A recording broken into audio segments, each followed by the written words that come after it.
Chapter 1. How could she know that a single cry to the boy she admired would make all the difference in the world? She couldn't, of course. Yet that would prove to be the case. Hinata was watching closely as Naruto faced Kiba during the preliminary round of the final Chunin exam. She wanted to support Naruto. After all the years of watching him, she had come to admire him greatly, so of course she wanted to root for him. However, Kiba was her teammate, so she was torn. Who should she cheer for? Who should she support? Her teammate or the boy she admired? So it was for that reason that she remained silent for much of the match. XXXXX. Naruto had said he did his best work with a handicap, which was generally true, and yet Kiba and Akamaru were soundly beating him. He couldn't keep up with Kiba. The feral boy was just too fast. It was all Naruto could do to keep on his feet. He was happy that everyone was watching his fight, but he was getting annoyed that he was getting his butt kicked with everyone watching. No one had ever believed in him, and now he was proving them right. Damn it! Why did he have to prove them all right like this? And why was no one calling for him to do better? No one. His head hung in shame.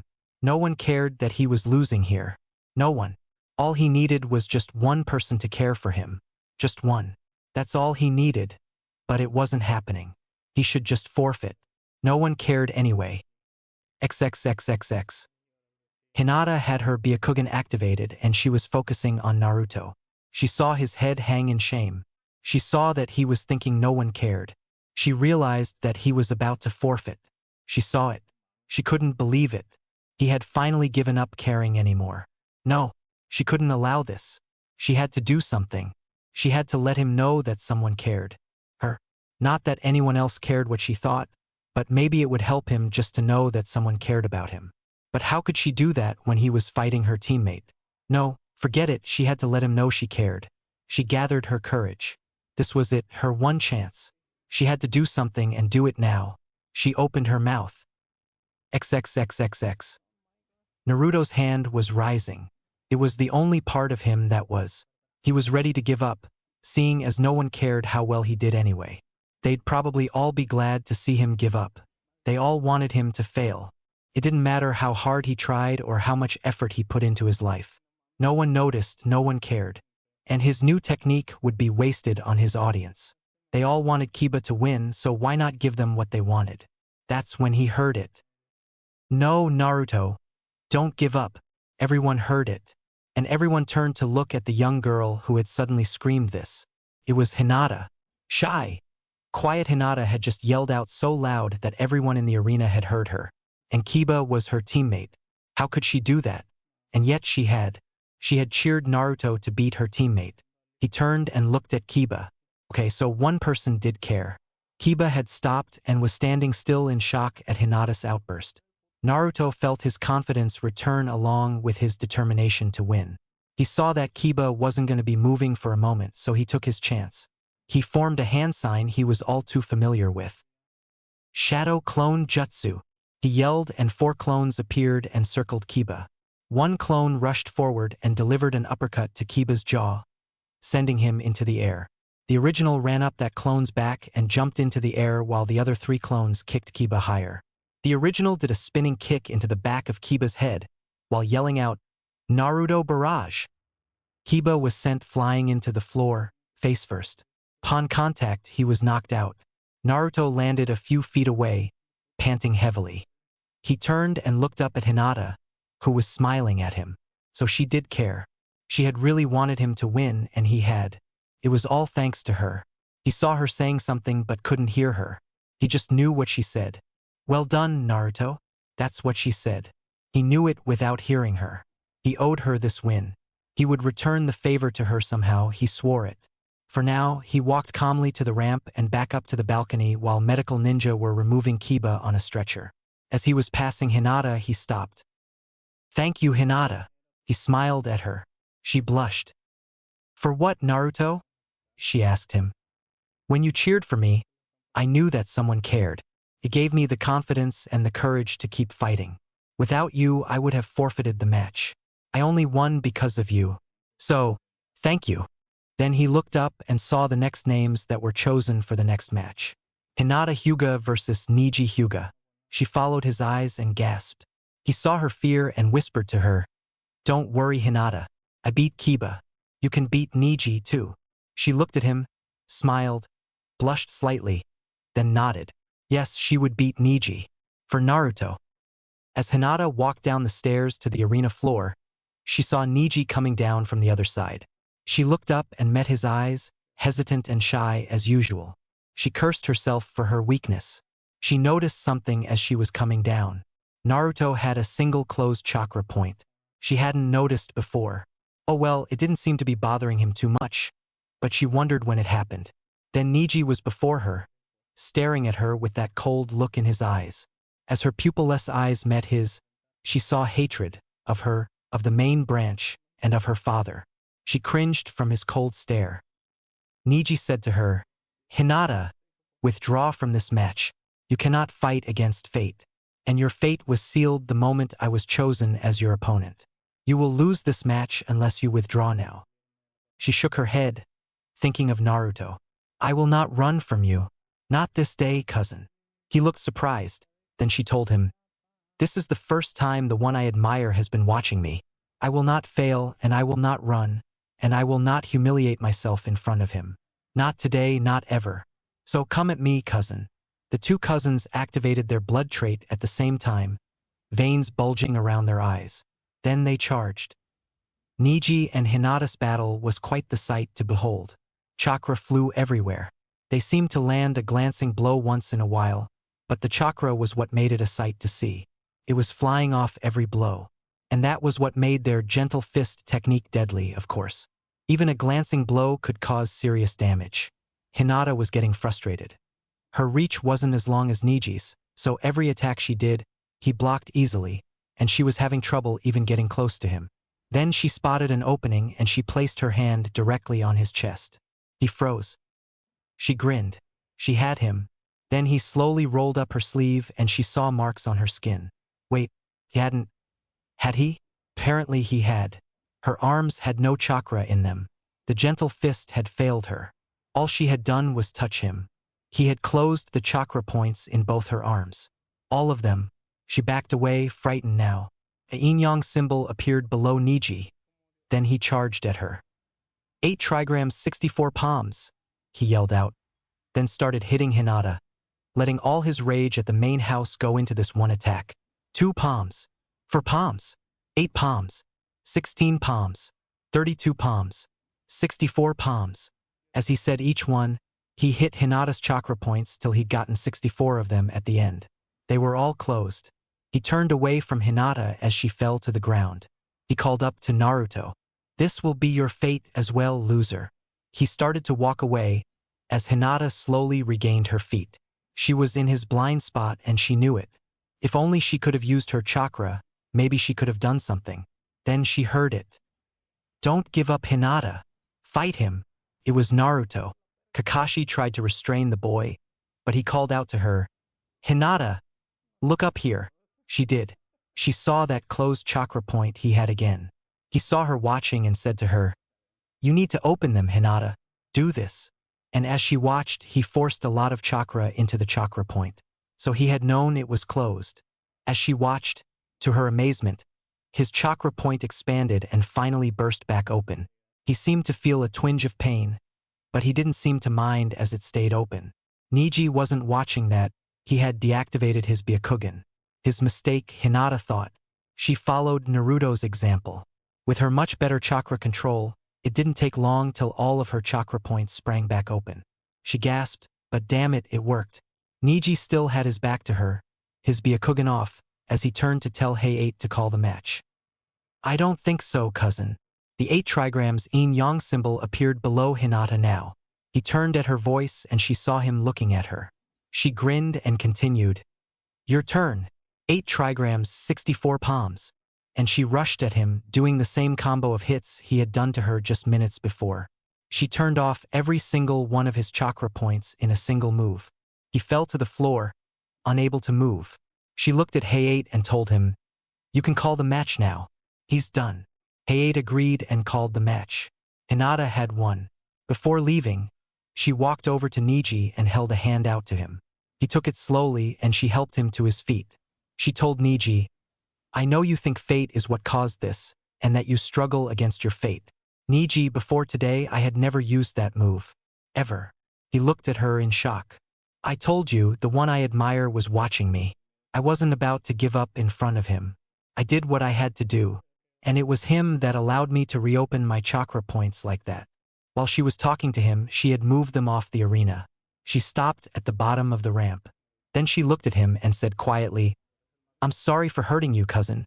He looked even more surprised. Then she extended a hand to him. Please, cousin. Let's be friends, and together, we will fight your fate. I will get that seal removed from you one day. I swear it as a Hyuga. Niji was in shock. He had always thought the main branch members were nothing but his masters. Yet here Hinata was, extending a hand in friendship and swearing to help him fight his fate and beat it. He slowly took her offered hand and nodded. Then she activated her Byakugan. He knew it. Now she was going to attack him again. But no. She extended her hand and touched him gently, barely even making contact. He looked at where she touched. Then she moved on. She was reopening his chakra points. He couldn't believe it, but she was. He smiled at her, a genuine smile, for the first time since his father died. Thank you, Lady Hinata. Just Hinata, cousin, please. As I said, we're friends now. This was just a show of faith. I trust you. He nodded to her, bowing slightly as she continued. And no more bowing to me either. I told you we're friends, equals. You are no longer my servant. He looked at her in shock. She just smiled. You are too kind, Hinata. Why are you so kind after I have been so cruel? He wasn't blind to the way he had been. He just hadn't cared before this. You have been blinded, Niji. I know the reason you are so bitter, and I know the truth of it. Go, talk to my father. He will tell you now. Niji started to bow, but she shook her head, smiled, and pointed to where Hayashi was sitting. Niji made his way toward his uncle. When he arrived and asked about the truth of his father, Hisashi's death, Niji was presented with a scroll. He sat down in a seat and read his father's account of what happened. He looked up from it and got a third shock for that day. Hayashi Hyuga, head of the family, was on his knees, his forehead pressed to the floor. Forgive me, Niji. I'm sorry for keeping this from you for so long. Please, sir, don't bow to me. I'm sorry for being so bitter toward you all for so long. From this day forth, I swear to you I will be a better family member to you all. Hayashi rose and smiled at Niji. Niji continued, and I will be as good a friend as I can to Lady Hinata. Hayashi jumped and looked at him in shock, but Niji just smiled and told him, she extended a hand to me in friendship. It is the least I can do to accept it. Hayashi smiled and nodded to Niji. Niji bowed a bit and the two parted, Niji returning to his team. Hinata, meanwhile, was on cloud 9. As she passed by Naruto, she had mustered up all her confidence and spoken to him. He had answered willingly, and the two were now talking easily as they ignored the battle between Lee and Gaara. Lee had knocked away Gaara's gourd with one of his leaf hurricanes. After that, Naruto and Hinata had ignored it, talking easily to one another. Naruto smiled at Hinata and told her, "Thank you, by the way." She jumped and blushed. "F for what, and Naruto?" He grinned at her. "For calling out to me when I was fighting Kiba. I was about to withdraw, but then you called out to me. It was knowing you cared that gave me the courage to keep fighting and to win against him." She smiled at him. "I wanted you to win, Naruto. I have watched you for so long, and I've always admired you for your courage." She was surprised it had gotten so easy for her to talk to him, yet it had. Her stutter was as good as gone. She was about to continue when she noticed that Naruto's eyes were glazed over. Naruto was in his mindscape in front of Kyuubi's cell. "What the hell do you want, you damn fox?" he yelled. "Just wanted to tell you, brat, this girl is the one you should take. She's the one you're meant to be with. She's the one you'll bond to and the one who will make your life complete. Now get out of here and make sure she doesn't get away," the fox said, grinning his vulpine grin. Naruto shook his head as he came back to the real world. He smiled at Hinata. "Sorry about that. Please, continue." "I was just going to say, thank you for showing me what you did. How did you get that chakra point closed? Anyway, she was just curious about that." "I closed it myself. I'm not sure how I did it, but I did. I've done that from time to time, so I've had to learn how to reopen them. That's why I did it when you were watching, so you'd see how. She smiled. I only won because of you, Naruto. Thank you. He grinned, thinking of what the fox had said, and said quietly, well, if you really want to pay me back, how about a date? She jumped, blushed red as a tomato, and stuttered, date? He nodded. Ituugt io ela esa Sakura. He sighed. He had liked Sakura. I did. But today you showed me that you're the one who's been there for me, and I'd like to get to know you better. What do you say? She gasped. He was serious. She blushed even redder, then gasped out, yes, just before fainting. She came to a few minutes later, then blushed again when she found herself in Naruto's arms. He smiled at her, then helped her to her feet. She grinned at him, still feeling shy, but very, very happy. I better get back to my team. When do you want to come get me for our date? She was stunned by the fact that she didn't stutter while saying that. How about tomorrow, say 6? She grinned and nodded, then went back to her team. Naruto turned and saw Sakura giving him an evil eye. What? She pointed at Lee's fight. Lee was kicking Gaara all over in the air. Then suddenly he kicked him down, brought him back up, punched him hard and sent him flying into the ground. Without his sand, Gaara didn't stand a chance. He was out. Hayate called the match. Lee had won. Everyone was shocked, but nonetheless happy for Lee. As it ended, Naruto looked back at Sakura, who was still glaring at him. What? Sakura, then Ino, then a few others came over and started telling Naruto that Hinata had been watching him since they started at the academy. He couldn't believe this, but they insisted it was true. But that's 4 years, he gasped out. They nodded, and Sakura told him, exactly. Hinata has been waiting and hoping for this for 4 years, so you need to make an effort to make it special for her. Ino interrupted. Come by the shop tomorrow. I'll have a bouquet for you. He smiled in thanks. He hadn't thought of that. He did, however, know where he was going to take her. He just had to let her know to eat beforehand. They weren't going to have time for that. He grinned, thinking ahead. Hinata, across the arena, smiled, thinking of tomorrow night. Neji smiled at Hinata, sincerely, happy to have her as a friend. Hayashi smiled at Hinata, proud of his daughter. And Naruto thought of what a difference a single call could make. Chapter 2. Naruto arrived at the Hyuga compound, holding a bouquet of lilies. Ino had explained that they symbolized devotion and that they were Hinata's favorite flowers. That last bit in and of itself was enough of a reason for Naruto to agree to her choice. He had paid for them, suspecting Ino was giving him a discount, but he didn't mind that. It had taken Naruto a bit of doing to convince Hinata to let him pick her up at home. She was afraid her father wouldn't approve, but he had an idea. The night before. But if you come to my home, father might. Hinata hesitated, not wanting to say what she was really afraid of. I know your father might see. That's exactly why I want to go there. She looked up at Naruto in surprise and confusion, but he continued, I intend to ask his permission to date you. I want to show him that I'm worthy of you and that I have nothing to hide. And that's the best way I can think of to do it. They had been discussing this for about 20 minutes now, and Hinata kept trying to tell him she'd meet him somewhere else, but he was insistent. Well, if you're sure it's a good idea, Naruto. He grinned and nodded. I'm sure, Hinata. I don't want to hide this. I'm proud of you, as your father should be, and he should want you to be happy. So if he sees that I respect you and that I will treat you well, I doubt he'll object. Hinata blushed deeply, then finally smiled and nodded as well. Yes, Naruto, you're right. I don't want to have to hide it either. And you? Her voice trailed off.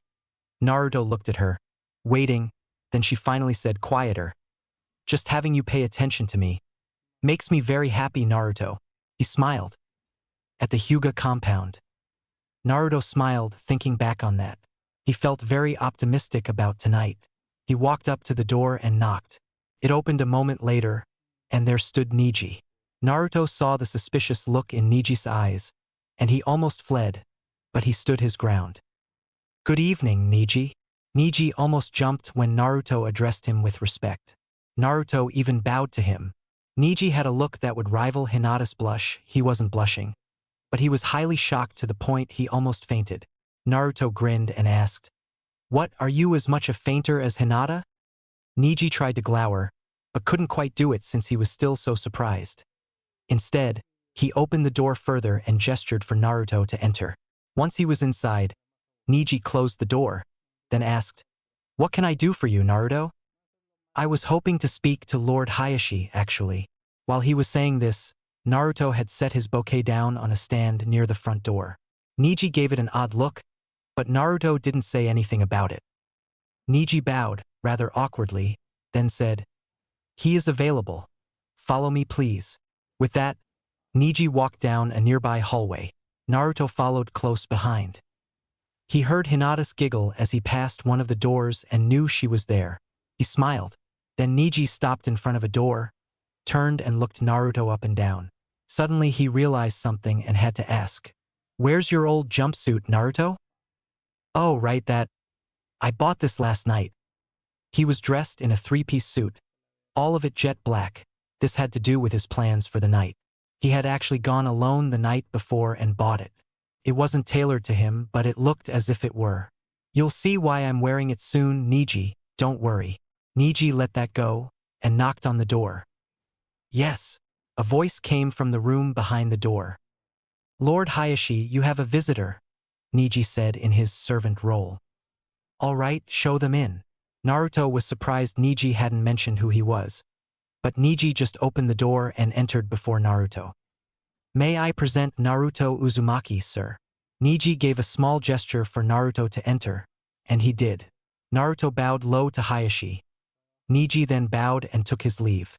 Hayashi visibly jumped in surprise, not only at the name, but at Naruto's behavior. "Well, this is certainly a surprise, Naruto." Hayashi's face showed no emotion as usual. Inside, he was rather shaken by this development and insanely curious. "What can I do for you, young man?" Naruto straightened and stood straight, looking at Hayashi. "I have come to you tonight to ask you a favor, Lord Hayashi." Hayashi couldn't quite contain a jump at this. Not only because the young man was being so polite, but he was asking a favor of him and calling him Lord, all of which he knew this boy in particular almost never did. "And what favor could I do for you, Naruto?" He was even more curious now, since this was obviously something the boy wanted badly, if he was going to all this effort. "I have come to ask your permission to date your daughter, sir." Naruto bowed again, deeper than before. Hayashi didn't realize what Naruto meant. His immediate thought was that Naruto meant Hanabi, which of course, Hayashi would refuse. He rose from his seat and almost yelled, "She is several years your junior. Why in the world would you date her?" Naruto looked at him in confusion and replied, "She's the same age as me, sir. What do you mean?" Hayashi almost yelled again, then stopped. Maybe he didn't mean Hanabi. "Which daughter are you referring to, Naruto?" Naruto looked almost as confused as Hayashi felt by now, but answered, "Hinata, of course." Hayashi sat back down. Then he remembered something. Hinata had mentioned to him in passing that she had often hoped Naruto would notice her. Hayashi smiled. It seemed Naruto had finally done so. He couldn't help smiling at his daughter's fortune. She had earned the respect of himself, Niji, and her crush in the same day. He sat back and grinned, then decided to have some fun with the young boy. To clarify, he had decided just then to allow Naruto to date Hinata. "I'm afraid I have to refuse." Naruto looked at him in shock, but Hayashi continued, hiding his smile carefully. "Unless, of course, you would be willing to show me you are worthy of my daughter." Naruto looked slightly afraid, but nodded, asking, "What do I have to do, sir?" Hayashi smiled. "It is customary in the Hyuga clan to only allow people who have taken blood oaths to date our heirs or heiresses."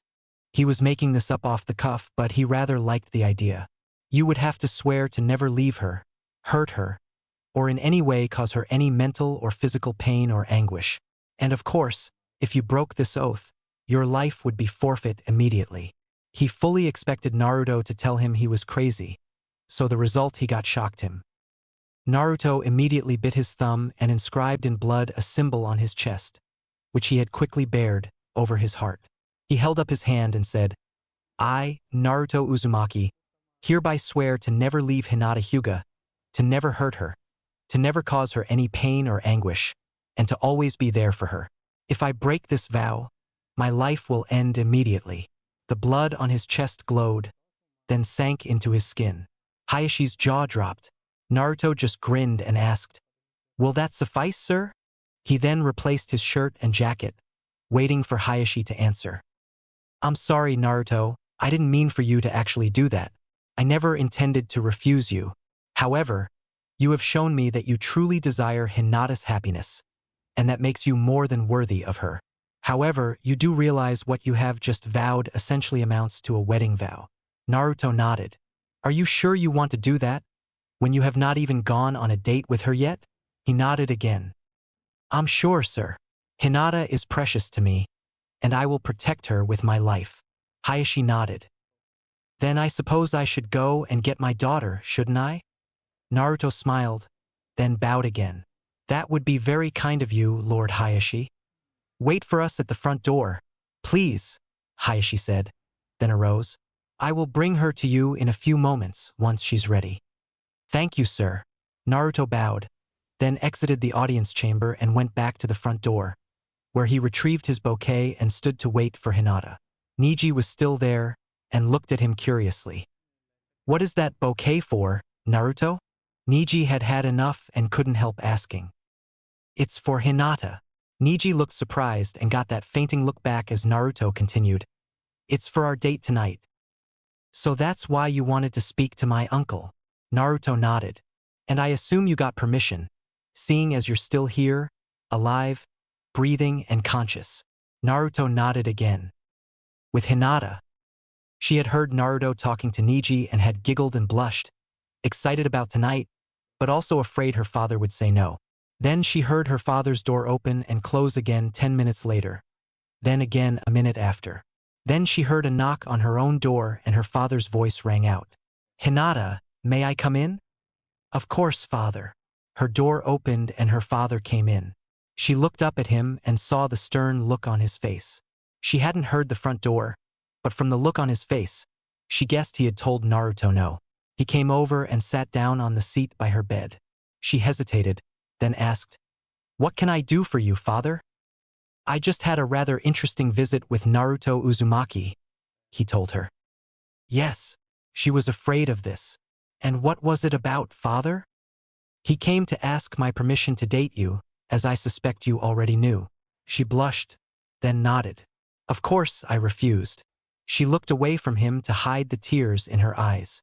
Hayashi smiled affectionately at his daughter, then continued, "I refused at first." She looked up at him, hope on her face. "What do you mean, father?" "I mean I refused at first. Then, well, he changed my mind." He smiled at her. Suddenly her face brightened. "Thank you, father." She cried out happily, then ran over and hugged him hard. He hugged her back softly, then sat her back down on her bed and said, "You'd better get ready, don't you think?" She nodded. Then she had a thought. "How did he change your mind, father?" "Ask him," he said, then left her room. He looked back before he closed the door. "I'll be right here to take you to him once you're ready." She blushed at that thought, but smiled happily as he closed the door. She had already chosen her outfit for the night, so all she had to do was get into it. She had showered not long ago, so it didn't take her long to come out of her room. Her father smiled at her as she came out. "You look beautiful, daughter." She smiled at him. He held out an arm to her, which she took, and he escorted her out to where her date was waiting. With Naruto. Naruto and Niji were talking about the training that was ahead of them when they both heard steps coming toward them. Niji was the first to look and see Hayashi and Hinata together. His jaw dropped when he saw the long dress she was wearing. It went down to below her knees and was solid black with a plaited skirt. Naruto saw her a moment later and smiled. He rose and bowed to both of them. "You look beautiful, Hinata." He smiled at her as she blushed from his compliment. "You look very handsome, Naruto," she said softly, smiling back. Then he held out the bouquet of wild lilies he had gotten from Ino. She took them, smiling. "My favorite. How did you know?" "I didn't. Ino told me." She smiled at his honesty and at the choice. Not only were lilies her favorite flower, they symbolized devotion. So of course she was happy at the choice Ino had made, and that Naruto had agreed. Then Hayashi held out his arm, with her other hand, and Naruto held out his hand. She took it, smiling at the formality. "Shall we go?" he asked her. She smiled up at Naruto and nodded quietly. She handed the bouquet to Niji, asking him if he'd put them in a vase for her. He nodded and walked off to get one. "Have a good time tonight, you two," Hayashi said, smiling at them. "Have her back before midnight, Naruto." Naruto bowed to him and said, "Yes, sir." Then they were outside. Hinata was still surprised by this turn of events. She looked up at Naruto, who smiled at her. She asked him, "How did you change father's mind?" Naruto looked surprised. "I'll tell you when we get to where we're going. All right?" She nodded. "And we'd better get going, or we're not going to have time to do all we have on the schedule for tonight." She grinned, pulling herself closer to him, both her arms wrapped around the one of his that she'd been holding on to since her father had passed her to him. He was surprised but pleased and smiled at her. "I'm really glad I asked you to come out with me tonight, Hinata." She blushed and smiled. "So where are we going, Naruto?" "You ate already, right?" She nodded. "Well, first, I thought I'd take you out for dessert." With that, he headed toward a nearby bakery. She smiled but hesitated. "Are you sure you can afford this place, Naruto?" Naruto nodded, then told her, "This place is owned by a friend of Tuchi's, from over at Ichiraku. He said to drop his name here, and the guy would take care of me." So they entered. Hinata smiled as Naruto went to the counter and gave his name and Tuchi's. The owner came out and smiled. "You must be the young man Tuchi told me about. I've got your order ready, right here." So saying, he pulled a large covered tray out from under the counter. The aroma was enough to make Hinata's mouth water.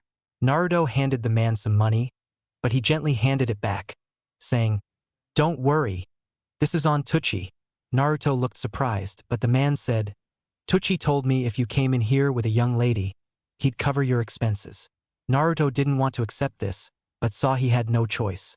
The man added, "Tuchi said to have you stop by and introduce your young lady. That's all he requires in pay for it." Naruto nodded. They headed out of the door and Hinata commented, "That was nice of Tuchi."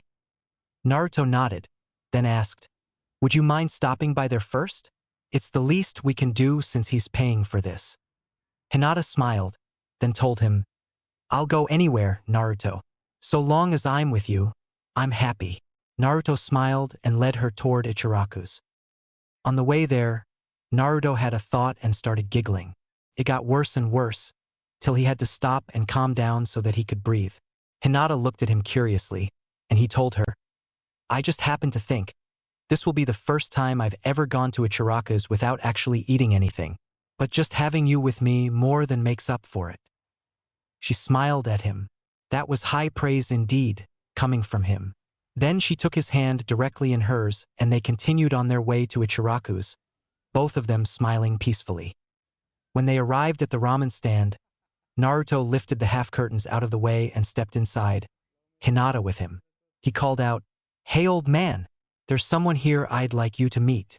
Tuchi looked over at them. "Naruto, hey, and who's this young lady you've got with you?" "I'm Hinata Hyuga," said young lady answered, then blushed. Tuchi grinned. "On your first date? Huh, Naruto?" Naruto nodded proudly and Hinata blushed even redder. Tuchi smiled at her. "You look very lovely, young lady." She almost fainted, but fought it off. "Thank you, sir," she said, curtsying to him. Just then Ayam came out as well. "And who do we have here?" she asked, smiling at Hinata. "I'm Hinata Hyuga," Hinata said for the second time, curtsying to Ayam as well. "It's nice to meet you, Hinata." Then she turned to Naruto and decided to needle him. "On your first date, huh?" He nodded proudly. "You treat her well, Naruto. A lovely young lady like this deserves it." He nodded again. "I'd never do anything else, Ayam." They smiled at one another and Ayam winked at Hinata, who, of course, blushed again. "I went to that bakery you told me about, and he said you'd be covering the bill as long as I came by and introduced you to my date. Naruto jumped in.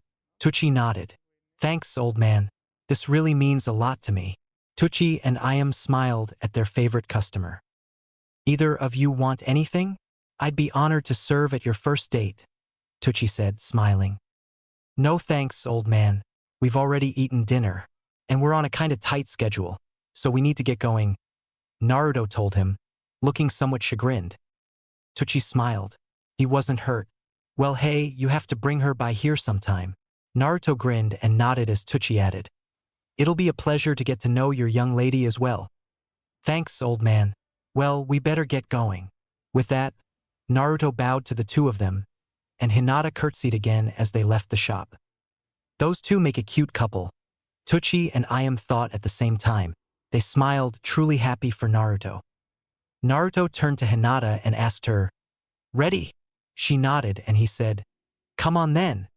10 minutes later, Naruto and Hinata arrived atop the fourth Hokage's head, atop the mountainside images. Naruto had his hands over Hinata's eyes to surprise her. She smiled, leaving her Byakugan off so as not to ruin it. As they arrived, he removed his hands and Hinata gasped. There was a table set up, with a checkered cloth covering it and a single candle lighting the area. She looked at her crush and he grinned at her, setting down the tray on the table. Then he came over and led her to one of the chairs and pulled it out for her. She smiled and sat down. He went around the table and sat across from her, then removed the lid from the tray. The aroma was making both their mouths water. Suddenly, Hinata realized what it was. Cinnamon rolls. How did you know, Naruto? She couldn't believe this. First lilies, her favorite flower. Now her favorite food. 2. Was he reading her mind or something? He grinned. I asked Niji. He told me they're your favorite, so of course that's what I got. And I had the baker make them extra sweet. Just for you. She couldn't believe this. Extra sweet was just how she liked them. Naruto reached over and cut the rolls. There were 6 of them in the tray, but they weren't small. He handed her one and took one for himself. Then he reached over and took her free hand gently in his, even though this meant he was eating left-handed. She smiled at his touch, then took her first bite and almost fainted from the taste. It was just that good. She loved it. With Naruto, the setting, all of it combined, it just seemed like a dream that was too good to be true, and yet here they were. She watched him take his first bite, somewhat slower than she had been, and as he chewed, she watched his face brighten. Wow, these are really good. I've never had them before, Naruto exclaimed, smiling. Hearing that, Hinata realized what was going on. Naruto had set all this up, bought her flowers, brought her to his special place, and bought her favorite food, even though he'd never even had them before. Wow, he was really going all out for her. She blushed at the thought, and tears of joy sprang to her eyes. Something wrong, Hinata? He asked her. I was just thinking about everything you've done for me tonight. My favorite flowers, my favorite food, bringing me up here to your special place, that new outfit. You really are doing a lot to make this night memorable for me. And you even asked my father's permission to date me. She got up, walked over to him, and before she could lose her nerve, bent down to him and kissed him softly. Thank you, Naruto.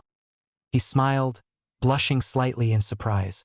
I wanted this to be the best night of your life, Hinata. So I found out about you, your favorite food, your favorite flowers, and I wanted to look good for you, so I dressed up, too. And as for your father, that was easy. I just wanted tonight to be special for you. She smiled, sitting back down, then remembered what her father had said about Naruto changing his mind. So, how did you change father's mind, Naruto? You said you'd tell me when we got here, so tell me.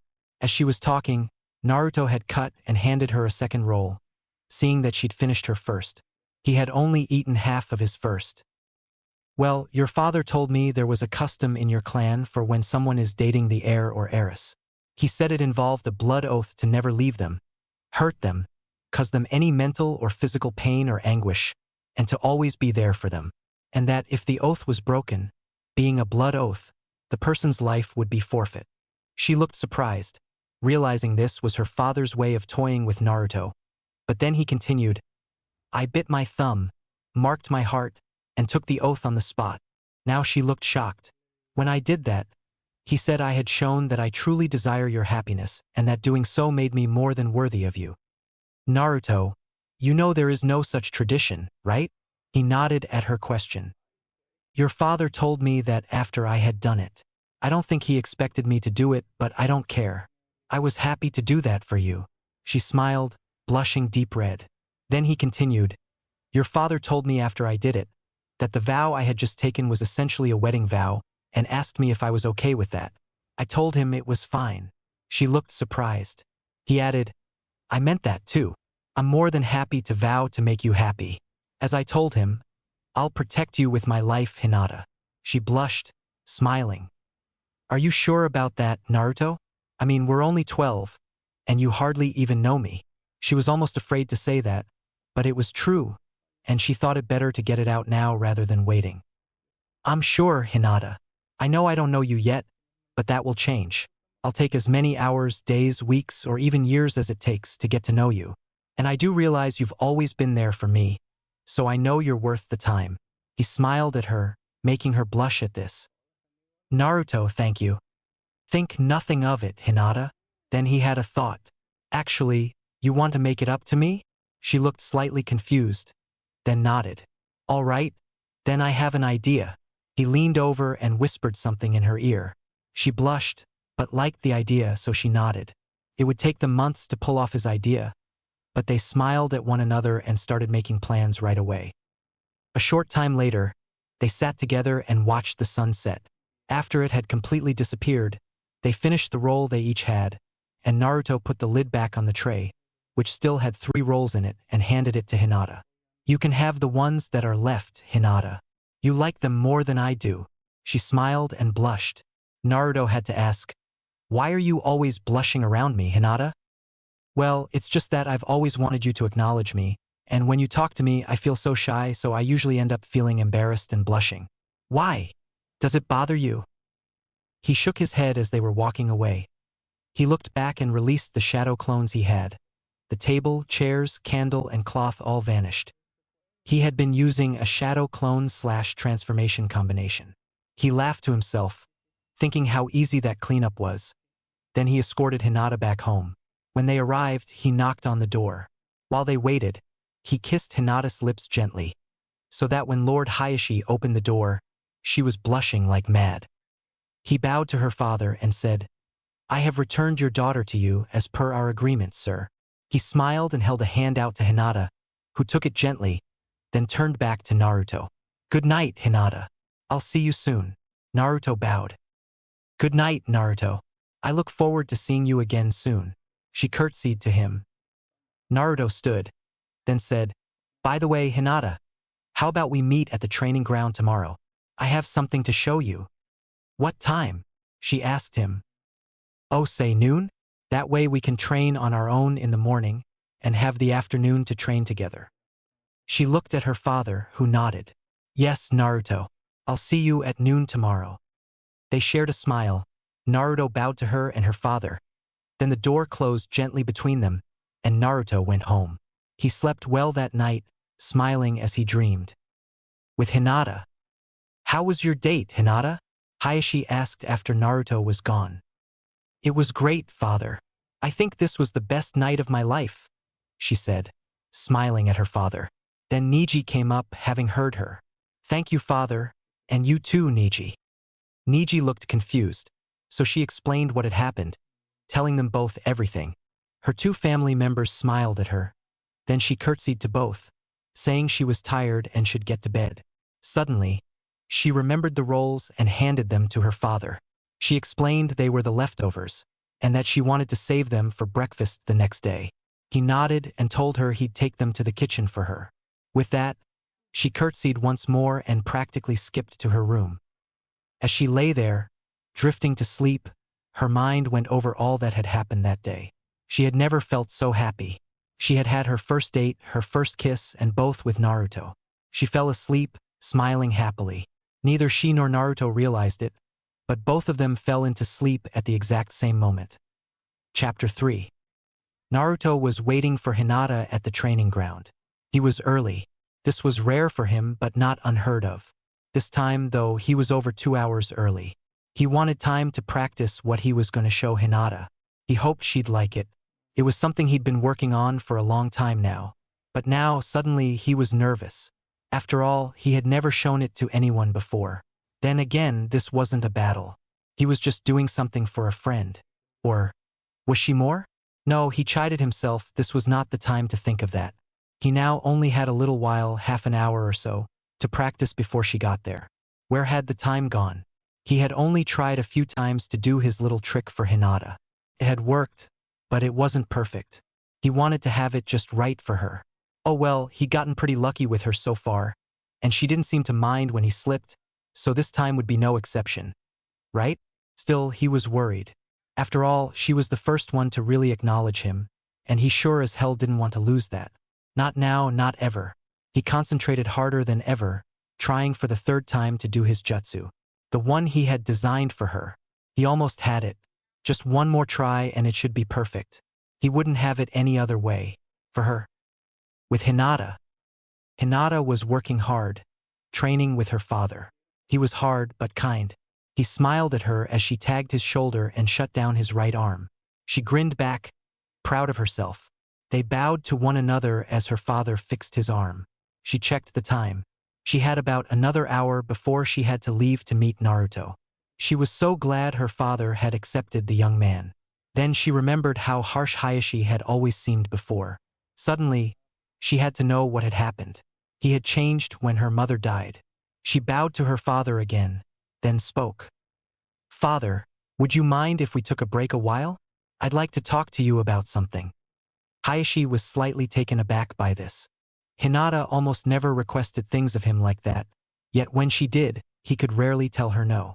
He nodded and they walked to the steps at the edge of the arena, sat down, and picked up the tea that was waiting for them there. Each of them made a mental note to thank Hanabi later. After drinking a short time to calm and relax themselves, Hayashi turned to Hinata. He was intrigued by her earlier statement. "So, Hinata, what was it you wanted to ask me?" He guessed at that. She hadn't said it was a question, but he knew her. She turned to him but then looked down. What she was about to say to him wasn't exactly flattering, and she was somewhat afraid to bring it up. Then she looked up and saw her father smiling softly, and she felt her confidence rise, as it always did when he smiled like that. She smiled back, then said softly, so no one but he would hear, "It's about when Mother died." He looked surprised, but gestured for her to continue. She did. "Before Mother died, you were always so cold, so distant. Then after she died, you started getting warm and caring, and you and I got closer really quickly after that. I was wondering, what happened?" Hayashi looked startled, and Hinata was about to withdraw the question, but he held his hand up. She fell quiet. Hayashi smiled softly to let her know she hadn't done anything wrong. Then he said, softly, "I think it's time you found out what happened, Hinata. But first, how long do you have before you meet your date?" "I have about an hour before I should leave, father." He smiled. That was more than enough time to tell her, so long as she wasn't asking a ton of questions or interrupting all the time, which he doubted would happen anyway. "I think that should be sufficient." He sat back and closed his eyes, letting the memories come to him. He smiled as the memories of his wife came to his mind. "It was just after Hanabi was born," Hayashi started. Hinata waited, clinging on his every word. Hayashi heard his wife was finally awake, but was not well. He went into her room immediately to see her. She looked up at him weakly, and he took her hand. He truly loved her. He had for a long time now. "I'm not going to make it," she spoke softly, smiling. She was at peace, he realized. "You're going to leave me?" he asked her, hoping she'd say no, but she nodded, and he knew she was really going to die. He could see her life force with his Byakugan, and it was dim and getting weaker by the moment. He knew she'd be gone within the week. Then, he realized that this day was the last time he would speak to her. He gathered up his nerve, something he hadn't had to do for some years, and asked her, "What would you have me do, my love?" She smiled again, then took his hand in hers weakly before answering, "You are always cold to our daughter. For me, my love, change the way you treat her. Be kind, train her, make her strong, but allow her to remain kind. Accept that in her. She is like me, and like me, she deserves your love. Give that to her and to Hanabi as well. Love them for me, as I will not be there for them. Be there for them in my place. Hayashi stiffened. He wasn't very good at showing emotion with anyone but his wife, and here she was, asking him to open up and be caring, gentle, loving, and kind to their daughters. But this was her last request, and he saw in her eyes that she wouldn't back down. She was so strong, even in this moment of final weakness. That's why he loved her so. Along with her kindness, she was very strong. Her gentleness did not make her weaker, either. TT actually seemed to make her stronger. He knelt by her and told her, I will do what you have asked.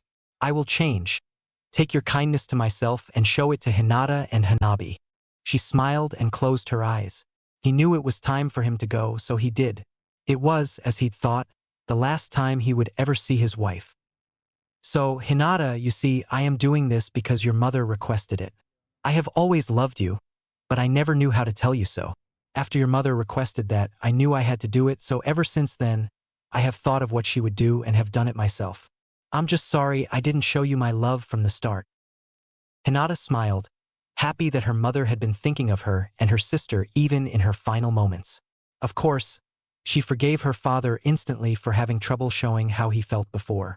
She ran around the table to him and wrapped her arms around him. He hugged her back, and both were happy that they were so open, so close to one another now. Each one smiled, neither knowing that the other was. Hayashi still had his eyes closed so as not to weep at the memories of his wife, and Hinata had her head on his shoulder, relaxed and safe in her father's arms. Eventually, Hinata pulled back and smiled at her father, who smiled back. On impulse, she did something she hadn't done since she was a tiny baby. She kissed him. Hayashi returned it but was surprised. Pleasantly so, but still, he hadn't expected that. He smiled wider at her, then whispered, I love you, Hinata, and I'm very proud of you. Hinata smiled and hugged him again. I love you too, father. She hugged him tightly as he held her and rubbed her back. They both felt the same way. Happy, open, safe together. All too soon, Hinata saw what time it was and pulled away again. I should go get ready. I'm meeting Naruto soon. Hinata, Hayashi said softly, and Hinata stopped and looked at him. You want to marry that boy, don't you? Hinata blushed deeply, but nodded.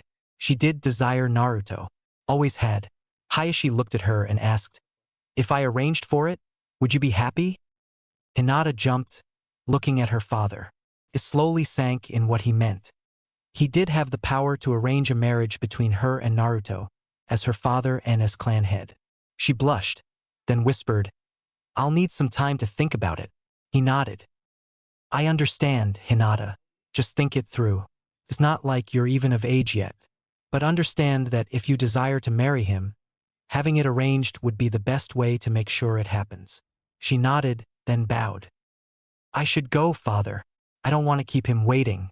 I'll think on this and give you an answer as soon as I can. Hayashi nodded. Have a good time, Hinata. I love you. Neither of them knew it, but that was going to be a routine with them from now on. They had gotten closer, more open now. Hinata smiled. I love you too, father. She bowed again, then left, smiling peacefully. Hayashi smiled, thinking of how much like her mother she looked. He realized, once again, that she and Hanabi were all that was left of his wife, and so he must treasure them and keep them safe and happy. He smiled at the thought. He had found his precious people again, and he knew that he would always protect them with his life if necessary.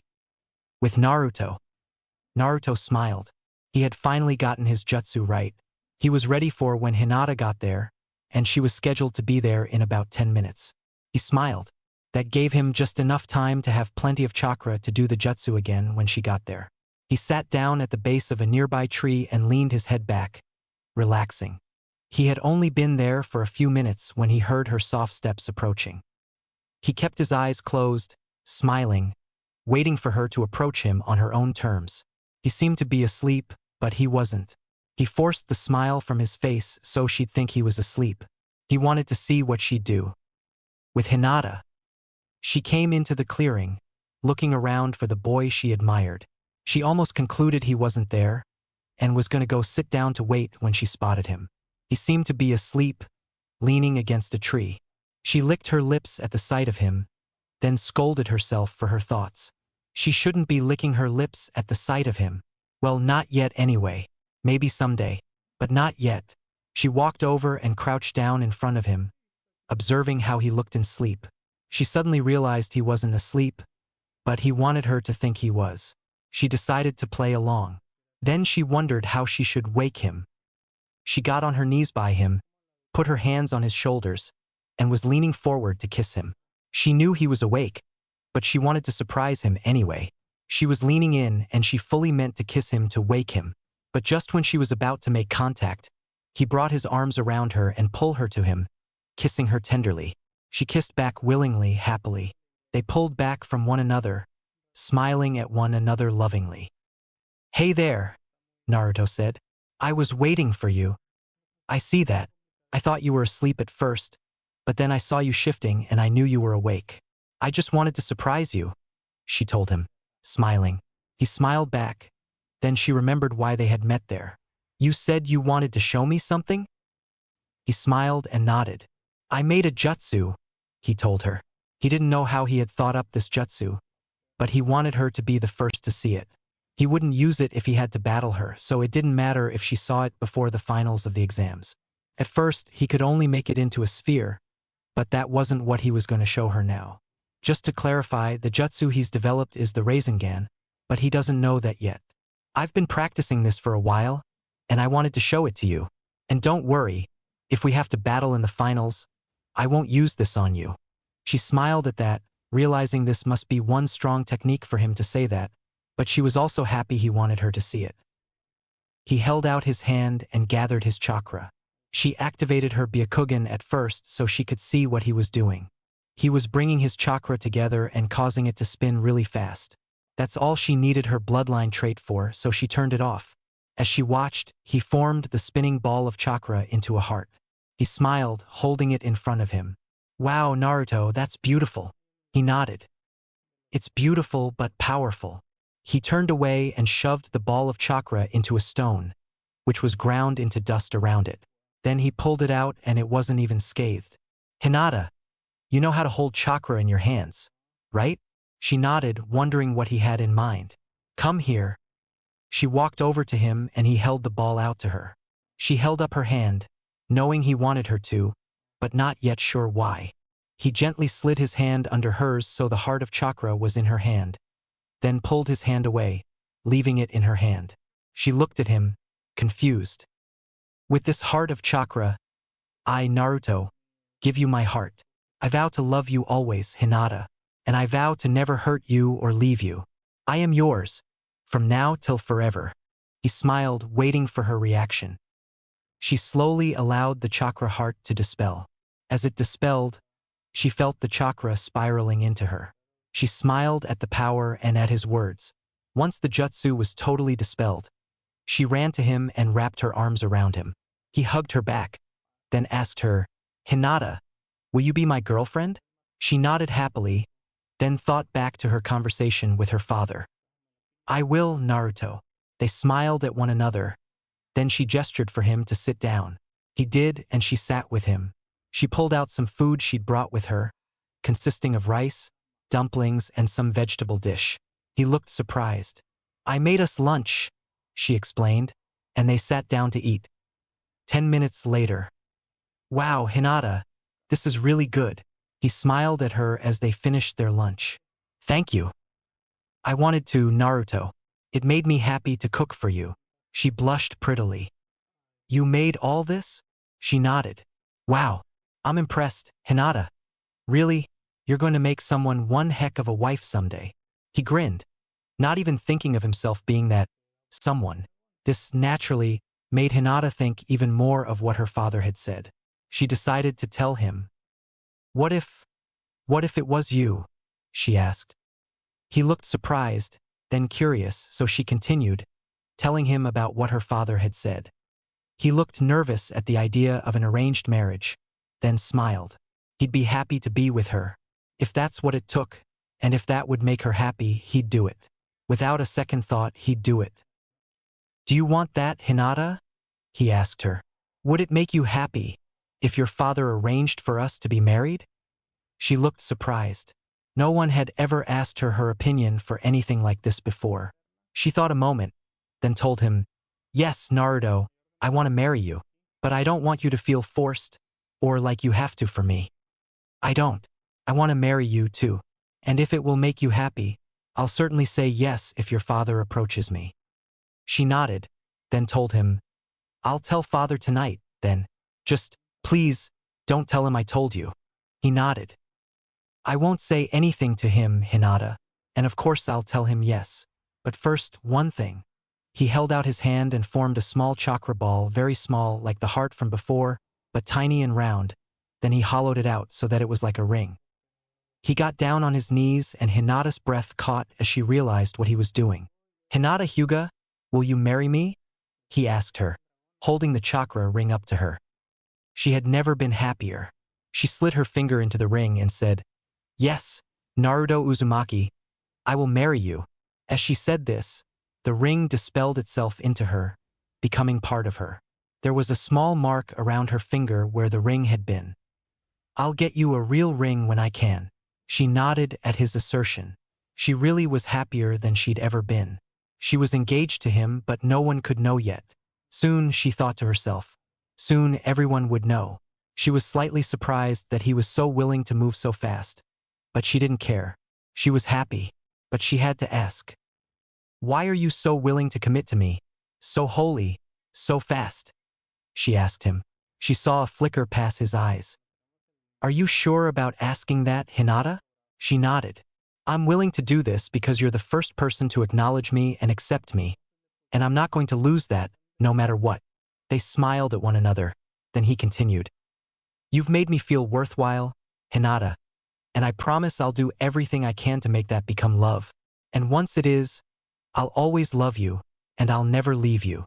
She smiled and blushed at the praise. I should be getting home. Father will be worried. Could you walk me home, Naruto? Of course, Hinata. He helped her pack up the dishes from lunch and handed her pack. Then he took her hand gently and led her home, happy with how close they were to one another.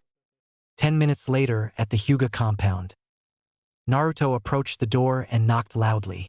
He kissed Hinata softly as they waited. She blushed, and he laughed at how easily he had done this to her twice now. He decided then and there that whenever he was dropping her off, he would do this. It was so cute watching her blush. Then the door opened, and Hayashi was there. He grinned at his daughter's blush, guessing it was for the same reason as last time. He held out his hand. Naruto handed Hinata's hand to her father, who took it gently and bowed to the man, saying, I have again returned your daughter to you safely, sir. Hayashi smiled and said, Indeed you have, young man. Naruto smiled and said, See you tomorrow, Hinata? She blushed, then nodded. I'll make us lunch this time. She smiled. And I'll see you soon as well, Lord Hayashi? I suspect so, Naruto. He turned to his daughter. Hinata, I need to speak to Naruto in private a moment. Hinata nodded and left them, escaping into the building. Hayashi addressed Naruto again. Do me one favor, Naruto. What can I do for you, sir? From now on, when you bring Hinata home, always make sure to hand her over to me personally. I want to see to her safety. I trust you, but once she's here, make sure to give her to me and only me. Okay. Naruto bowed. I will, sir. And I thank you for trusting me with your daughter. I will always honor her and you. He bowed again. Thank you, Naruto. Lord Hayashi bowed slightly. I'll see you tomorrow then, after your date. Naruto nodded, then bowed again. I take my leave then, sir. Hayashi nodded, and Naruto left, headed for home. With Hinata. Hinata had gone to her bedroom and was sitting on her bed. She wondered what her father had wanted with Naruto, but she knew it wasn't about the arranged marriage he had offered her, so she didn't think much about it. After a few minutes, she heard a knock on her door. Come in, she called. She was only slightly surprised when her father entered and sat in a seat by her. What can I do for you, father? Have you thought about what I asked you before you left this morning, Hinata? She nodded shyly. And? Father, I would like you to ask Naruto if he'll consent to an arranged marriage with me. He was surprised by this, but he didn't show it. But, please don't force him into it. I don't want him to feel like he has to. He calmed at that. He knew his daughter well, and he knew she wouldn't want him to marry her out of obligation, pity, or because of anything he had done. I will see what I can do, Hinata. Just please don't get your hopes up too much. As you have requested, I won't force him. I hope for your sake, for your happiness, that he says yes. But Hinata, make me one promise. She looked at him, waiting. If he says yes, you must promise to do everything in your power to make sure he spends the rest of his life in happiness. Hinata smiled. I will make no such promise to you, father. But to him, I will make that promise the day he and I are married. Hayashi smiled and nodded. Well spoken, daughter. It is him, after all, that you must make the promise to, not me. My happiness or lack thereof will not change based on what you do with him. But I'm glad you said this, and I hope for both your sake and his, that he says yes. The next day, after Naruto and Hinata's date, at the Hyuga compound. Naruto had knocked on the door and it was opened immediately by Hayashi. He was slightly disappointed he hadn't gotten the chance to make her blush that day, but he decided to let it pass. Hayashi smiled at the young couple, then addressed Naruto. Could you accompany me to my office? Young man, I have something to speak to you about. Naruto nodded, handed over Hinata, then followed him to the clan head's office. He stood before Hayashi's desk, waiting to see what this was about, though he thought he knew already. Hayashi sat down and started to rearrange a few papers on his desk till he found the one he was looking for, a marriage contract. He grinned at Naruto, thinking the weight would have made the young man nervous, but was surprised at the calm aura the young man exuded. He had to regain his composure somewhat before he could address the calm young man. Naruto, I have asked you to come here to make a proposition to you. Naruto nodded, waiting, letting Hayashi address this how he saw fit. I propose to arrange for you and Hinata to be married when she comes of age. Do you accept? He looked at Naruto, hope and fear warring on his face. Naruto decided to get Hayashi back for his prank when he had been asking permission to date Hinata. He grinned his prankster grin behind his hands, then said, And what would be in it for me, Lord Hayashi? Aside from having Hinata as your partner, you would be the de facto head of the Hyuga when I pass, along with her, of course. She would be the true head, but if you know her as I do, she would share her power with you.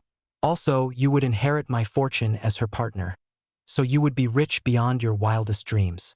Beyond that, you'll have a very high status within the village as part of our clan, and you'll get the respect you've always wanted. I'd see to that. Naruto almost laughed. For some, this would be enough to convince them, even if they didn't care for Hinata at all. But Naruto contained himself and responded, I'm not interested in any of that, Lord Hayashi. Hayashi looked at him, shocked. No amount of money, respect, status, nor any other worldly consideration could convince me to marry Hinata. Hayashi's face fell. He had been afraid of this. He had one final card to play and he hoped it would work. He rose from his desk and walked around, then got down on his hands and knees before Naruto and pleaded, Naruto, it would make me the happiest, proudest father to have you marry Hinata, and I know for a fact there's nothing in the world she wants more than to be with you. So if you marry her, you'll make her happier than you can imagine as well.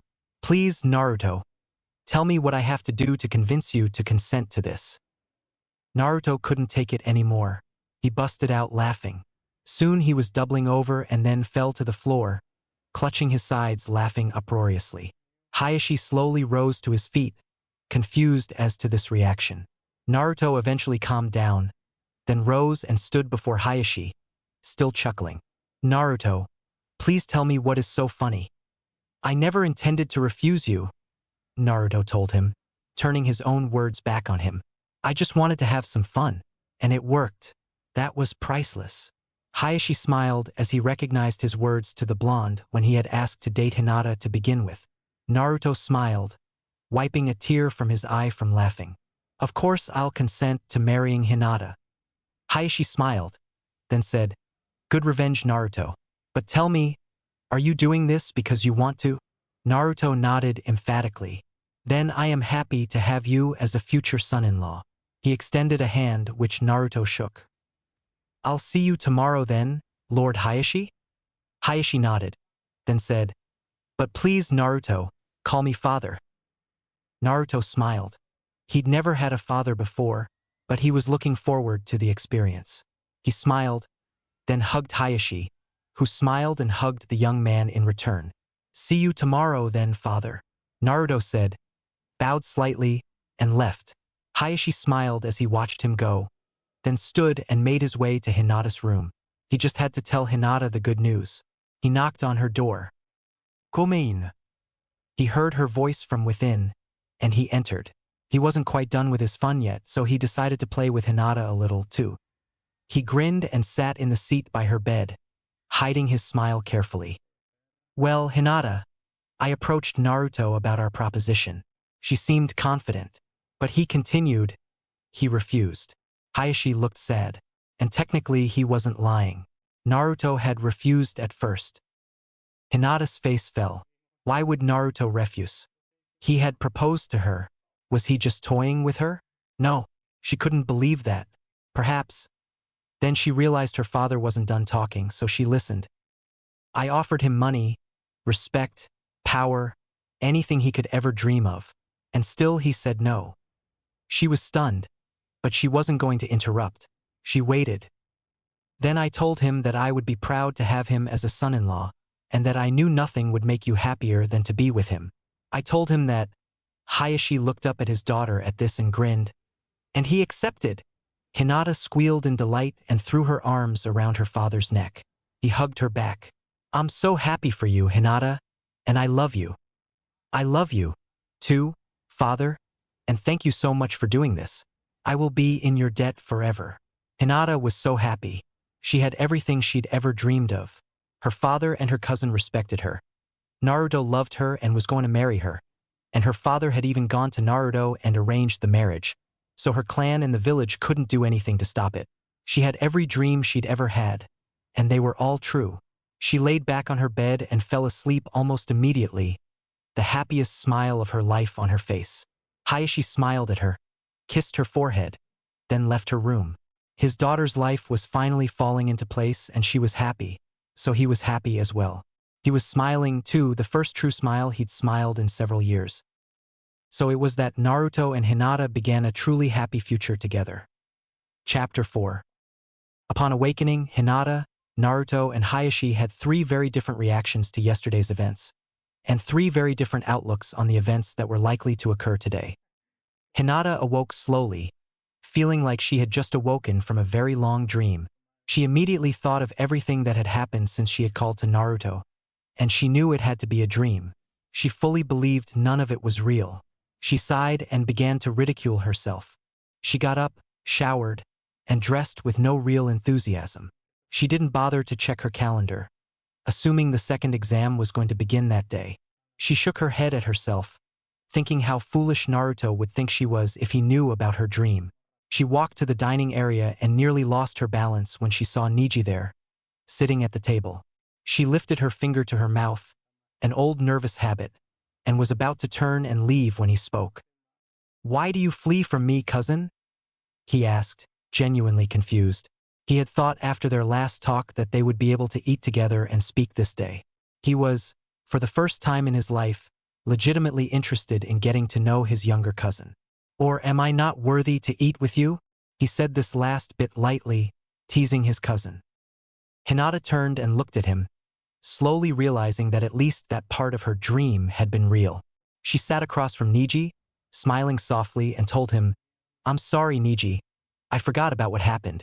I'm so used to you being cold and hateful, it's just hard to break the habit. Forgive me? Of course, cousin. After all, you've forgiven me for much worse than that. He grinned and held a hand out to her. She took it softly and they shook hands. Felt right for some reason. Then she sat, and soon they were talking easily while they waited for breakfast.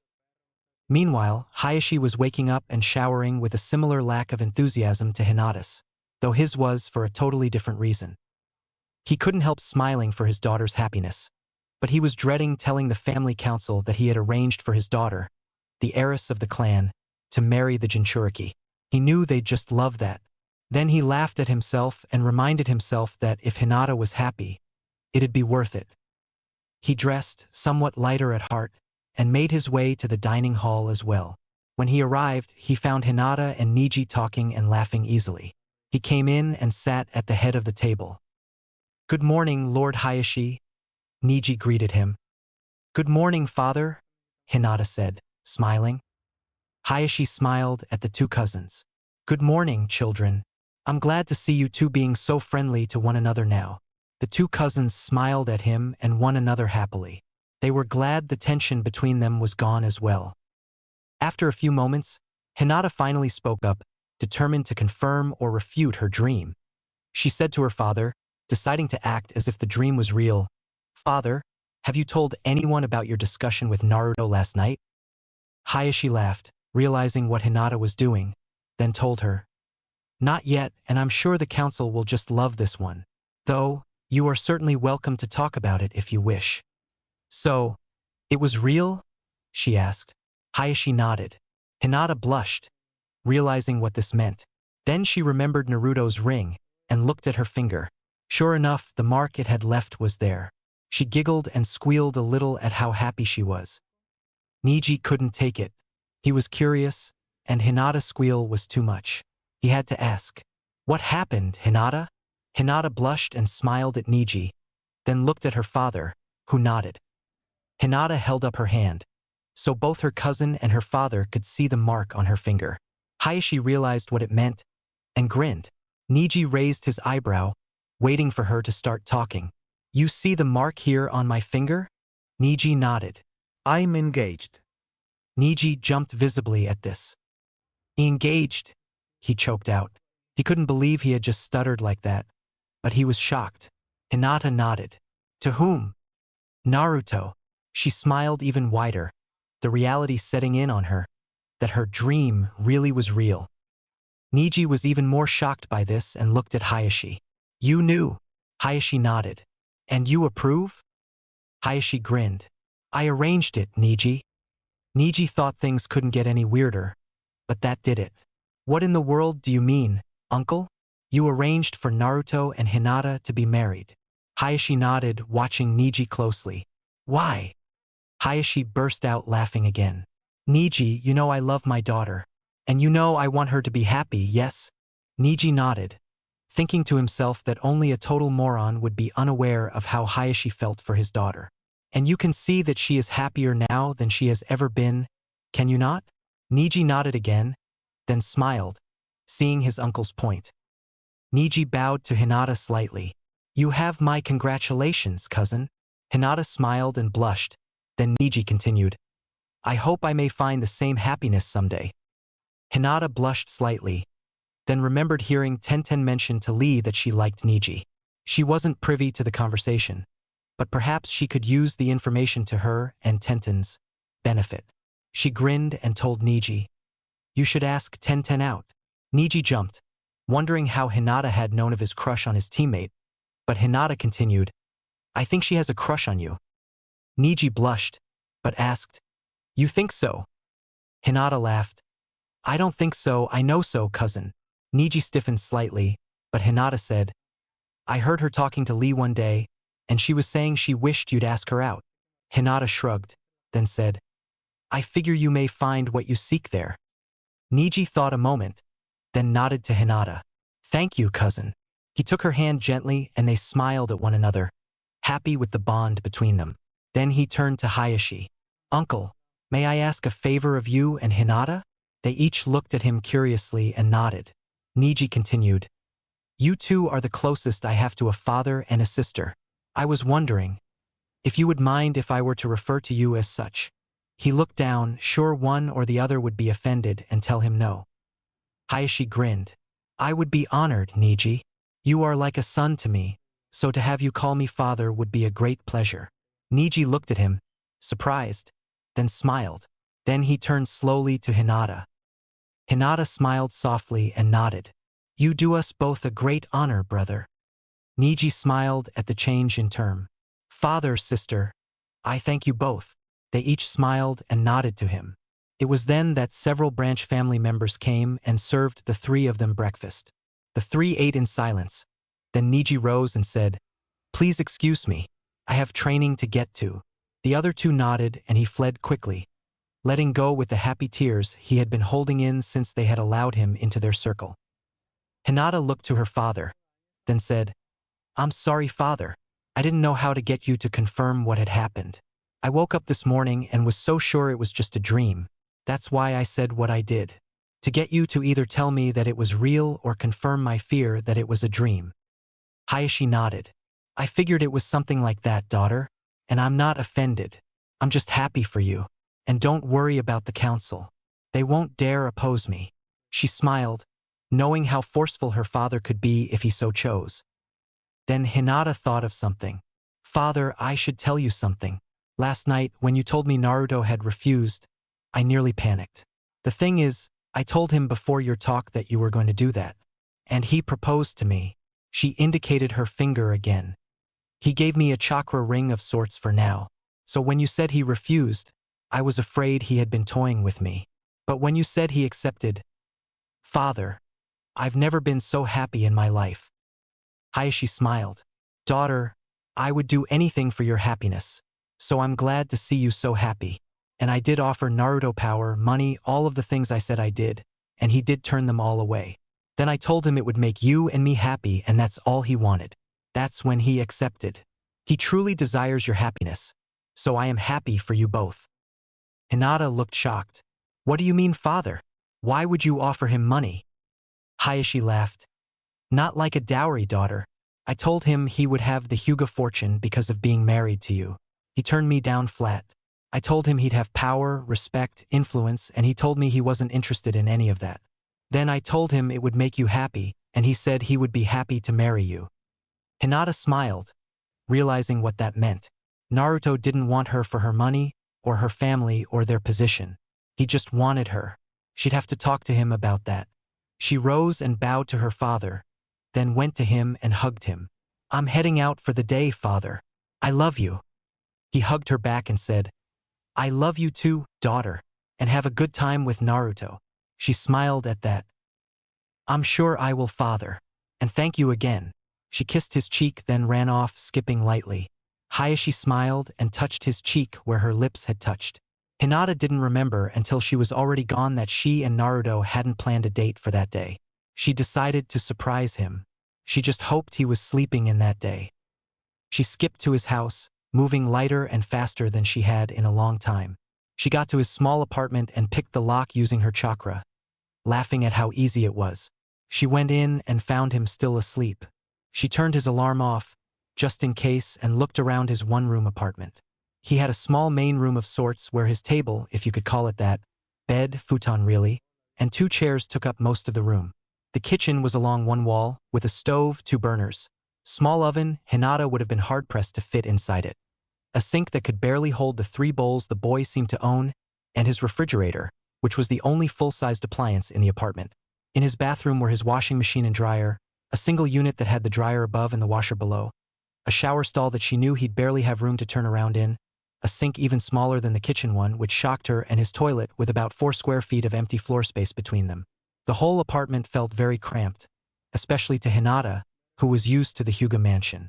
Hinata found the mess in the apartment was a bit much for how small the place was, but it wasn't much really. She picked up and did a little dusting and cleaned the windows in about 20 minutes. Then she checked what food he had and made him some breakfast. She was surprised he had food other than ramen, but she wasn't complaining. She threw his clothes in the washer, it filled, to her surprise, and turned it on. Everything was so quiet he hadn't even awoken yet.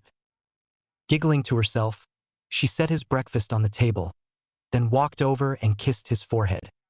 He groaned slightly and wrinkled up his nose and forehead. She giggled again, then cupped his cheek in one of her hands and whispered, "Naruto, wake up!" Naruto sat up straight at the sound of her voice.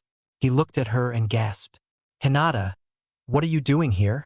This seemed the obvious question to him. She giggled at his look of shock and handed him his breakfast. He gasped again and was fighting back tears as she said, "I made you breakfast." He took it from her and ate slowly, savoring the crisp bacon, the light fluffy eggs, and the warm toast. After he finished, she asked, "How was it?" "Hinata, this was probably the best breakfast I've ever had. Thank you." She blushed at the compliment. Then he remembered where they were and when. "But you never answered me. What are you doing here?" Hinata smiled. "I wanted to see you, and I decided to come over here and surprise you. I picked your lock with my chakra and came in, cleaned up, and made you breakfast." Naruto looked around and saw that it was true. The place was clean, dusted, neat, and his clothes. Where were they? "Where are my clothes?" "In the washer." She got up at that point, checked the washer, which was done, and moved them to the dryer. She came back and sat down in front of him again. "In the dryer now." He blushed as he realized she had been handling his clothing, but she didn't seem to mind. He turned to her, looked her in the eyes and said, "Hinata, this is the kindest thing anyone has ever done for me. Thank you so much. But why are you doing all this?" Hinata smiled and said, "I told you. I wanted to surprise you, and I wanted to see you. Besides, I wouldn't be a very good fiancé if I didn't see to it you got a good breakfast, now would I?" She put her hands on her hips at the last part and gave him a mock-stern glare. Naruto blanched. Fiancé? So, he had just woken up, so he hadn't really remembered the events of the previous day yet. Hearing that reminded him though, and he smiled. He said softly, "I truly thank you, Hinata. You've done more for me already than anyone else has ever bothered to do." Hinata sighed, happy in his praise, then remembered her conversation with her father. "Naruto, father was telling me about your discussion with him last night." He looked slightly worried at this, so she continued, "He told me you turned down money, power, influence, all that, and that you only agreed when he said it would make me happy." Naruto sighed, relieved, then said, "Yes, Hinata, that's true. I don't want money or power or any of that. I just want you to be happy." She blushed prettily, but pushed on. "Why is that, Naruto? Why would you be so determined to make me happy? I mean, it's not like we've been together long or anything, and already your determination to make me happy is astounding." Naruto blanched slightly, then said, "I can't tell you yet, Hinata. I will tell you, and soon, I promise, but not yet. Okay?" Hinata was slightly disappointed, but she thought a moment and nodded. "I don't want to push you, Naruto. I was just curious." He came to her and took her hands in his, saying, "There is a reason, Hinata, and I promise you I'll tell you as soon as I can. Just not yet. Trust me. Okay?" She nodded again, and he lifted her to her feet. She grinned and let him pull her to him. Then he took her right hand in his left and put his right hand on her waist. She put her free hand on his shoulder, then asked him, "What are you doing, Naruto?" He grinned and told her, "I've always wanted to try this." He led her into a slow dance. She followed, letting him set the beat. After a few steps, he spun her away and pulled her back, keeping the beat perfectly. She was impressed. They danced a little longer, then he spun her again, this time pulling her into an embrace when she came back. They stood there a while in one another's arms, just happy to be close to each other and to not be alone anymore. After a few minutes, Hinata reluctantly pulled back. "I'm sorry, Naruto, but I've got to go. I have to meet my team in half an hour for our training for today." He nodded. "Hinata." She looked at him. "When you get done training for today, come back by. Okay?" She gave him an odd look and he explained, "Your father told me that whenever you're with me, he wants me to make sure you get back to him and only him. You're with me now, and you're going there, so I need to see to it you get back to him after that." She smiled and nodded. "I'll see you in a while then, Naruto." She left, smiling happily at his thoughtfulness. Naruto, meanwhile, laid back on his bed and smiled, thinking he couldn't believe this had happened. After all, just a few days ago, he had been ready to give in to all the hate in the village and to just slink away in shame. Now, days later, he had a girl who loved him, who was his fiancée, who had just cooked him breakfast and cleaned up his place just because she wanted to, and who was quite honestly the prettiest girl in the whole village. He laughed at himself as he thought of that. He had thought Sakura was the prettiest at one time, but now she paled in comparison to Hinata. Maybe it was true what they said, that the more you got to know someone, the more they looked different to you. Maybe. He put his hands behind his head as he remembered what had happened with Sakura that had made him see her differently. Then he thought of how Hinata had yelled at him to not give up, and that he could do it. He closed his eyes and replayed that day in his head, realizing again how much a difference a single call could make. He laughed quietly, thinking to himself that if she hadn't done that, he wouldn't have even noticed her. He smiled. He was so glad she had called out to him. He grinned, then thought to himself that he'd have to make sure he didn't let anything come between them and that he never did anything to hurt her. He laughed softly at himself when he realized the very thought of hurting her was like a dagger in his heart. He knew then and there that he'd never hurt her. He got up and got showered, got his clothes out of the dryer and got dressed. 10 minutes later, Naruto's special place. Naruto smiled as he arrived at the place. He'd found this place some years before, back when everyone in the village hated him. He only came here because it somehow felt like home. He had gotten in through a window after learning the tree climbing technique. It hadn't been locked, and when he got in, he found a room full of scrolls. One of them had detailed the jutsu he had just recently showed Hinata. It was the only one in the entire collection with no name, so it was the first one he had learned. He had found a few wind-style scrolls as well, and had been able to pick those up pretty easily, much to his surprise. Some were just ways to blow things away, literally others were slicing moves, and still others allowed him to blow at the ground and push himself up or redirect himself in the air using wind. These had all come naturally to him for some odd reason. Yet when he tried the fire, water, earth, and lightning techniques in the scrolls, they had been harder, and nowhere near as strong as the wind ones, so he had ignored most of those.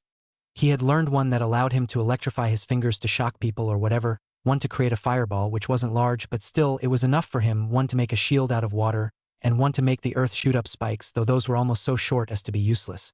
Once he realized those elements didn't work as well for him, he'd passed on them and concentrated on wind moves. They cut, blew, and were good for both offense and defense anyway, so he didn't mind. Lately, he was working on trying to mix elements into his chakra spinning move, which he hadn't named yet. He had found 5 scrolls detailing how to manipulate each element, and was using his spin move to try to do it. Wind chakra, naturally, he found easy to mix into the move. The other 4 were harder. Lightning wasn't too hard, fire was harder, water somewhat easier than fire, but not as easy as lightning, but earth was dang near impossible. Earth chakra was just too damn stiff to get into those spinning patterns. He'd managed it once, which was interesting to see. It made the chakra turn gold, but he couldn't keep it up very long. He did all this on his own.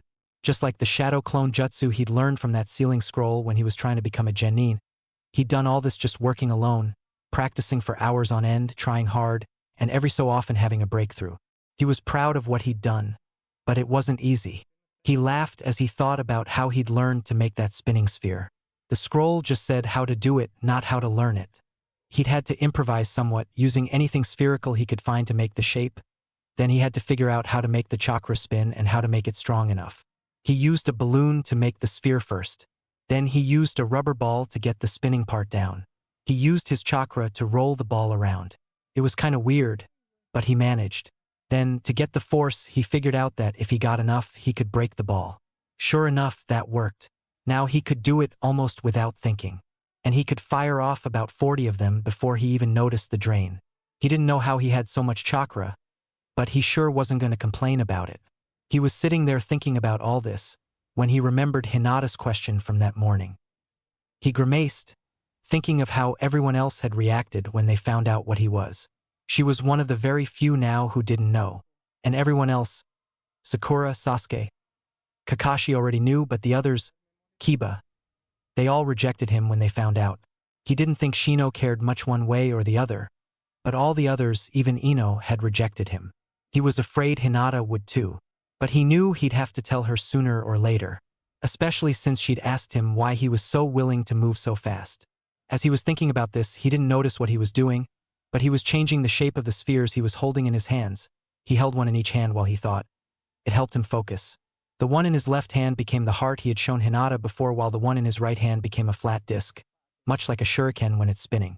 That one was also getting smaller and sharper, and he was unconsciously adding wind chakra to it. Suddenly, he came out of his daze and looked at it. He thought a moment, then threw it. He was somewhat surprised that it actually flew and didn't just dissolve, but he got the real shock when it hit the wall and went right through it. He used his chakra to repair the hole. He had learned a couple hole-fixing jutsu. Figured they'd be useful to heal wounds and the like, then looked out the window where the chakra shuriken had sliced up about a dozen trees with glancing blows before slamming into a rock. The shuriken stopped, but the rock had a large cut in it. He was stunned. He hadn't even been trying to do that. About a mile from Naruto's special place, a large man with spiky white hair was peeking into the women's bath when he heard a loud crack, followed by a few sounds like trees being cut, followed by what sounded like a stone shattering. He jumped at the first, then thought hard about the others.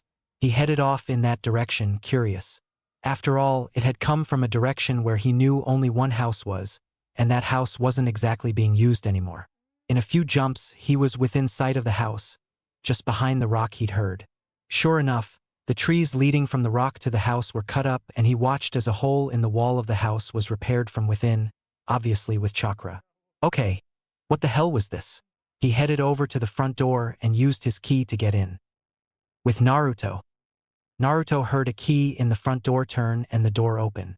He panicked. He'd been sure this place was no longer used. He was about to run when he heard it. Someone in here? A voice called out from downstairs before heading up to the room he was in. He couldn't get out fast enough, even if he'd wanted to. The door opened and a man stood there.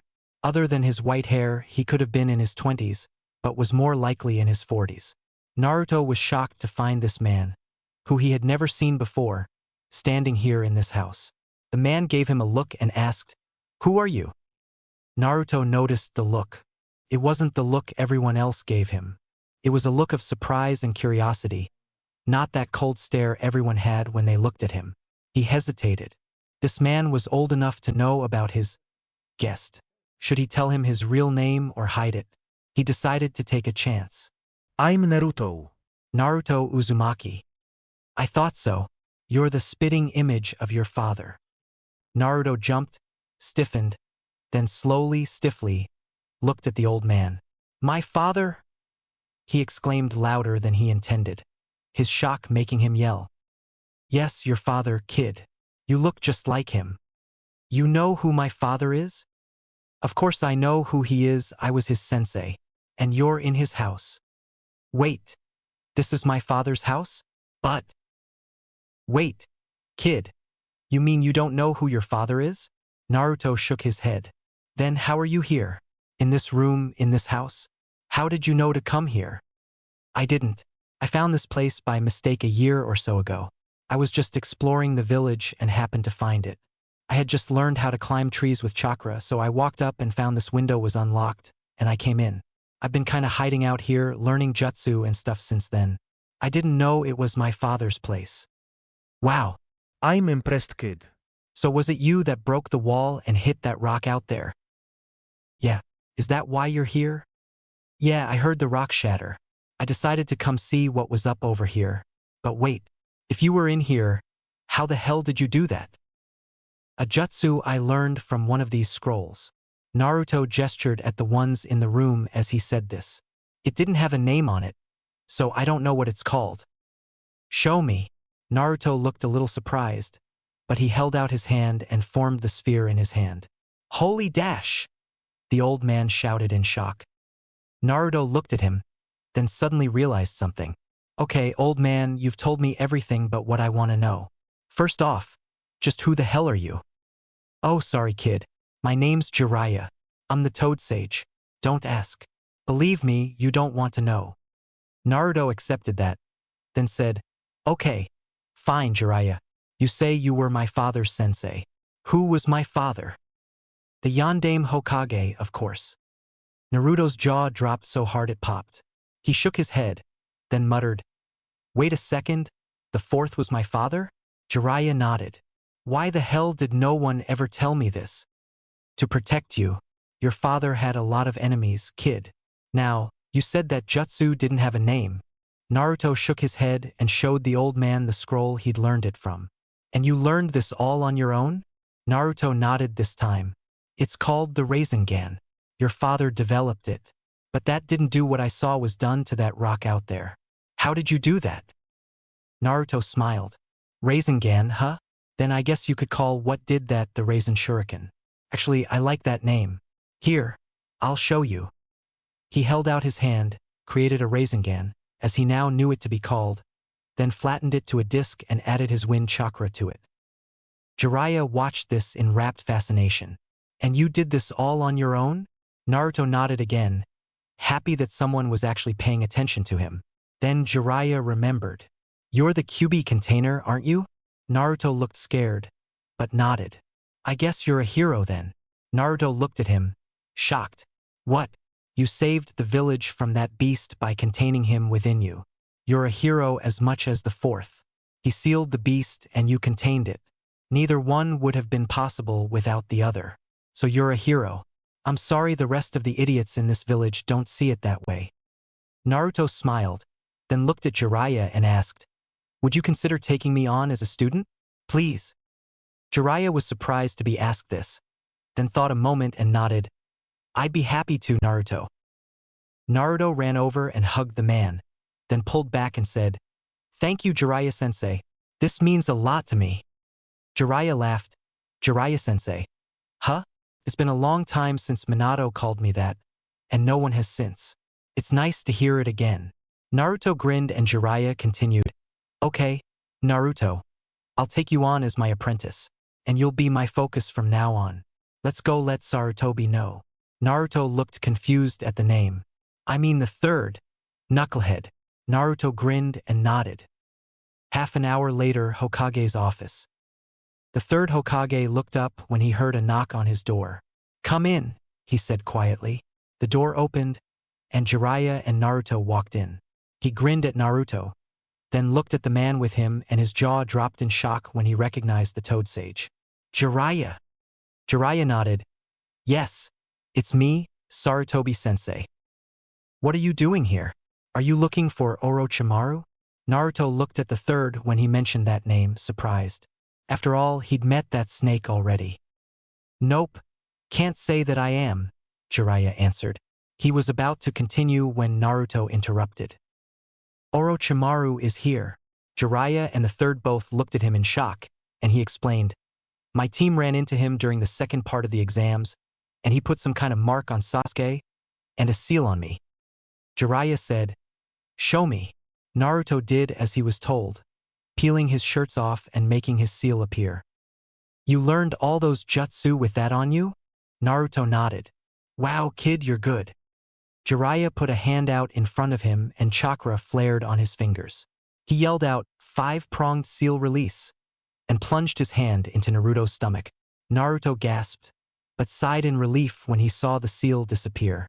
Jiraiya then said, now, show the Hokage that jutsu you showed me. Sarutobi, you're not going to believe this. Naruto decided to try something. He held his hand out and formed the Rasengan and tried to infuse it with Earth Chakra, the hardest, and found it shockingly easy. Soon there was a golden sphere swirling in his hand. Jiraiya looked shocked. You didn't tell me you could infuse it with elemental chakra, kid. Can you do that with other elements? Naruto grinned, released the sphere, then recreated it first with wind, then lightning, then fire, and finally water chakra. I tried earth first here, because that's been the hardest for me. Wind's the easiest. Jiraiya looked ready to faint, then looked at the third, who of course recognized the jutsu too. The third finally found his voice and said, Naruto, I'm sorry I haven't done more for you in the past. I knew the villagers were cruel to you, and I didn't do anything to stop it. But I really couldn't, the council wouldn't allow it. Naruto nodded at this, showing he understood. Jiraiya told the third about telling Naruto about his father, about the Raisin Shuriken as Naruto called it, finding his father's house, all of it. Naruto grinned when he talked about the Raisin Shuriken, smiled quietly when he talked about him finding the house, and looked embarrassed when he talked about the scrolls and how Naruto had been learning up there. The third told Naruto, I want you to know, Naruto, that when you turn 18, your dream will come true. You always said you wanted to be Hokage. If I live that long, on that day, you will be named the 5th Hokage. Naruto gasped and then smiled at that. Just so we're clear, That does not leave this room. Got it? Both Naruto and Jiraiya nodded. Then he looked at Naruto and added, and that includes Hinata. Naruto looked down a bit, then nodded. 10 minutes later. As they were leaving the Hokage's office, Jiraiya turned to Naruto. So, who's Hinata? Naruto grinned at Jiraiya. Oh, she's my fiancée, Jiraiya-sensei. Jiraiya looked surprised. Fiancé, huh? Aren't you a bit young for that? Yeah, I guess so, but it's an arranged marriage. I'm more than happy to be with her, and I know she's happy to be with me, so no one's objecting to it. And her father arranged it, so that's all good too. Jiraiya nodded, realizing this kid was mature enough for this, and then smiled. So, when do I get to meet the young lady? Naruto gasped, remembering that he'd told Hinata to come back to his place after her training. I gotta get home. She'll be on her way there soon. I'm coming with you. I want to meet the young lady. Naruto nodded and ran off to his apartment, Jiraiya keeping up easily. After just a few minutes, they came into sight of Naruto's building. Just as they came into view of it, Naruto saw Hinata going in the front door. He gasped and ran around to the back and leaped to his balcony. Jiraiya followed as he opened the door there and they went in, just as there was a knock at his door. Naruto caught his breath quickly and went to open the door. Hinata was standing there, waiting patiently, when he opened the door. He pulled her in and hugged her tightly. She hugged him back. Then they pulled away from each other and kissed gently. When they separated, Hinata saw Jiraiya and blushed. Hinata, this is my new sensei, Jiraiya, Naruto told her. Hello, Jiraiya-sensei. It's a pleasure to meet you, Hinata said, bowing. You as well, young lady. I can see why Naruto here is so bowled over by you. He grinned teasingly as he said this, and Hinata blushed deeper. Sensei, don't tease her. She's really shy, Naruto said, defending his fiancée. Hinata smiled at this. Okay, sorry. I didn't mean to embarrass you, young lady. Then Jiraiya smiled. So, you two are engaged, huh? She smiled and nodded emphatically. Naruto grinned and told him, I told you so. And believe me, it's not just her looks. I care about her for who she is too. Naruto put his arm around her waist as he said this. You'll see, sensei. She's a really sweet girl. Hinata, blushing at her love's praise, said, Naruto, you told me to come by so you could take me home. We should get going before father starts to worry. Naruto grinned and said to Jiraiya, I'll be back in a little bit. Okay, sensei? The old man nodded, and Naruto left hand in hand with Hinata, smiling. They made small talk on the way there, Naruto telling her about his day, leaving out the Hokage's news, along with the bit about his father and him and the fox, and soon they were at the Hyuga compound. Naruto knocked on the door, then kissed her deeply, pulling back so she was blushing when the door opened. Neji was there. Good evening, Neji. Could you let Lord Hayashi know that I'm here, please? Neji nodded and went to get his uncle. A moment later, Hayashi was there. Hello, father. I'm here returning your daughter to you, as per our arrangement. Hayashi smiled. I didn't know she was with you, Naruto. Naruto grinned, thinking of that morning. But I thank you for returning her to me. He held out his hand, and Naruto handed Hinata's hand to him. He took it gently and led Hinata into the house, then smiled at Naruto. Have a good evening, Naruto. Naruto nodded and they parted. Naruto went home, while Hinata went to her room and Hayashi went to the meeting room where the council was waiting for him. Naruto arrived back home 15 minutes after leaving, and Jiraiya grinned at him. Did you have a good time with your girl? Naruto gave him a confused look, and Jiraiya groaned. You mean to tell me you two are virgins? Naruto realized what the old man meant, and snapped. Of course we are, you old pervert. We're only 12. Jiraiya laughed. Naruto glared. All right, pervy sage. Knock it off. Jiraiya glared at him, but couldn't deny it. So instead, he changed the subject, hoping the nickname wouldn't stick. Fat chance. Naruto, you've been training alone a long time, I see. Naruto nodded. I may not be the best teacher out there, but I'll try to help you with anything you want to learn. First, I need to see how good your chakra control is. What shapes can you make with the Rasengan? Well, I've only tried a few. I made a ring out of it for Hinata and the sphere of course and the shuriken from earlier. That, and one more. Show me. Naruto grimaced, but formed the Rasengan heart he'd made for Hinata. Jiraiya was stunned by this. And you can infuse it with all 5 elements of chakra. Wow, kid, you must be some kind of genius. Naruto grinned. Let's see if we can't improve it even more.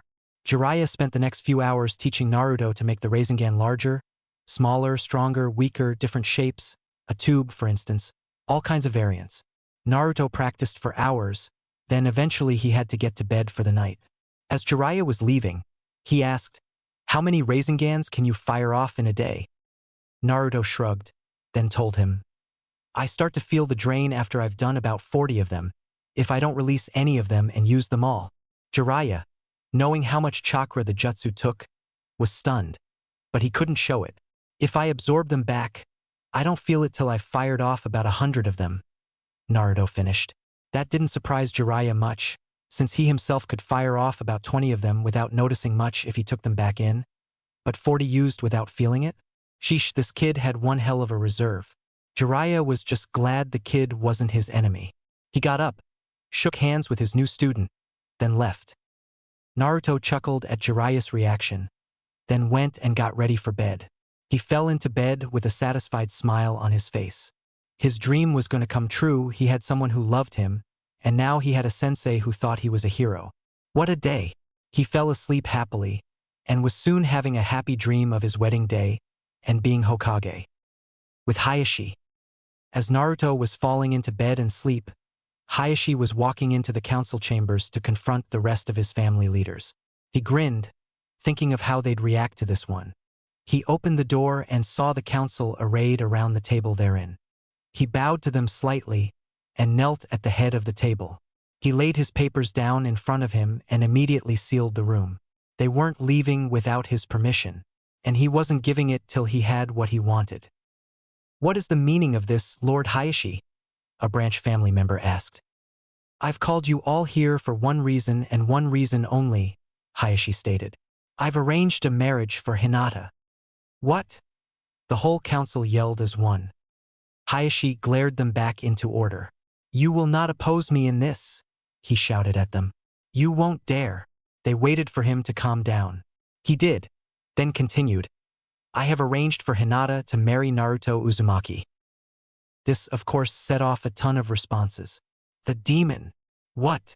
No?" were a few. With the whole council yelling, Hayashi just glared at them all. "I warn you, do not get in my way." His quiet anger was more frightening than his yelling. The council calmed down. One member finally spoke for them all. "Why would you arrange for her to marry him?" "Because she desires it, and because the young man truly desires my daughter's happiness." "How can you say that? The boy is an orphan. He must be after our money, our influence." Hayashi grinned. "I knew you'd say that." He handed them all a copy of the paperwork he had with him. "Read that." He waited while they did. It was a transcript of his conversation with Naruto about Hinata and his marriage. It was signed by himself, the typist, and 2 witnesses who had been in earshot of the conversation, saying it was accurate. "This must be a mistake," the same member spoke. "With 4 signatures?" Hayashi grinned. "And you know our typist doesn't make mistakes. I can have Naruto sign it as well if you'd like."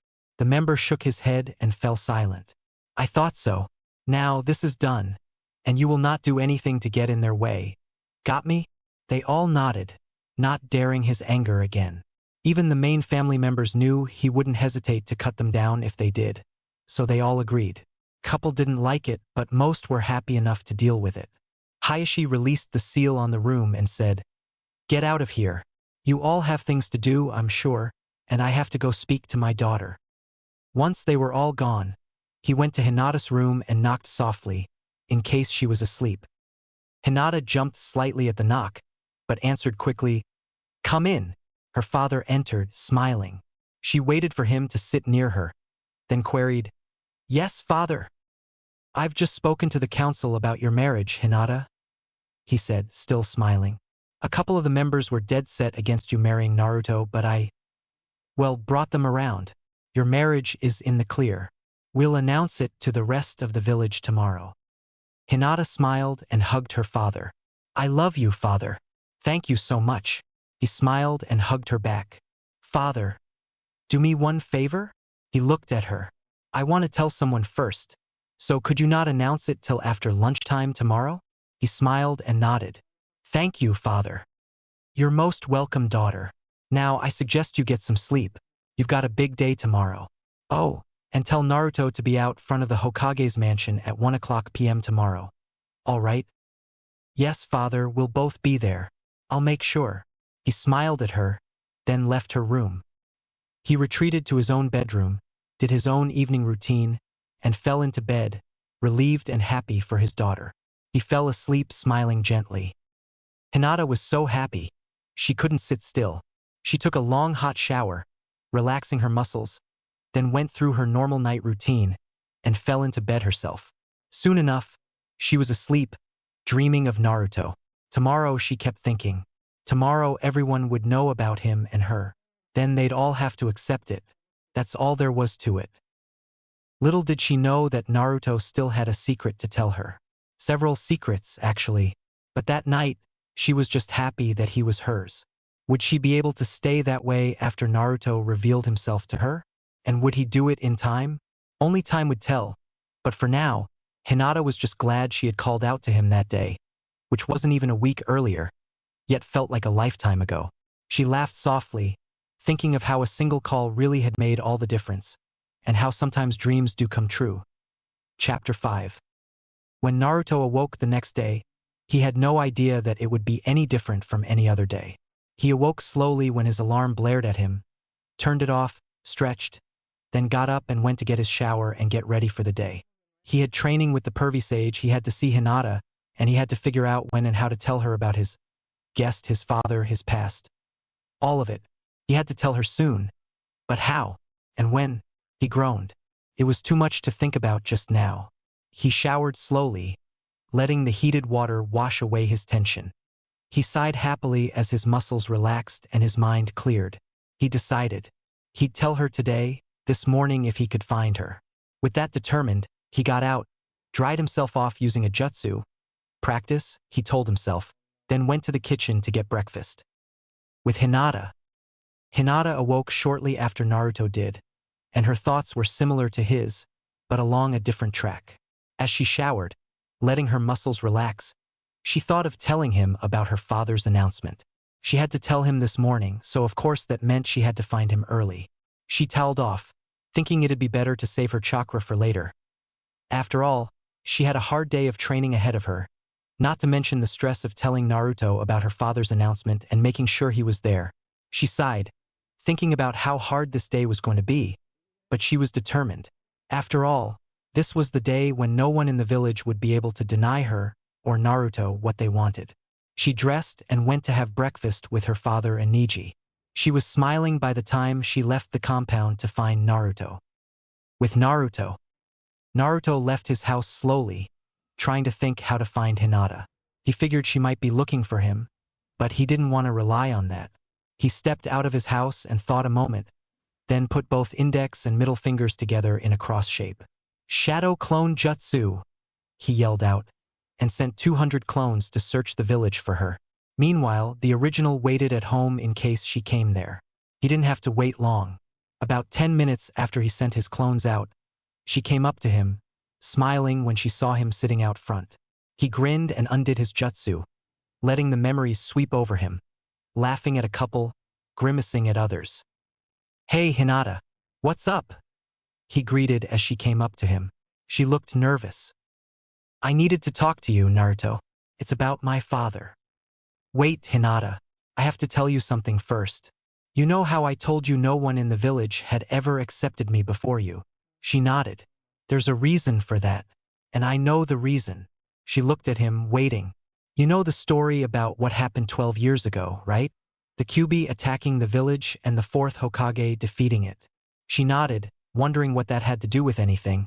But of course she knew of that story. Who didn't? Well, the story that goes around about the fourth killing the demon, well, it was slightly exaggerated. She looked confused, but nodded encouragingly to let him know she understood and to go on. He didn't kill it. It's a demon, and no human could ever kill it. He defeated it by sealing it in a newborn infant. After that, the third Hokage made a law that stated that no one could speak of what really happened. He wanted to protect the one who contained it from the hate of the village, but he failed. His voice trailed off somewhat. She smiled lovingly and he sighed. Hinata, the child he sealed the demon in, is me. She looked surprised. Hinata thought for a minute, then came over and hugged him. She hugged him harder than she ever had before. He was surprised, but he hugged her back. Eventually, she spoke. So you're the one. He looked at her, confused. You saved us. Me, my father, Niji, all of us. You saved us. He smiled. First Jiraiya, now Hinata. He sighed. He finally had people who accepted him. A sensei and a fiancé. He hugged Hinata tenderly and rubbed her back as she cuddled close to him, neither one caring who saw. After a few minutes, Hinata pulled back and looked at him. I almost forgot. I have to tell you something. Naruto smiled, then said, let's go up to my place. I want to give you something. Then we can talk about it. Okay? She nodded and he took her hand and led her up to his apartment. He opened the door and led her in gently. He sat down on his futon and she sat on one of the chairs, looking nervous. He smiled, forming a small Rasengan in one hand, like the one he used for her ring. He hollowed it out, making the ring again. So, what's up, Hinata? She blushed, watching what he was doing. It's about father. He nodded. He's going to announce our engagement to the village today. He got the family council to accept it last night, and he's going to announce it to everyone today. He smiled and nodded. While she talked, he was tinkering with his chakra in the ring in his hand. He had figured out he could make things wood-like by combining earth and water, so he was tinkering with other combinations. He was currently trying combining earth and air. That didn't do much. It just canceled itself out and the ring fell apart. He gestured for her to continue. When father told me last night, he asked me to make sure you were there. I told him I would, and he said to have you outside the Hokage's mansion at 1 o'clock. So meet me here at 1:45 p.m. Okay? We'll have lunch and then go over there together, all right?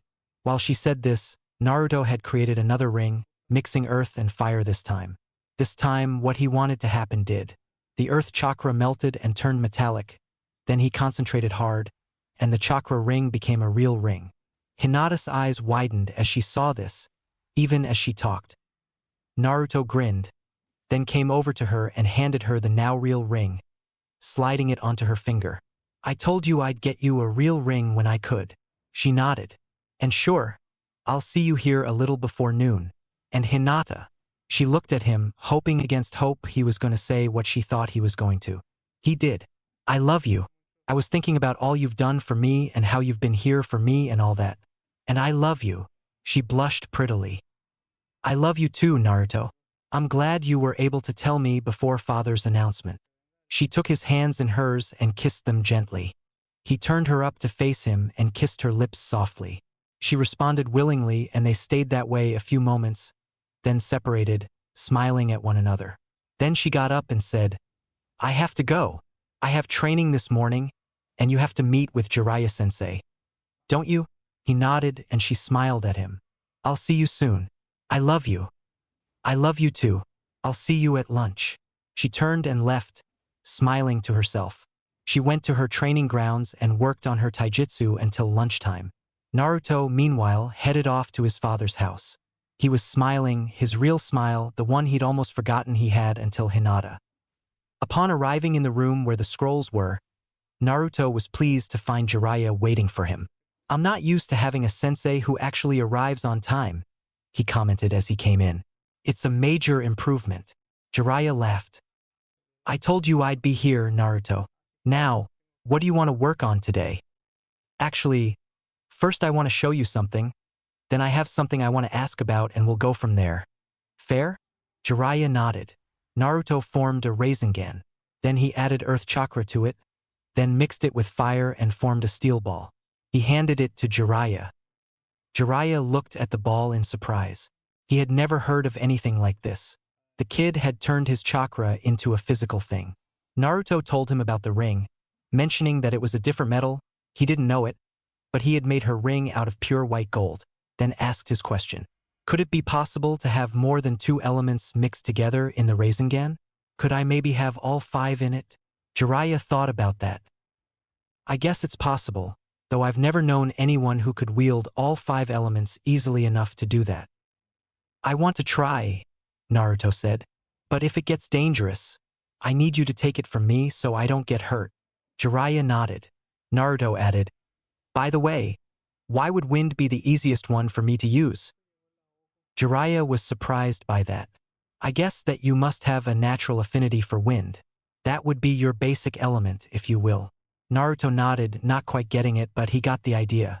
He formed a Rasengan again, pumping wind into it first. It turned green and glowed a little in his hand. He made the ball smaller so it would still fit in his hand once all 5 were in it. Then he added fire, then earth. By then it was an odd shade of gray with an orange tint. When he added water, he was afraid the fire would go out or something, but it turned a shade of yellow instead. All 4 elements mixing together in the sphere, which was still small enough to easily fit in his hand. Then he added the final element, lightning, and the sphere glowed white. He grinned. I'm impressed, kid. Don't let that go just yet. Naruto nodded. Try to form it into your Rasen Shuriken. Naruto nodded and concentrated a minute, and sure enough it formed into the flat disc. Jiraiya pointed at the wall. Throw it as hard as you can. There's nothing that way for a mile. Then there's the spring, which is empty right now. Naruto did as he was told. The 2 heard wood being cut, stones shattering, and then a splash as it slammed into the hot springs. Then nothing as the disc was stopped by that. Naruto grinned at Jiraiya. How was that, pervy sage? Jiraiya laughed at the affectionate nickname and ruffled the kid's hair. I'm impressed, kid. You've already surpassed me. Your father too. But I think there are some things I can still teach you. Naruto grinned, eager to learn. He and Jiraiya spent the next few hours working on seals, wind jutsu, fire/wind combination jutsu, earth jutsu, and even a water jutsu. Naruto soaked it up like a sponge. He had never been given the time of day before, so to have someone teaching just him like this was a dream come true for him, and he was determined not to waste the opportunity. He worked hard, learning everything Jiraiya could throw at him, and just when he thought he was getting a jutsu down, the old man would add something to it to keep him pushing himself and trying new things. He soon had several wind jutsu down, along with a pretty good defensive earth jutsu, a fire/wind combo attack, and a water attack. Jiraiya was amazed the kid had learned so much so fast. Naruto was just happy to have an attentive sensei. All too soon, he realized he had to head home. Of course, Naruto had told Jiraiya about Hayashi's announcement. But what about Hinata? She did say she wanted to tell someone. Who? With Hinata. Hinata walked up to the door and knocked on it firmly. Shortly, the door opened and Hinata smiled at the sight of her friend. Can I talk to you? Hinata's friend nodded. They went up to her room and sat down, Hinata in a seat, her friend on her bed. My father is going to make an announcement today after lunchtime, but I wanted to tell you first. What is it? The pink-haired girl looked confused. It's about your teammate, Hinata said, knowing the girl would think of Sasuke. What would your father have to announce about Sasuke? Sakura asked, making Hinata giggle. Not Sasuke, Sakura. I mean your other teammate, Naruto. Sakura grimaced at the sound of her teammate's name. I wanted to tell you myself because you're my best friend, Sakura. Sakura smiled a little. What is it, then, Hinata? Well, Naruto and I are going to get married when we're both of age. Sakura's jaw dropped. She remembered how persistently the blonde knucklehead had asked her out up until the mission to the Land of Waves, and how suddenly it had stopped after that. He had gotten so withdrawn after that. Not that Sakura really cared. No one did. But then she remembered how Naruto had been about to give in to Kiba until Hinata called out to him. Maybe someone did care. And now this. Apparently Hinata had never gotten over her crush. But then, she must not know what Naruto was. Do you know what he is, Hinata? If you mean about the fox, yes, I know. Sakura was shocked again. So Hinata knew and still wanted to be with the boy. So be it. Well, Hinata, I guess if you're happy, I'm happy for you. And I know you've always loved that knucklehead. So I'm glad you finally got him." Hinata smiled and hugged Sakura. The two of them had gotten close after Sakura had come back from the wave mission, and now they were best friends. Sakura was truly happy for her friend. After a few more minutes of small talk, Hinata left Sakura's to head back to Naruto's to meet him for lunch before the announcement. She was smiling as she walked. She had been nervous telling Sakura, but she was glad her friend had accepted it. With Naruto waited in his apartment, lunch ready, for when Hinata would come. He didn't have to wait long. He had just finished setting everything up for them when he heard a knock at the door. He opened it and smiled. "Hey, Hinata. Come in. Lunch is just ready." Hinata smiled and came in. "Wow, Naruto, did you do all this?" He nodded. It wasn't a large meal, but it had taken a while to set it all up. He had the table draped in a long tablecloth, really a transformed shadow clone, and a single candle lighting the table, small sandwiches on a large tray, mixed juices to drink, apple and orange mixed, he had mixed them himself, a finger tray of fresh vegetables. Easy, cool, and simple, yet it was a feast to her. She was happy, and he was happy because of it. They sat together and ate, Hinata fiddling with the ring he gave her from time to time. Naruto saw this and smiled. "You excited, Hinata?" She nodded. "Me too. I'm just so happy being with you, and now the village will have to accept that we're together." She nodded again, smiling. "I love you. I love you too, Naruto." Her voice sent pleasant chills up his spine as she smiled at him. After they ate, they decided to walk to the Hokage's mansion together to get there early. Upon arriving at the Hokage's mansion, Naruto and Hinata made their way to the outdoor patio where the announcement would be made. They sat and looked up at the Hokage images on the mountainside. Naruto remembered he had yet to tell Hinata his other secret. Oh well, it would wait till after the announcement. He smiled. At least that secret was a good one. He looked up at the image of the fourth, grinning, wondering what his father had been like in life. He'd have to ask Jiraiya. After all, he had been his father's sensei. He'd know. He held Hinata's hand gently as they waited. A few minutes later, Hayashi arrived. He found the two lovebirds holding hands and looking at the mountainside images. He grinned his prankster grin and decided to have some fun with the two of them. He sneaked up on them, careful not to make a sound, then put a hand heavily on one shoulder of each kid, making both of them jump so far they landed on their feet, yelling out as they did.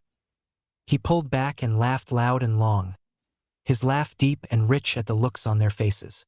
After getting over their initial embarrassment, the two kids laughed along with him till all three of them were holding their sides and had tears falling from their eyes.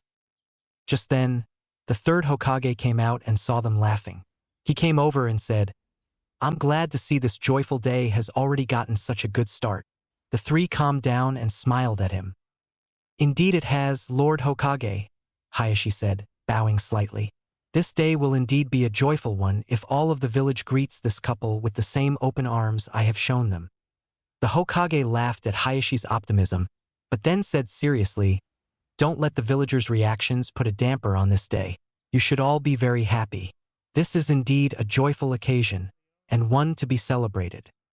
All three responded at the same time, "Thank you, Lord Hokage." The third smiled, proud of his villagers, or at least these three. He could tell the two kids had a strong bond already.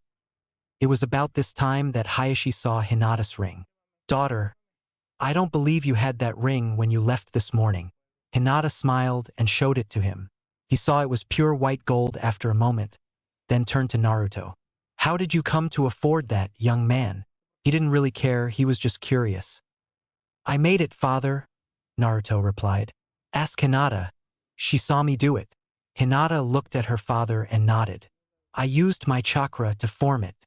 Hayashi and the Hokage were both impressed by this, but neither really showed it. Naruto didn't care, he was proud of himself. He held Hinata's right hand gently, happy to be close to her. Hayashi and the Hokage smiled at the two kids, happy they had found love so early in life, and proud of the two for being so mature. Soon, the villagers started to arrive on the square below. Some were there because they had been told Hayashi had an announcement, others because the Hokage had summoned them there, and still others had just followed the crowd. Only Sakura knew what was coming, and she only knew one part. No one there knew Jiraiya was going to show up and make his own set of announcements. When the Hokage got up and started to address the assembly, Naruto turned to Hinata. "Hey, Hinata," he whispered. She looked at him and he gestured at the mountainside images. "Do any of them look familiar?" As he asked this, he set his face in the same expression as the image of the fourth. Hinata looked from Naruto to the images, and slowly she noticed there was one that did. "The fourth. You look a lot like him." Naruto smiled. "He's my dad," he told her. She gasped, then smiled at him. "You're teasing me, aren't you?" she asked. "No, not at all. Jiraiya told me he was the fourth sensei and that he was my father. Truly." Hinata smiled at this. She was even happier to be with Naruto now. She hugged him and he hugged her back, not ashamed, even though they were in front of the whole village. The Hokage finished his greeting and Hayashi stood and addressed the village. "I thank you all for gathering here today. I have an announcement to make about my daughter and heir. I have arranged for her to be married. Hinata, please come up here." Hinata stood and joined her father, a happy smile on her face. "My daughter, Hinata, I have arranged for you to be married. Do you accept?" Hinata smiled and nodded. Then would her future husband please come and join her? Naruto rose and joined Hinata, taking her hand again. "Young man, Naruto, do you accept Hinata as your future bride?" Naruto smiled. "I do, sir." Suddenly, the villagers were very vocal. A few of the kids just smiled, Shikamaru for instance, while others, Ino for one, shrieked in envy that Hinata had her guy before they did, and still others cheered Naruto for getting such a beauty so early. Kiba was jealous of Naruto, but he determined to set that aside and give the knucklehead a chance, for Hinata's sake. Naruto and Hinata just smiled, realizing that even if they yelled, the villagers were getting used to the idea and accepted it. Naruto pulled Hinata closer and put an arm around her shoulders, smiling at her. She smiled back and they were about to go and sit down, when Hayashi finished his statement. "That's all. I wanted to make this public knowledge so that no one could stop this marriage. My daughter's happiness is hereby assured." He was turning away to allow the Hokage to release the assembly, when suddenly there was a rather large burst of smoke. As it cleared, the villagers gasped as one. Jiraiya was there, standing where Hayashi had been just moments before. Jiraiya glared at the villagers, then turned to the third. "May I, Lord Hokage?" The third nodded and Jiraiya turned back to the villagers with a very angry glare fixing them all. "How dare you?" he yelled at them. He pointed at Naruto and gestured for him to come back there. He brought Hinata with him, not sure what was going on. "This young man has suffered your indignities, your beatings, every evil thing you have done to him, and he has never fought you back. He dreams of being Hokage one day, and you've all told him he's worthless. Do any of you know who this young man is?" The few who knew who Naruto was looked down, but most shook their heads. Hinata grinned proudly. Jiraiya pointed at the image of the fourth and yelled at the villagers. "This boy is the son of the fourth Hokage." Most of the villagers gasped. Most of them really hadn't known.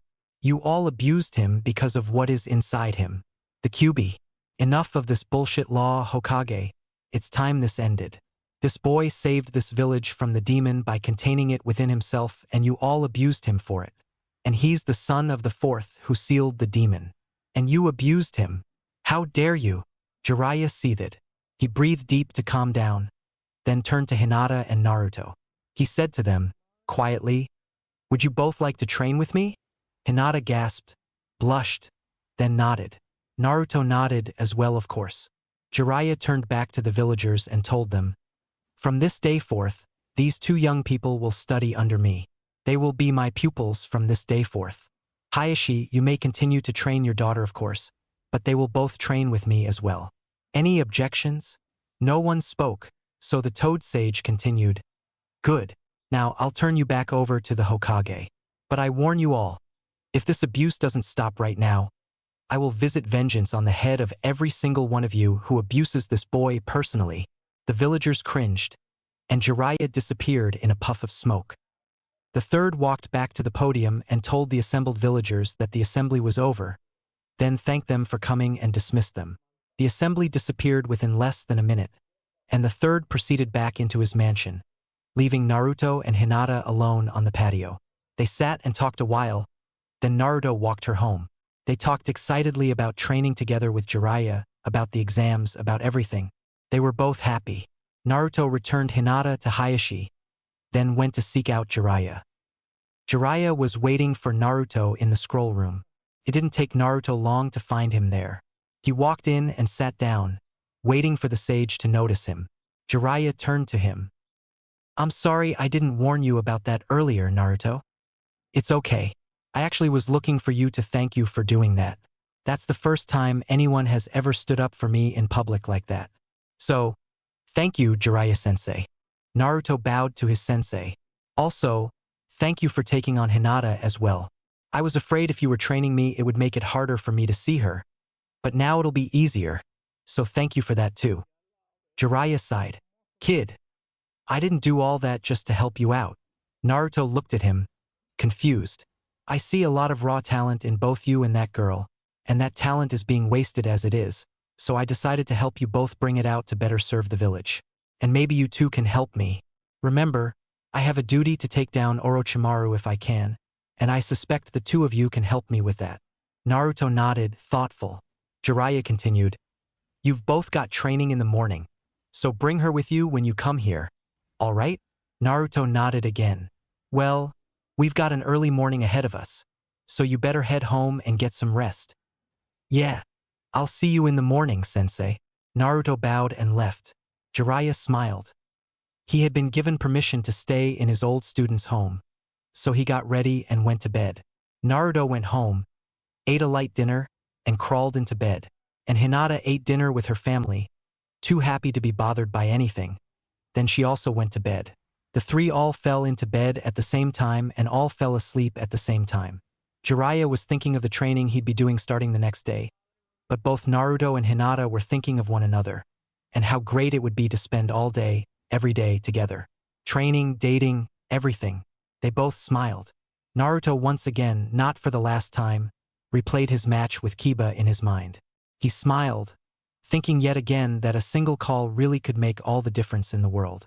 He fell asleep smiling. Hinata was thinking of her battle with Neji, and how she had been inspired by Naruto to win, and then how she had helped Neji and earned his respect. She remembered Naruto calling out to her, and she thought that his call had made all the difference for her as well. So it was that she fell asleep smiling as well. Naruto, Hinata, and Jiraiya were all looking forward to the next day, each for his or her own reason. The two preteens kept thinking about how a simple thing could change everything, and Jiraiya kept thinking about how he was determined to not fail his new students. And so began a new chapter in all their lives. Chapter 6. Naruto awoke the next morning, chuckling as he thought of the announcement the day before. He and Hinata were engaged, and now there was nothing anyone could do about it. He couldn't help wondering what he had done to deserve this, but he didn't really care. He got up, showered, dressed, all the normal morning stuff, and was about to walk out his door when there was a knock at the door. He jumped, surprised, then opened the door. Standing there was a very distraught Hinata. He immediately stepped back so she could come in, which she did. "What's wrong, Hinata?" he asked her. He could tell this was something serious, and naturally he was concerned. "Naruto." She came over and wrapped her arms around him, crying on his chest. He put his arms around her awkwardly, truly afraid now. What in the world could have happened to Hinata to have her here, crying, this early in the morning? Couldn't be Neji or her father. So what in the world had happened? While he was thinking this, he just held her and let her cry, not sure what to say or do. While holding her, he made a shadow clone.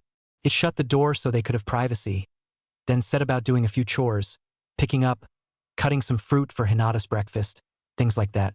Once it was done, it dispelled itself. After several minutes, Hinata calmed down, and Naruto turned her to the table where some fruit and a cinnamon roll was sitting. She sat down and ate slowly, shaking a little. Naruto was always there, never getting out of her arm's reach. He made her some calming tea and she drank it slowly, carefully, so she didn't burn herself. Naruto waited patiently. He was burning with curiosity, but he knew she'd tell him when she was ready, so he waited. Hinata watched the boy she loved, had loved for so long, knowing he must be curious as to what was going on. But she smiled as he waited. He was just there for her, and that was enough. As she ate and drank her tea, she felt herself calming down somewhat. By the time the fruit and pastry were eaten and the tea consumed as well, she was almost herself again. And still he said nothing, just sat there, watching her, waiting for her to speak. She knew this would happen eventually, she just hadn't thought it would happen yet. Damn it, just when everything was so good, why did it all have to be ruined now? She knew after she showed Naruto this, she would lose him. She just knew it. Naruto saw Hinata was getting ready to cry again, so he took her hand. She looked at him, and he said, "Hinata, I'm here. You can tell me. What's happened? What's going on?" She was using a transformation at the moment, so she released it. That's when Naruto saw the first indication that something wasn't right. A large nasty bruise colored Hinata's face beside her eye. It stretched from her temple down her cheek to her jawline. On the other side, there was a bruise going from her temple up to her forehead. Her jaw looked like it had been abused as well, and though it wasn't bruised, it was obvious she moved it with considerable pain. Naruto was glad he had given her soft foods. Her neck had what looked like finger marks on it, also bruises like she had been strangled, or someone had attempted to anyway.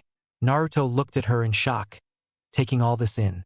Her hands were also hurt, though not as bad. It looked like she had fought someone off and taken a few small wounds on her hands in the process.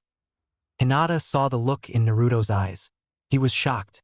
She knew that would be the case, but she wasn't even showing him half of it yet. She knew. When he saw everything, he'd see how weak she really was and she would lose him.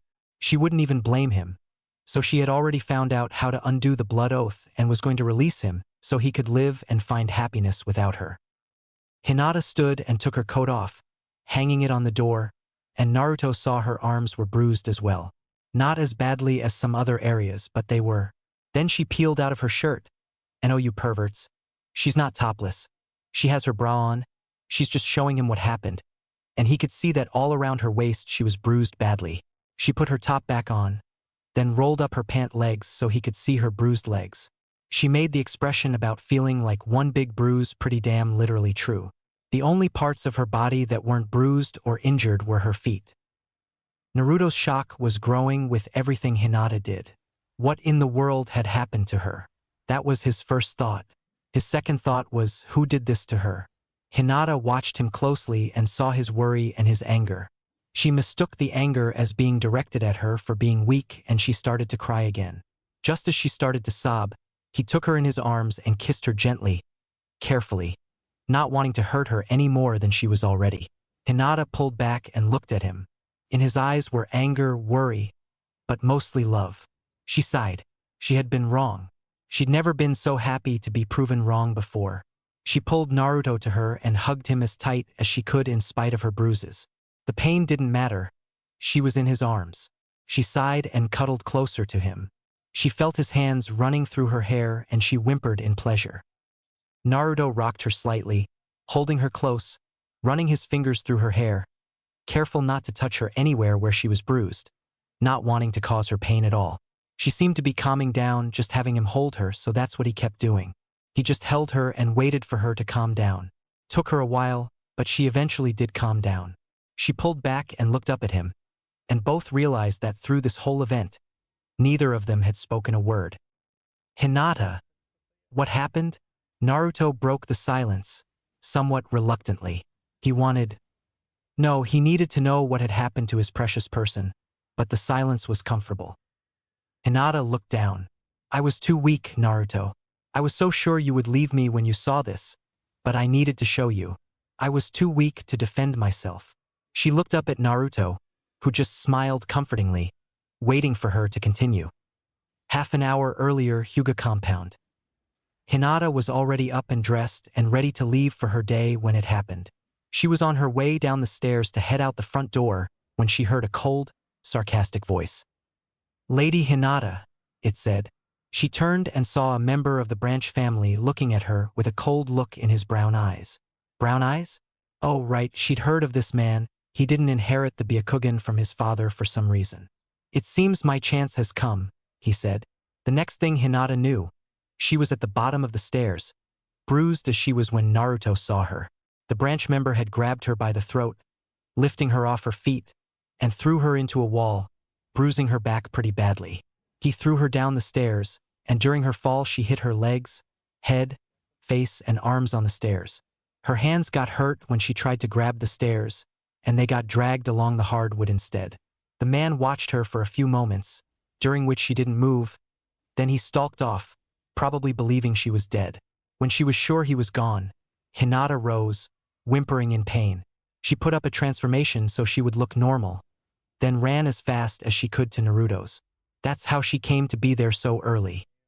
At Naruto's, Hinata slowly, hesitantly, told Naruto what had happened. Naruto comforted her, holding her close and running his fingers through her hair, a gesture that seemed to calm them both a good deal as she told her story. His rage was boiling, but he kept it in check. For Hinata, she was thinking of everything the two of them had already been through together. First her cheering him on, then her finding out about the fox, and now this. He had stuck with her throughout it all, and now he was showing that he wasn't going to leave her for being weak either. She backed away from him slowly, wishing she didn't have to, then went and sat down on his sofa to relieve the pain in her legs. Naruto followed and sat with her, taking her hands in his gently, needing the physical contact. She smiled. She craved it as well. After sitting there and holding hands for some time, the two of them were calmed by one another's presence somewhat, and Naruto finally asked Hinata, "Now what?" Hinata looked surprised. She hadn't thought of that. She didn't feel safe at home anymore. She looked at him, thinking. Here she was, sitting with Naruto at barely 9 in the morning. He had opened his door to her, given her food, her favorite food at that, listened to her, held her, and when she showed him the bruises, he was shocked, but he accepted her nonetheless. And she had seen the rage in his eyes. She now realized that his rage was directed at the one who had hurt her, not her herself. She suddenly realized she had been thinking for a couple minutes and hadn't answered his question. I don't know, Naruto. He waited. I don't really feel safe at home. No one would believe me. They'd just say I must have fallen from tripping or something. And I know when he finds out that I'm still alive, he'll try something again if I go back. But I don't know what to do. Well, for tonight, you can stay here. We'll figure things out after that. Oh, crud. He made a shadow clone and sent it out the door. What was that for? She asked, curious. I sent that one to get Jiraiya. He's our teacher, after all. She nodded, realizing he had a good idea. And you're not going to be up for training today, so Jiraiya and I will stay here with you. Tonight you'll stay here, and we'll figure things out between now and tomorrow morning. Hinata was surprised. Naruto was this willing to help her? Why? What in the world had she done to earn this loyalty? She didn't know, but she was glad she had it. Naruto still had his arms around her and was smiling at her gently as they talked and waited. They were both so involved in their own thoughts, neither was really paying attention to the conversation. To prove my point, Hinata commented at one point, I don't know what I'd do without you.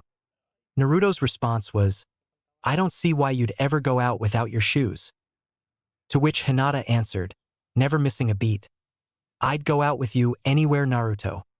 Such is the result of being too absorbed in one's own thoughts to really pay attention to the conversation one is involved in.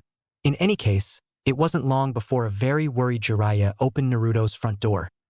What in the world is going on here? He asked upon finding Naruto and Hinata wrapped in one another's arms. He came around in front of them, saw Hinata's bruised face and Naruto's worried look, and sat down in one of Naruto's chairs hard. It took Naruto about 10 minutes to fill Jiraiya in on what had happened to Hinata and how she had told him about it and so on. The only part he left out was about Hinata taking her shirt off. He didn't need Jiraiya getting a nosebleed just now. Jiraiya listened attentively to what Naruto was telling him, nodding a few times, stopping him with a couple questions here and there, but mostly just listening. Naruto, while surprised, was glad the pervert could take things seriously if necessary. He didn't even look at Hinata in an inappropriate way even once the whole time, which for Jiraiya was a major milestone. Naruto held Hinata possessively as he talked to the sage. Jiraiya told them to take the day off and told Naruto to take care of Hinata. He told them both that he'd make sure to let Hayashi know where Hinata was and what had happened. Then he left. Hinata turned to Naruto. Are you sure I can stay here tonight? Naruto nodded. And you can have the bed. I'll stay out here. I'll be right here if you need me. And if anything is wrong, don't hesitate to yell for me. All right? She nodded. Naruto spent the rest of the next day pampering Hinata, comforting her when she was in pain, making her lunch and then supper, eating with her, holding her when she was scared or sad, doing everything he could to make sure she was okay. Hinata appreciated this more than she could say, and she was surprised to find Naruto so willing to do it, yet she was happy with him. Naruto eventually carried her to his bed and laid her down on it. It wasn't the most comfortable one ever, but to Hinata it was better even than her oh-so-soft mattress at the Hyuga compound. Odd, she thought, that she didn't think of that place as home anymore. After all, after what she had gone through there, who would call it home? After Hinata fell asleep that night, Jiraiya came back and sat Naruto down. They had some things to discuss. Naruto, tell me, how much does this girl mean to you? I love her. She's my fiancée, and she's the only one to ever really accept me, other than you. I want her to be happy more than anything. Why? I spoke to her father, Lord Hayashi, and he felt that he would be unable to guarantee Hinata's safety in the Hyuga compound after the events of this morning. He said I should warn you that he may have to remove her from there for her safety. Naruto almost volunteered to have her stay there, but he decided to wait until it came to be if it did. Time would tell on that one, he knew, so he'd wait and see what happened. It felt good to have her there in his home with him, though, and he was glad to know she was safe, for tonight at least. After Jiraiya left, Naruto went into the bedroom and watched over Hinata as she slept. She was so peaceful, so beautiful in her sleep. He didn't touch her, he just watched her sleep. As he watched her, he renewed his determination to protect her and to make sure no one ever hurt her. Well, never again, anyway. He was still angry at the man who had hurt her, but he wouldn't do anything about it unless she asked him to do something, which he rather doubted she would. Naruto checked the time. It was 2 in the morning. He slipped out of the room, leaving Hinata asleep, and laid on the futon and fell asleep himself. He and Hinata each dreamed of the other. They were peaceful, sweet dreams that both needed after this stressful day. Chapter 7. Hinata opened her eyes and looked around, extremely confused for a moment. Then she remembered the events that had passed. The attack showing Naruto him comforting her, all of it. She smiled, but then she remembered why she was there and what had just woken her up. She had been dreaming of Naruto, and suddenly he had transformed into the man who had hurt her and started attacking her. Of course, this scared the hell out of her and woke her up. And now, what time was it? She checked. 2:30 a.m. Damn it. She shouldn't bother Naruto. She knew, but she needed to know he was okay and that he was there for her. But she couldn't bring herself to wake him. And Naruto? She whispered, barely able to keep herself from whimpering. She wanted him there desperately, but she didn't want to bother him if he was asleep. Naruto heard her voice. He had been barely asleep, but the moment he heard her, he was wide awake. All she had said was his name, but that was enough. He got up, and moments later, he was there beside her, his crystal-clear blue eyes looking into her pearly ones. She looked scared. What's wrong, Hinaheim? He reached out and took her in his arms and pulled her to him gently, hugging her and holding her in his arms. He felt her arms go around him, which elicited a slight groan from him, but he just held her, comforting her. I had a bad dream, Naruto. I'm sorry for bothering you. He smiled at her to let her know it was fine, and she told him about her dream. I'm sorry, Hinaheim, he said, truly feeling bad for her. I'm here. I won't hurt you. I love you, Hinata, now and always. Hinata smiled at his declaration and snuggled into him, her arms wrapped around him tightly. Then she thought of something. Will you stay with me, Naruto? Naruto looked at her in surprise. I would never leave you, Hinata. Why would you ask that? I mean, we are engaged after all. I would never hurt you like that. She smiled at his naivete and shook her head. No, Naruto, I mean right now. Will you stay here in bed with me tonight? Naruto gasped. He hadn't thought of that, but he also knew he would never dare deny Hinata anything. He smiled. I'll stay with you, Hinata, now and always. I promise. He held her close and they laid down together. Naruto inconspicuously made a shadow clone and had it lay down on his futon. He had a plan for that one. She cuddled close to him and Naruto groaned as his body reacted to her. He held her close, careful not to let her feel that. He couldn't believe he was turning into a damn pervert. Then he thought again and realized he wasn't. He was just having a natural reaction to the proximity of a beautiful woman. He grinned at that thought. Hinata truly was beautiful, and she was his. He smiled wider, then held her close and both drifted to sleep, comfortable and comforted in one another's arms. 5 hours later, Naruto heard a knock on his balcony door. Jiraiya. No one else would do that. He did a quick substitution with his clone, giving the clone who now held Hinata a glare to not dare to do anything to her. A few moments later, the clone carefully slid out of bed without waking her and dispelled. Naruto laughed at the clone's nervousness, then opened the balcony door, letting Jiraiya enter his apartment. Jiraiya saw that Naruto looked somewhat disheveled but decided this wasn't the time to embarrass his student. He was, after all, here on business. "Good morning, Naruto." Naruto looked at him, tiredly, his eyes drooping somewhat. "Good morning, sensei. What can I do for you?" He knew Jiraiya noticed how he looked, but was glad the old pervert didn't press the issue. "I doubt you can do much of anything for me, Naruto. I'm here on business. And by the way, you and Hinata are going to take the next few days off from training until we get this situation all figured out." Naruto nodded, reluctant to lose the time, but knowing he had to take care of Hinata first. "I spoke to Hayashi and told him of Hinata's injuries and such. As I expected, he told me there was no way they could do much to the attacker. There was no proof after all, and there would be even less now. But he did say he understands that she must be removed from the Hyuga compound, at least until the attacker has been dealt with."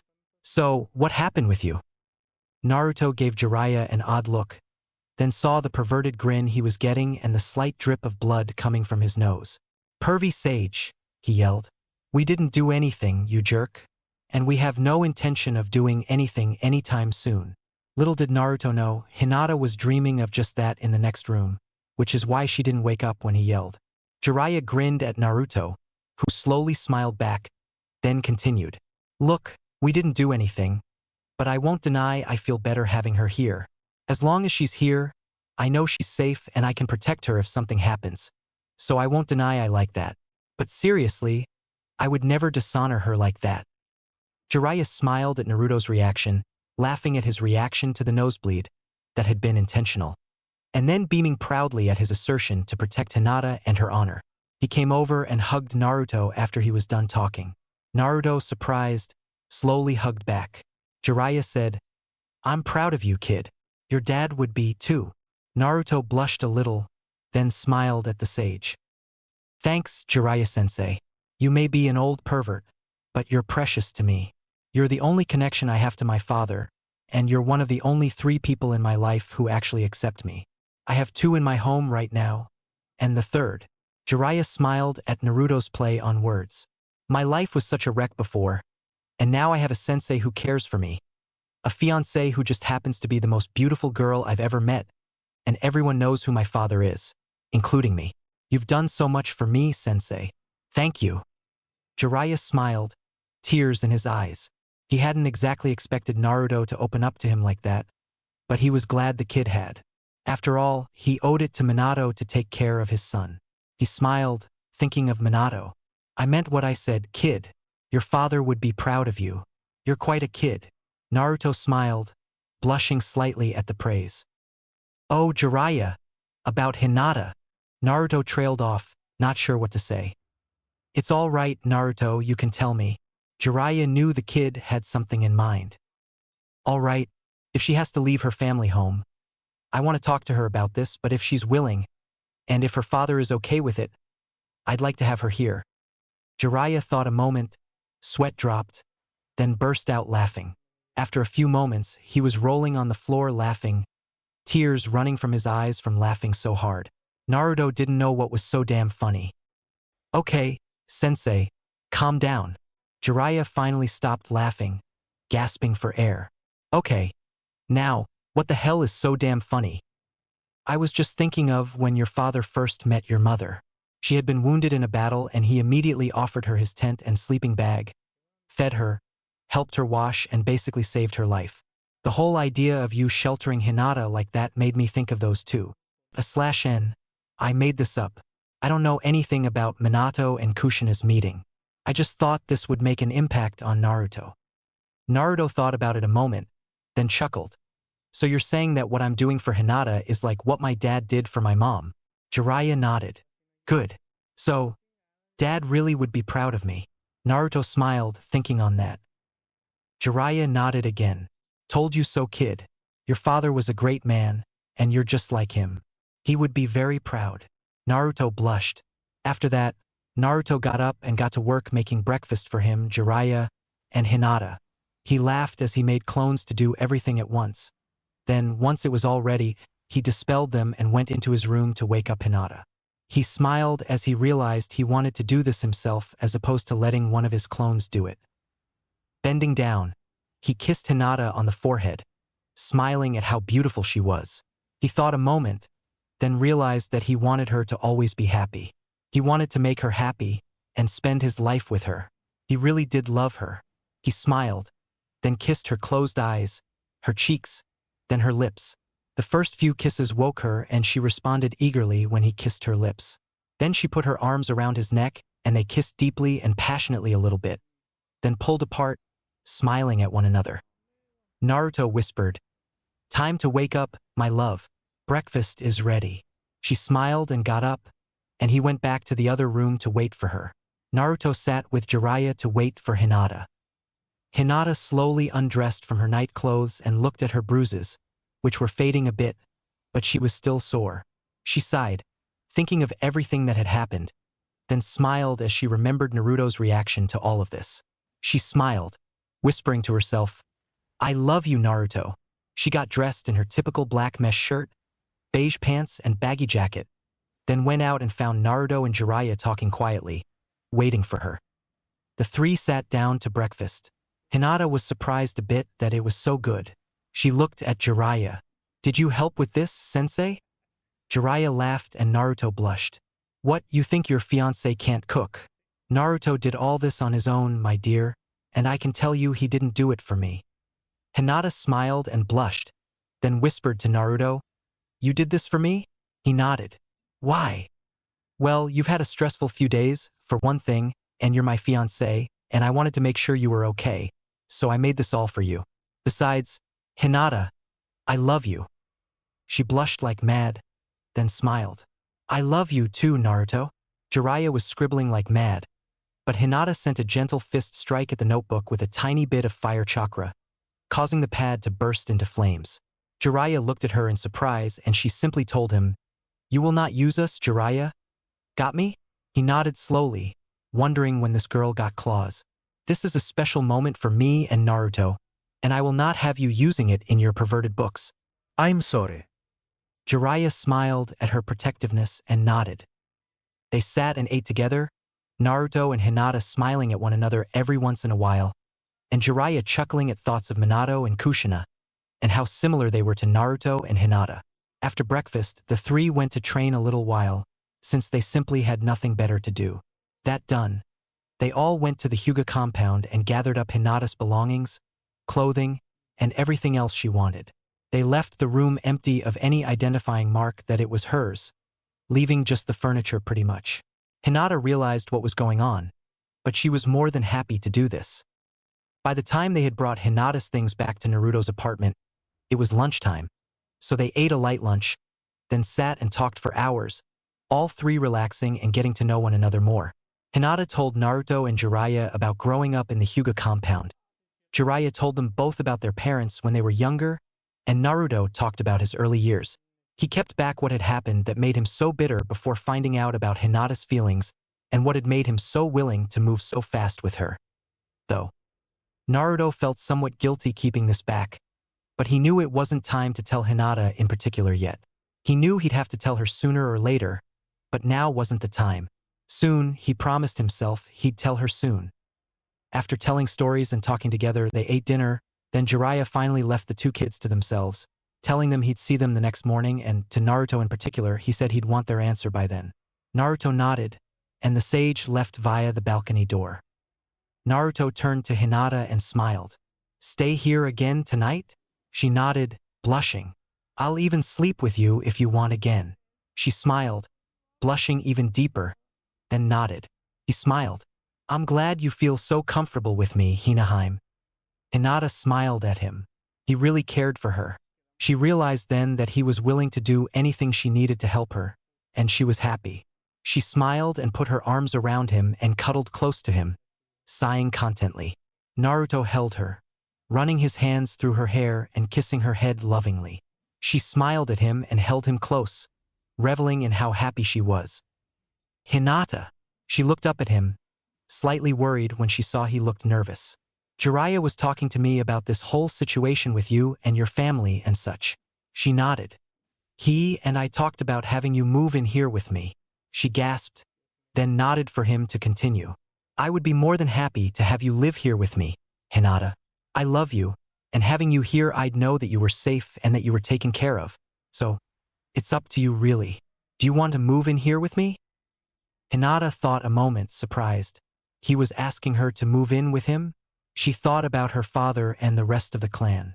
Her father wouldn't like it, but she knew it was his idea to move her out to begin with, so she knew he'd be all right with this.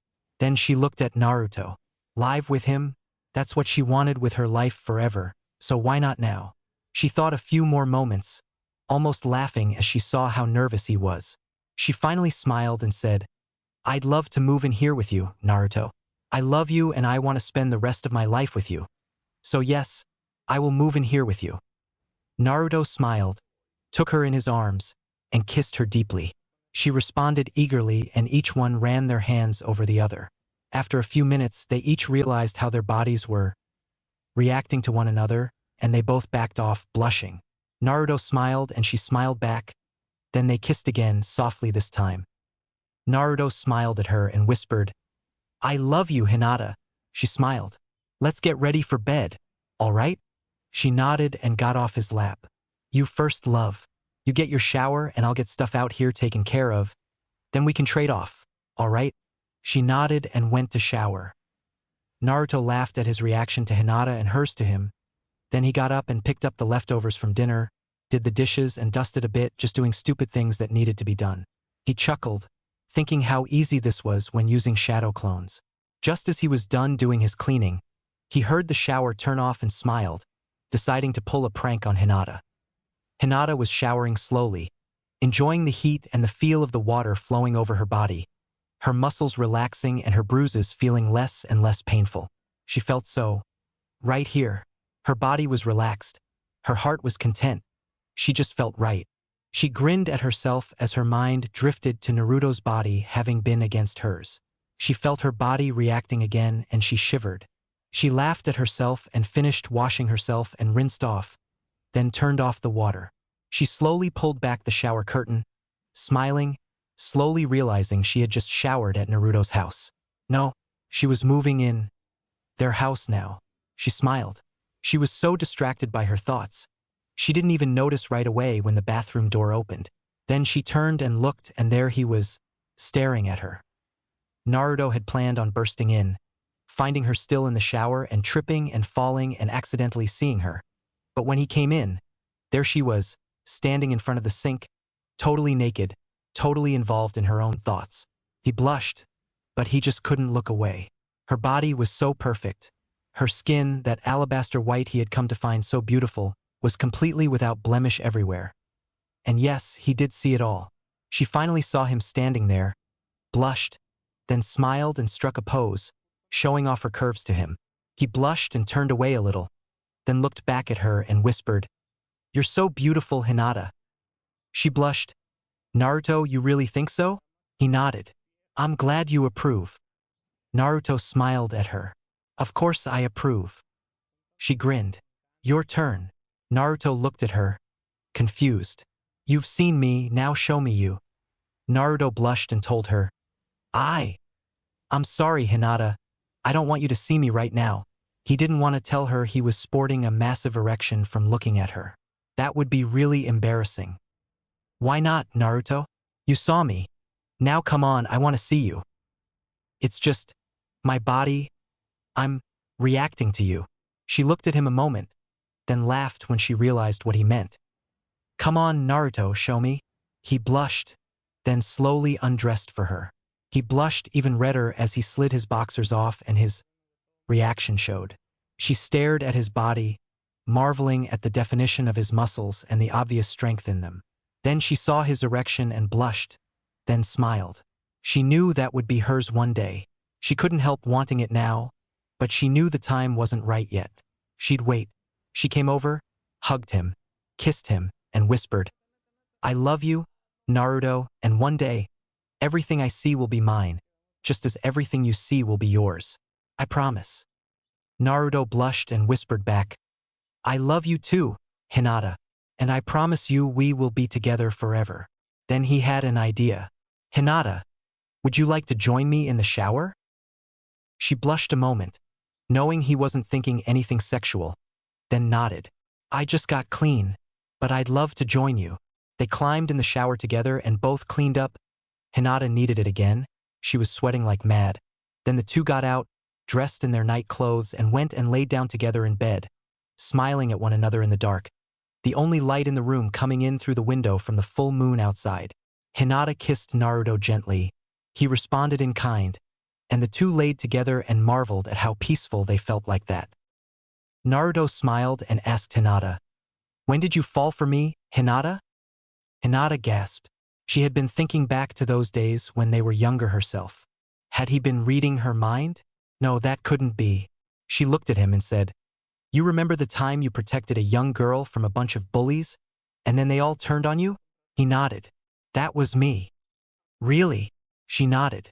I didn't know that was you, but I guess I've been protecting you all along. Huh? She smiled. Yes, Naruto, you have. And you were always my inspiration. But after that, I realized I wanted to know you and be near you.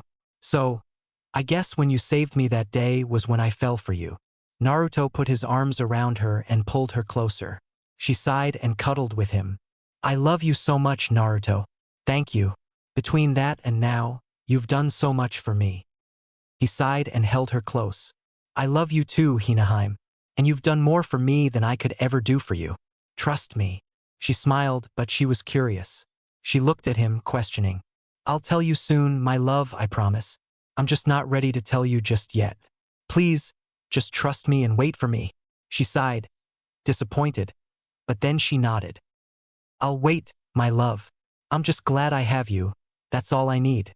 And whenever you're ready to tell me, I'll be here. Then she snuggled closer to him and closed her eyes. As he ran his fingers through her hair, she reached up and returned the favor, playing with his hair. She smiled, realizing she liked the feel of his surprisingly soft hair. She also slowly realized that he liked her doing that, so she kept doing it, even as he was doing the same to her. She opened her eyes a moment, saw his eyes were closed, then closed hers again, and both of them drifted to sleep together, arms around one another, hands tangled in one another's hair. They both had smiles on their faces, and both of them slept deeper and more peacefully that night than they had in years. Jiraiya and Hayashi watched the young lovers from across the street, Hayashi with his Byakugan.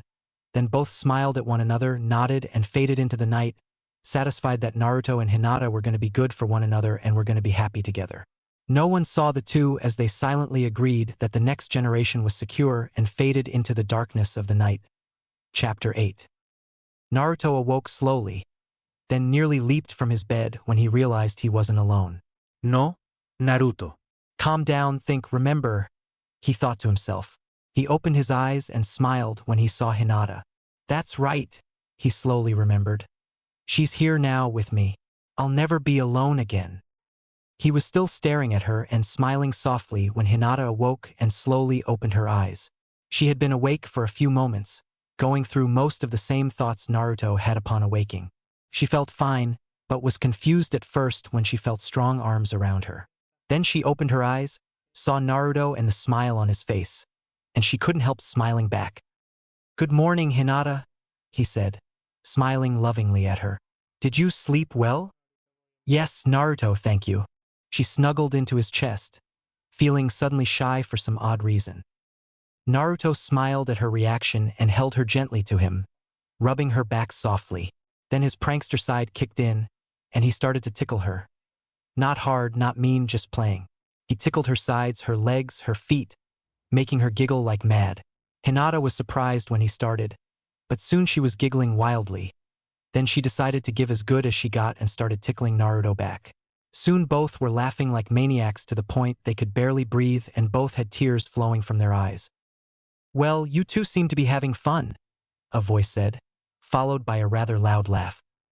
"Pervy sage," Naruto yelled, annoyed, after jumping about 5 feet. "What in the world are you doing here?" "Checking up on you two, of course. And honestly, I'm glad you two are so close," he chuckled. "It's good to see your parents' wishes coming true." Naruto and Hinata looked at him in confusion. Then both remembered what he'd told them about their mothers being best friends, and the two grinned at one another. They didn't care what the old pervert said. They were happy together. Suddenly, Jiraiya had 2 preteens tackling him and tickling him all over. He gasped in surprise, and then all 3 were laughing and tickling one another, Jiraiya laughing and thinking how great it was to feel like a kid again. All 3 felt closer to one another than they'd felt to anyone else in a long time. Naruto felt like he had a family, Hinata felt truly loved by someone other than her father, and Jiraiya, for the first time, felt like he truly was Naruto's godfather. After half an hour of play, the 3 sat up and panted, finally remembering how to breathe. Naruto kept looking at Hinata and chuckling, which of course made her giggle. Jiraiya was looking from one to the other, looking like he wasn't quite done with either of them, which of course set all 3 of them to laughing.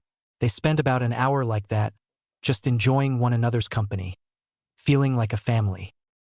Naruto couldn't believe that he had these bonds, finally, after all these years. He really wouldn't care if the rest of the village died. But these two, he realized, were precious to him. Well, them and the old man, the Hokage, and Konohamaru, but that's about it. The old man had looked out for him when no one else had when he was just a little kid, so he didn't want him to suffer, and now Hinata and Jiraiya had accepted him and loved him without condition. He slowly realized that he was starting to think of the old pervert as a father, and of course Hinata was his fiancée. Somewhat absorbed in his thoughts, Naruto sat back inside, feeling rather content. "What are you thinking about?" Hinata, perceptive as always, asked him. "Just how precious you two are to me." He took her hand in his and smiled at Jiraiya. "Hinata, you're my future, my family. And Jiraiya, you're the closest thing I've had to a father. You both mean so much to me." The two mentioned smiled. Hinata hugged him, and Jiraiya reached over and ruffled his hair affectionately. "Thank you both." After this, the 3 sat in silence for some time, just thinking of how good it was to have someone, how peaceful the 3 felt together, and how close they already were, which amazed all 3, and really all 3 just felt good in general, like the future was bright simply because they were all together. Eventually, Jiraiya got up and went out to the living room, telling the 2 to get ready for the day. Naruto and Hinata got dressed, both feeling slightly shy changing around one another, but both felt it was right. They dressed in their normal training clothes, Naruto in his orange jumpsuit and Hinata in her baggy coat. Then they looked at one another and laughed at the normalcy of it. Naruto came over and put his arms around her, and the 2 hugged gently, then kissed, then went to the living room to rejoin Jiraiya. While the 2 preteens were getting ready, Jiraiya opened the apartment door and let in a rather stiff Hayashi. The 2 sat down to discuss the final details of their plan while the 2 kids were missing. "How did Naruto take it?" Hayashi asked. "He seemed more than happy to have Hinata here. I doubt you could tear the 2 apart now. I actually walked in on them tickling one another. That was amusing. Then they dragged me into it," Jiraiya said, trying, and failing, to keep his smile hidden. "You don't seem to have minded," Hayashi teased, grinning. "No, I didn't. It was fun to feel like a kid again. That, and what Naruto told me didn't hurt either." Hayashi raised an eyebrow. "He told me I'm like a father to him." Hayashi looked surprised. "I know. I think I'm the only one to really stand up for the kid, so he sees me as a line of defense in a way. And he's never had that, so he's decided I'm precious to him. Me and Hinata both. He sees us as his family now. I doubt you would be able to get him away from either of us without either killing us or coming close to death yourself." Hayashi smiled. He was really happy for his daughter to have found such a caring boy. "He'll be a good man," A good husband and father someday. Jiraiya nodded. So it seems our plan has worked then? It's bringing Hinata out of her shell, making Naruto calm down, and bringing family to them both. Yes, it's worked better than either of us thought it would. I'm glad to see it coming to fruition. Hayashi laughed at Jiraiya's awkward formality. I'm glad to see it's worked too. Hinata is a sweet girl, and she deserves the best. I'm happy to see she's found it. Jiraiya nodded, pondering. I suppose this will make it easier when I have to take him away from the village. Which will be soon, by the way. Hayashi nodded, understanding what Jiraiya meant. You'll miss her, won't you? Of course I'll miss her. She's my daughter after all. But I'm confident that you and Naruto will keep her safe and that she'll be loved. Will she return to me a Hyuga? I rather doubt it. But if you request it, I will see to it she does. I'd rather she did. If not, at least promise me you'll alert me so I can be at their wedding. I want to give her away myself. Jiraiya burst out laughing, then nodded. That's the least I can do, I suppose. I'm sure Hinata would want you to be there. And Naruto would probably be proud as well to have that occur. I would be there as Naruto's father, of course. So I would be very glad to see you there when I danced with Hinata. Hayashi couldn't help it. He burst out laughing at that image. I only wish my wife could be there to dance with Naruto at the same time. He looked a little sad at that thought, then remembered how close his wife had been with Kushina. He grinned. I'm sure their mothers would be proud of them. Jiraiya nodded. Then Hayashi continued. I better get going. I look forward to hearing from you again, Master Jiraiya. And don't forget. Hayashi bowed slightly and left. Just as the door closed behind him, the door to Naruto's room opened. Naruto and Hinata. As they came out, they found Jiraiya standing in the kitchen area looking at the door as if pondering something. Naruto jabbed Hinata's side gently and gestured at the distracted pervert. She giggled and nodded. Naruto gestured her to go behind him and Naruto slunk over in front of Jiraiya. Hinata giggled when she was directly behind him, on the far side of the couch from him. Then Naruto jumped and shoved him backward. Jiraiya stumbled and fell onto the couch, Naruto on top of him. Then Hinata jumped at the two of them, and suddenly, the three found themselves in the middle of round 2 of their tickle fight from earlier. Soon, the three were giggling just as loud and hard as they had been before, tears streaming from their eyes as they tried to remember how to breathe. After the three calmed down, they sat and laughed together a while, Naruto holding Hinata and Jiraiya smiling at the two of them happily. Come on you two lovebirds. Let's get some breakfast so we can go train, Jiraiya said, smiling. Naruto got up and made eggs, bacon, toast, and juice for the three of them. They all sat down to eat. Then Jiraiya teased. I'm surprised you know how to make all this, Naruto. I thought all you ate was ramen. Naruto grinned at the jab, but answered seriously. I only eat ramen so much because Tucci and Ayam accept me. I feel safe there and that's rare for me. I learned how to cook a lot of stuff from some recipe books I found in my father's house. I don't know how or why, but I've always had a natural knack for cooking. He shrugged, smiling sadly as he thought of all the meals he'd made alone just for himself, then smiled a little happier when he realized that he'd always have someone to share meals with now. I'm just glad you two like it. They both nodded. Then the three finished their meals in comfortable silence, each one thinking of how bright their future together looked.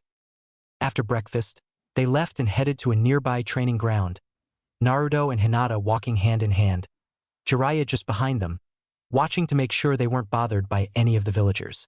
No one bothered them, not now. Between Jiraiya's presence and Naruto's now-known heritage, they wouldn't dare, and Hinata's activated Byakugan didn't hurt either. For her part, she was glaring at any villager who had the nerve to glare at Naruto. Naruto smiled, knowing these two people, so precious to him, were defending him from the villagers. Naruto kept thinking about his dream of being respected, of having people care, and he knew he'd more than achieved his dream. He had Hinata, Jiraiya accepted him, the villagers didn't like him, but they weren't bothering him anymore. He was happy. Then he had a thought. He needed a new dream. With no dream to keep him focused, what reason did he have to keep training? He shook his head, putting that thought out of his head for now. He'd think about that later. Elsewhere in Fire Country. Unbeknownst to Naruto, some 100 miles away, a young-looking woman with blonde hair and pigtails, and another with dark hair laying straight down to her shoulders, walked through a rather seedy part of a small commercial town. The brunette carried a small pig in one hand and a pink briefcase in the other. The briefcase was full of small denomination bills, quite a few of them at that. Tsunade, the blonde, knew there was about 2,000 ryo in there. Shizun, the brunette, was nervous. She knew that look on Tsunade's face, and she rather doubted that briefcase would last. Tsunade was called the legendary sucker for good reason. She had no luck or skill at gambling, and yet she couldn't seem to stop. Tsunade knew that her luck was bad. She had long since gotten used to that, yet she couldn't stop. She knew it was an addiction just like her drinking, and both of those were addictions Shizun was determined to break in her. She chuckled at Shizun's nervousness, knowing what she was thinking. She also knew if Shizun was right, which she probably was, her money would run out, but her luck in something else would be good. That's why she gambled with her money. As long as she had bad luck in that, she always had good luck in other areas of her life, which to her were far more important. After all, she had a more or less inexhaustible fortune. They entered a seedy gambling hall. Tsunade anxious to start, Shizun apprehensive, of course. Tsunade sat down and opened her briefcase, turned in her money, got her chips, and got ready to start. Shizun saw the looks on everyone's faces and her apprehension grew even more. They knew who Tsunade was, of course. Damn it, now the money was really going to leave fast. Half an hour later. Tsunade was getting worried. She had started with about 2,000 ryo, but now she had well over 300,000. She hadn't lost a single hand since she sat down. Shizun seemed pleased, but Tsunade knew when she got lucky in gambling, her luck in other things went to hell really fast. She had never hit it this big before. What in the world was going to happen? It wasn't good, that was for damn sure. And to hit it this big at cards? Okay, what the hell? That never happened. Not for her, anyway. Tsunade kept a calm face on as she cashed out and took off, barely able to carry her cash. Shizun knew something was up, but didn't dare ask. She just followed Tsunade. The two knew one another well enough that words were unnecessary. Shizun knew when Tsunade hit it big like this, something bad happened every time. And this was Tsunade's biggest haul yet. Naruto and Hinata. Meanwhile, totally unaware of the bad luck that was coming their way, Naruto and Hinata were training together. They had both mastered the Rasengan by now, and Naruto was working hard to get all of the elements into it at once. He had gotten the order down after experimenting a bit, but the last element he had to put in was earth, which was his hardest single element, especially for this, so of course he was having trouble with that. He had gotten wind, lighting, fire, and water into it several times, just to have it fall apart as he tried to add earth. Hinata was working on getting her water chakra into hers at the same time, since that was her affinity. Naruto smiled at her and showed her the four-element one he had at present. It glowed an odd shade that resembled purple more than anything else. Then he focused a bit more and started to try to get the earth into it again. He saw Hinata smiling at him, and his confidence rose. He smiled wider and focused harder, and suddenly his Rasengan was white. He gasped, but kept it there. He then turned and shoved it into a nearby rock, which totally disintegrated. He turned and looked at Hinata, grinning like mad, and she took her water version to the stream nearby, and sure enough, the water reacted. It was spinning around her as she stood on it, reacting to the power of her Rasengan. She smiled at him, then plunged it into the water, grinning as the whirlpool grew around her as her water chakra made the water spin around itself like mad. She dispelled the jutsu, then ran to Naruto and embraced him. He responded in kind, and the two stood together like that for a while, just enjoying being close to one another. Jiraiya wanted to interrupt them, but he couldn't bring himself to do it. They had been training hard all morning, and the two deserved a moment to themselves. He just stood back and smiled, realizing he thought of them as his family. Naruto his godson, and Hinata his goddaughter more or less. He smiled, thinking of what would come when they were married. Kids, of course, and Jiraiya giggled to himself thinking of what that meant, getting a slight nosebleed. Pervert alert. He smiled after that, thinking of becoming a grandfather, even if it was indirectly. Then he reminded himself how young his two charges were, and realized he had a few years to wait. A short time later, Jiraiya told them they'd be leaving fairly soon to train, just the three of them. He told Hinata he'd teach her everything he could about the gentle fist, and he told Naruto he'd teach him everything he knew, from ninjutsu to every seal he'd ever performed.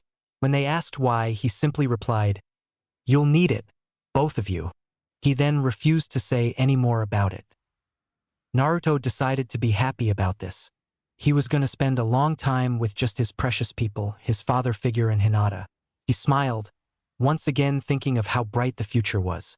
Then his thoughts returned to his dark past, and he knew he'd have to face that and tell the other two about it sooner or later. But he decided later was plenty soon enough. Hinata was ecstatic. She had only just gotten out of the Hyuga compound and moved in with Naruto, her dreams coming true in ways she never imagined. And now this? It was just too much. Once she had learned of everything, she smiled, blushed, got a nosebleed, yes, she's having those thoughts, the little closet pervert, and fainted. Some 10 minutes later, Naruto finally woke her up, laughing slightly about her fainting spell. He grinned at her. "I thought you were over that," he joked.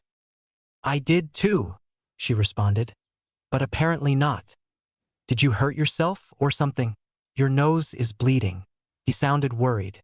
Jiraiya and Hinata both laughed at this, then laughed harder when he looked at them both with confusion written on his face. "What's so funny?" he humphed, annoyed. This, of course, sent the other two into all new levels of laughter. Eventually, even though he had no idea why they were laughing, the sight of Jiraiya and Hinata doubled over laughing got to be too much, and Naruto burst out laughing as well. Shortly, they were all rolling on the ground, holding their sides and laughing like maniacs. The rest of that day passed in relative peace, the three of them bonding together and becoming much like a true family. Naruto was happy, Hinata felt at peace, and Jiraiya was content. They all felt the future was bright, and they all knew that whatever was coming, good or bad, they would face it together. Little did they know that their little group wouldn't face it alone. Chapter 9.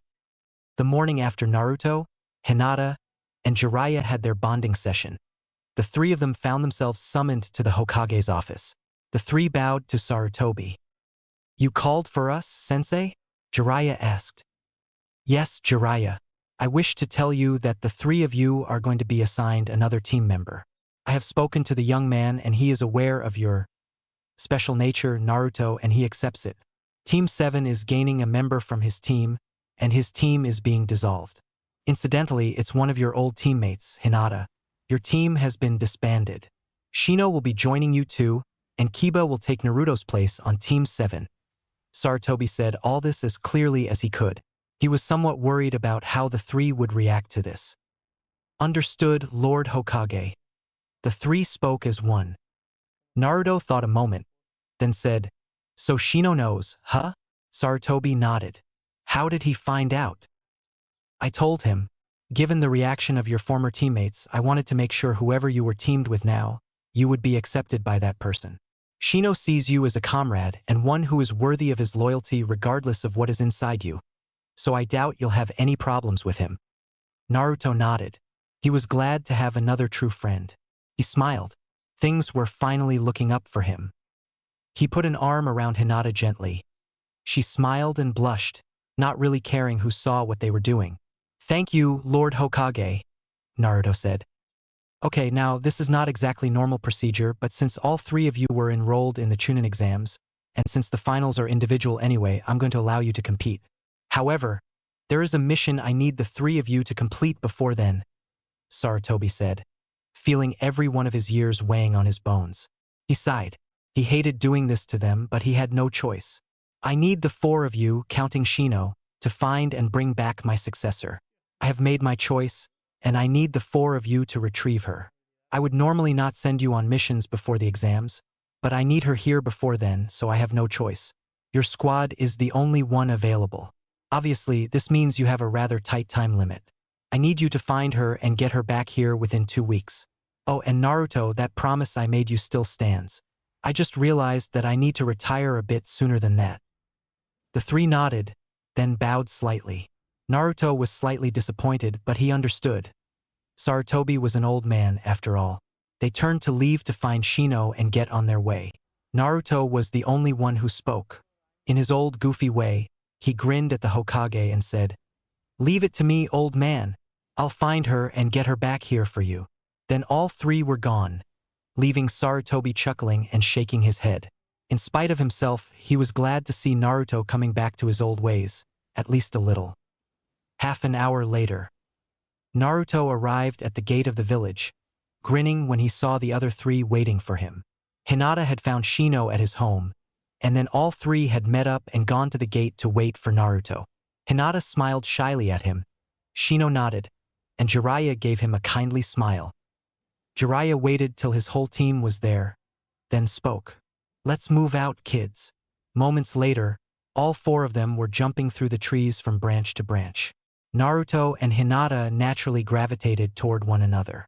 Shino was used to being by himself, so he was off by himself a little, and Jiraiya was ahead of the others as he led the way. He was, after all, the only one who knew where they were going. Naruto reached out and took Hinata's hand in his, smiling shyly. Hinata smiled back, blushing a little, and the four of them traveled like that. Naruto and Hinata linked, and Shino and Jiraiya each absorbed in their own thoughts. The small group was glad it was early in the morning. It was still cool, and it gave them all day to travel if necessary. Evening. They had traveled all day, Naruto and Hinata clinging to one another's hand, Jiraiya leading the way, and Shino simply jumping with the others. Soon enough, just as the sun was beginning to meet the horizon, they arrived at a small town. Jiraiya's spy network had told him this is where Tsunade was. She was their target. He chuckled, thinking of the time he had spent with her when they were both kids. He looked briefly at Naruto and Hinata. The look Naruto had in his eyes reminded him of himself when he had looked at Tsunade. Hinata, for her part, looked pleased. He smiled and led the team into the town. Within 10 minutes, they had secured 2 rooms in a hotel. Naruto and Hinata would share one, Shino and Jiraiya the other. The four divided into their rooms. Shino lay down almost immediately and fell asleep. He was used to rising and setting with the sun, so he was tired, especially after their long trip. Jiraiya had heard already that Tsunade was in town just now, so he went out to find her. Naruto and Hinata went into their room and sat down together. Naruto took Hinata's hand gently. She smiled at him and blushed. They had been together all day, and neither had said a word. Just being together was enough. Now they were alone. Naruto sighed. That was a long trip. Hinata nodded. Yes, it was. I'm really tired. I'm sure my legs will be stiff tomorrow. And my back is killing me. Naruto couldn't help it, he grinned at that. Hinata noticed his grin. What? Would you like a massage? He asked her, smiling lovingly. Hinata gasped. No one had ever asked her that before. Naruto saw the shocked look on her face and explained. I've been told I have magic hands. I gave Sakura a massage once when she pulled a muscle and she said it was really good. That was before. His voice trailed off. He didn't want to talk about that. Not yet, anyway. Hinata saw that he was upset and rushed to reassure him. I'd love one, Naruto. I just wasn't expecting you to ask that. No one's ever offered me that before. Naruto smiled. Do you trust me, Hinata? She gave him an odd look, then nodded. I trust you with my life, Naruto, now and always. But why do you ask that? Naruto laid a hand on her leg gently. She gasped at the sudden contact. Then he started to massage her leg, and she could feel her muscle relax under his hand. She gave him an odd look. You said your legs were sore too. I was wondering if I could try something. It's something I've never done before, but always wanted to. Hinata gave him a questioning look. He continued, I've always wanted to give someone a full-body massage. She gasped. She loved the very idea. She thought about his hands running all over her body, touching her everywhere. She grinned at the idea. Even if she did get a slight nosebleed, the idea was very pleasant to her. She looked up at him, wiping the blood from her nose, smiling. She nodded. That sounds very nice, Naruto. He chuckled. There is a bit of a catch though, he told her. She looked nervous. Jiraiya. On the other side of town, he was entering a small bar, thinking he'd likely find his target in a place like this. He looked up and sure enough, there she was. He chuckled at his luck. That was easy. Tsunade, he called out, pointing a finger at her. Tsunade looked up. She couldn't believe it. Her old teammate was standing there pointing at her. She stood up and cried out, Jiraiya, he chuckled and walked over to her. He sat down in the booth she was sharing with Shizune and Tun. Hello, Tsunade, Shizune, he said, nodding to each woman. I'm glad I found you. What do you want, Jiraiya? She asked, flustered and annoyed to have been found by her old teammate. She didn't hate him, she just didn't like being caught off guard like this. All right, I'll get right to the point. You've been chosen as the 5th Hokage. Along with 3 Genin, I have been sent to retrieve you and bring you back to the village, Jiraiya said. Tsunade was shocked, then laughed. Her immediate reaction was to refuse, but then she thought about it. She remembered the 2 people she had truly loved, both dreaming to be Hokage. She thought of them and her grandfather, who had been the first Hokage, and eventually she nodded. I'll do it, but on one condition, she said softly. Name it, Jiraiya said, smiling. He had thought she'd refuse at first, so this was an improvement. No more research. Jiraiya gasped at her answer. Then he thought a moment. That's fine. I won't have time to do any research anyway. I'll be too busy training my team, he said, chuckling. Tsunade looked surprised. Jiraiya explained. I said I was sent here with a trio of genin. One of them is Minato's son. Tsunade looked shocked at this. He continued. Then there is Hinata Hyuga, heir of that clan, and Shino Aburame, heir of his. They are a team and I am their sensei. So I won't have time to do my research anyway. I'll be too busy taking care of them and training them. He then explained the situation with Naruto and Hinata, and why Shino was on their team. Tsunade chuckled, thinking of Minato's son being with Hayashi's daughter. She knew both their mothers had wanted just that, so she was happy for them. All right, I'll come back and do the job. I take it you all are in a hotel tonight. Jiraiya nodded, telling her the hotel and room numbers where they were and who was in each room. She raised an eyebrow at Naruto and Hinata being in a room alone, but she remembered that they were engaged and let it pass. She chuckled, thinking of the 2 of them living together as well, and realized that she was going to have an interesting situation there. Jiraiya had also told her that Hayashi was aware of the 2 of them living together and that he approved of it. She nodded, pondering that. After half an hour of making plans, the old teammates separated. Jiraiya returned to his hotel room, where he found Shino sound asleep, and Tsunade went to pack her things from her own room. They had agreed to meet the following morning at the main gates of the town to head back to Konoha. Naruto/Hinata. Hinata looked at Naruto, confused and slightly concerned. A catch? That's what he'd said. There was a catch. She knew that had seemed too good to be true. His hands on her, relaxing her. Yeah, that was too much. There had to be a catch. Okay, what's the catch? She asked nervously. She watched Naruto's eyes. He was looking at her body, seemingly nervous himself. Well, when I give a massage, I need to touch the skin directly. It wasn't bad when Sakura hurt herself, because she hurt her arm, but if I'm going to do your whole body. He trailed off again, nervous. He thought she'd hate him for this, but he really wanted to do it. What is it, Naruto? She asked. She had an idea what he had in mind, but she wasn't sure. The idea of what she thought he was talking about made her giddy with excitement. She thought he wanted her to be naked, but she wasn't about to say that. If she was wrong, he'd think she was a pervert or something. Well, if I'm going to massage your whole body, I'll need you to be naked, he said, looking away from her and blushing.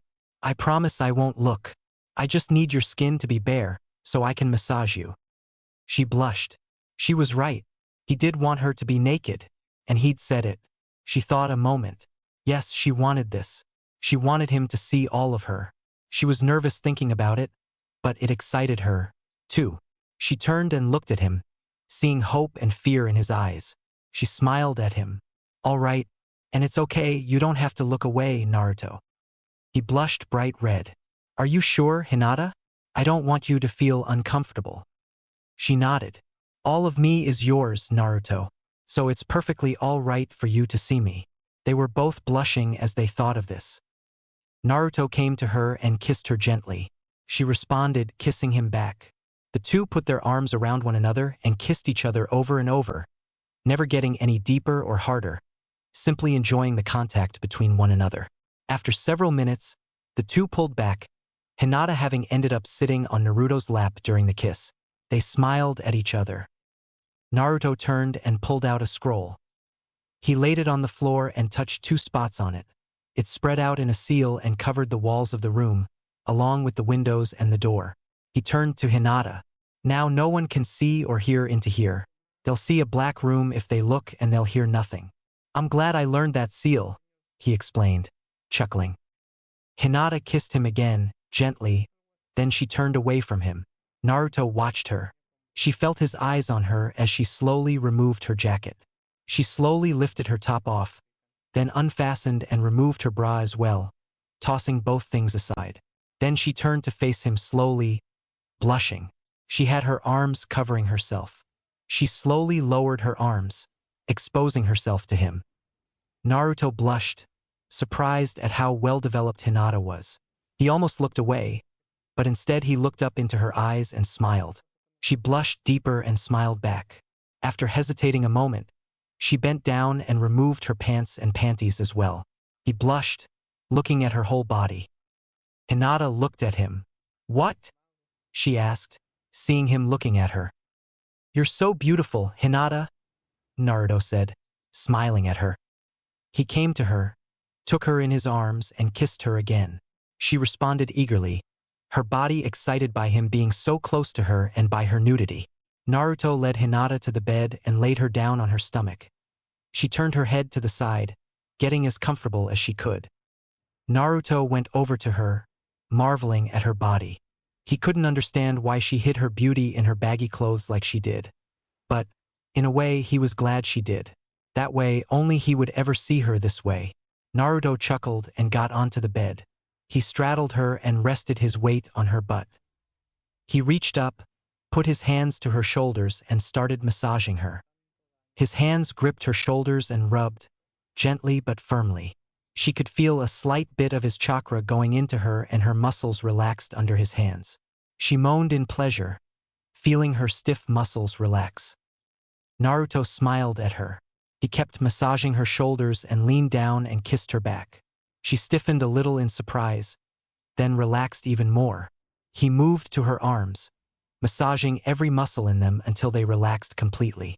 Hinata sighed in pleasure, feeling her body become like putty. She squirmed under Naruto's touch, not trying to move, just feeling very good. He moved from her arms to her back, down her back, and eventually to her legs. Everything he touched seemed to relax and become like putty in his hands. Hinata gasped when his hands trailed over her butt, but she didn't move. He moved on to her legs and massaged them. After about 20 minutes of this, Naruto moved up and started to gently rub her back. Not massaging now, just rubbing gently. He leaned down and started to kiss her back, his lips following his hands. Hinata shivered under his touch, feeling her body react to him.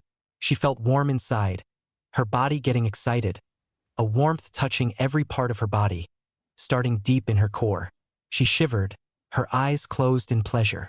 Her mind drifted, and she suddenly realized something. She wanted him, all of him. She knew what sex was, but she'd never desired it before. Now, with Naruto's hands on her and his lips caressing her back, she did. She wanted him inside her. Naruto was feeling something similar. He had had an erection from time to time, yes, but he had never been around a girl like this before.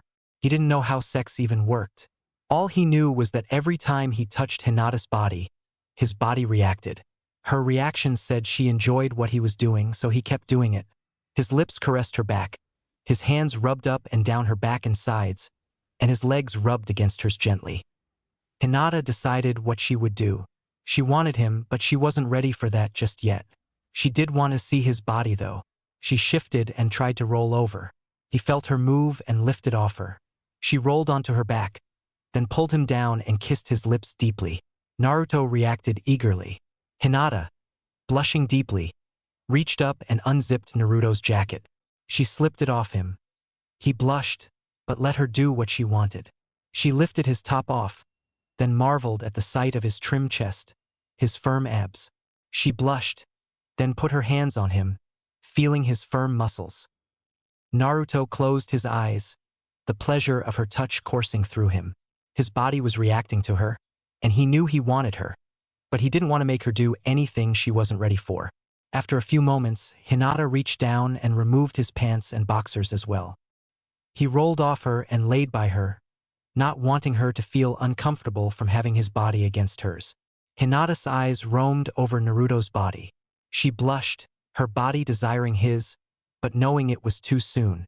She came to him, putting her arms around him and pulling his body to hers. She felt his erection against her and blushed. She didn't do anything about it, but she loved feeling it against her. He seemed uncomfortable, but he didn't pull away. He put his arms around her as well, smiling at her. Hinata whispered, "It's okay, Naruto. I want this. Just no more than this for now. Okay?" Naruto nodded. "I'm surprised you'd even do this much. Thank you, Hinata." She sighed in pleasure and cuddled up to him. She laid her head against his chest.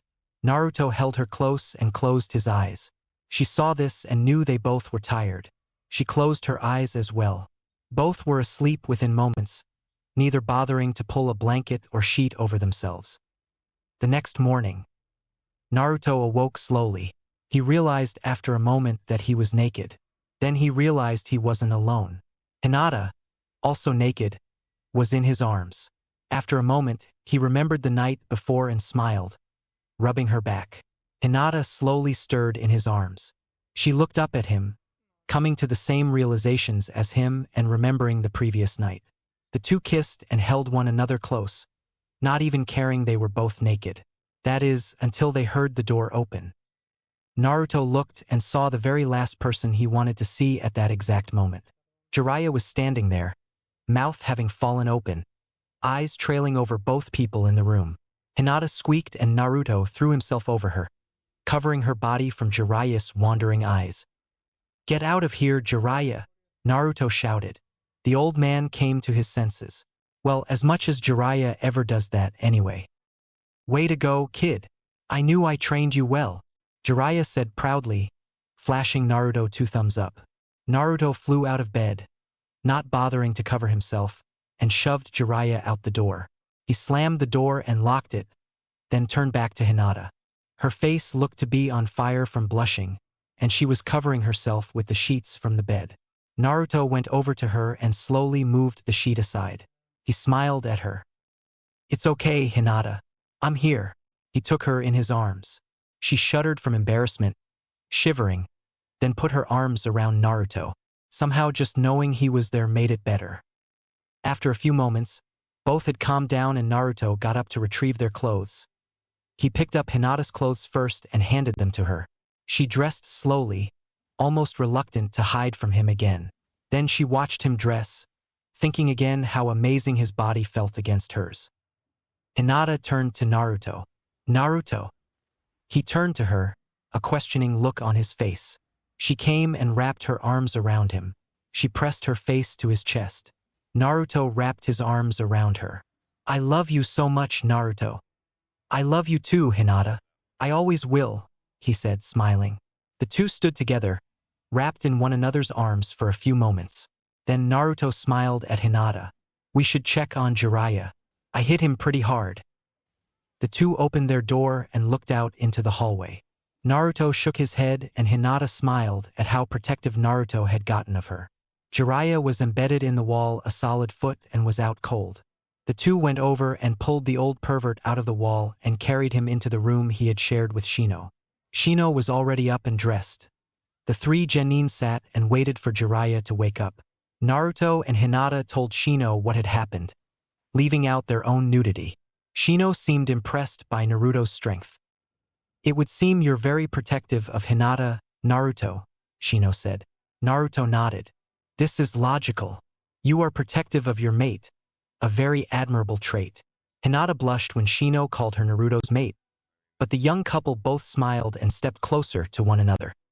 As the three were sitting there, Naruto and Hinata holding one another, the door opened again. Naruto got between Hinata and the new arrival.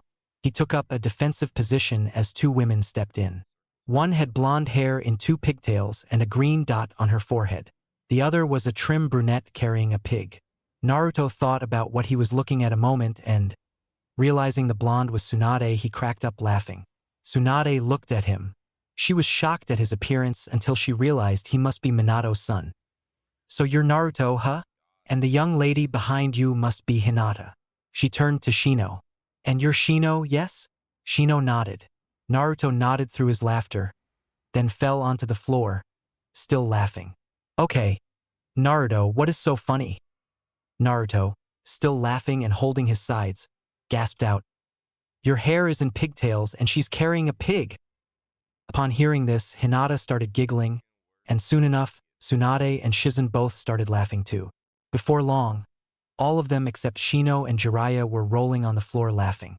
It took 10 minutes before the four could stand and breathe normally again. Once they could, Naruto explained to Tsunade and Shizen why Jiraiya was unconscious, again leaving out his and Hinata's nudity. Tsunade explained to everyone that she had agreed to come back to the village, so their mission was a success. The three Genin smiled and congratulated one another. Their first mission together, an A rank at that, was a success. After Jiraiya awoke, the team checked out of the hotel, and the 6 people and 1 pig started their trek back to Konoha. Author's note: hope you enjoyed the fluff/lime herein. I'm not going to discuss the trip home, as it's uneventful.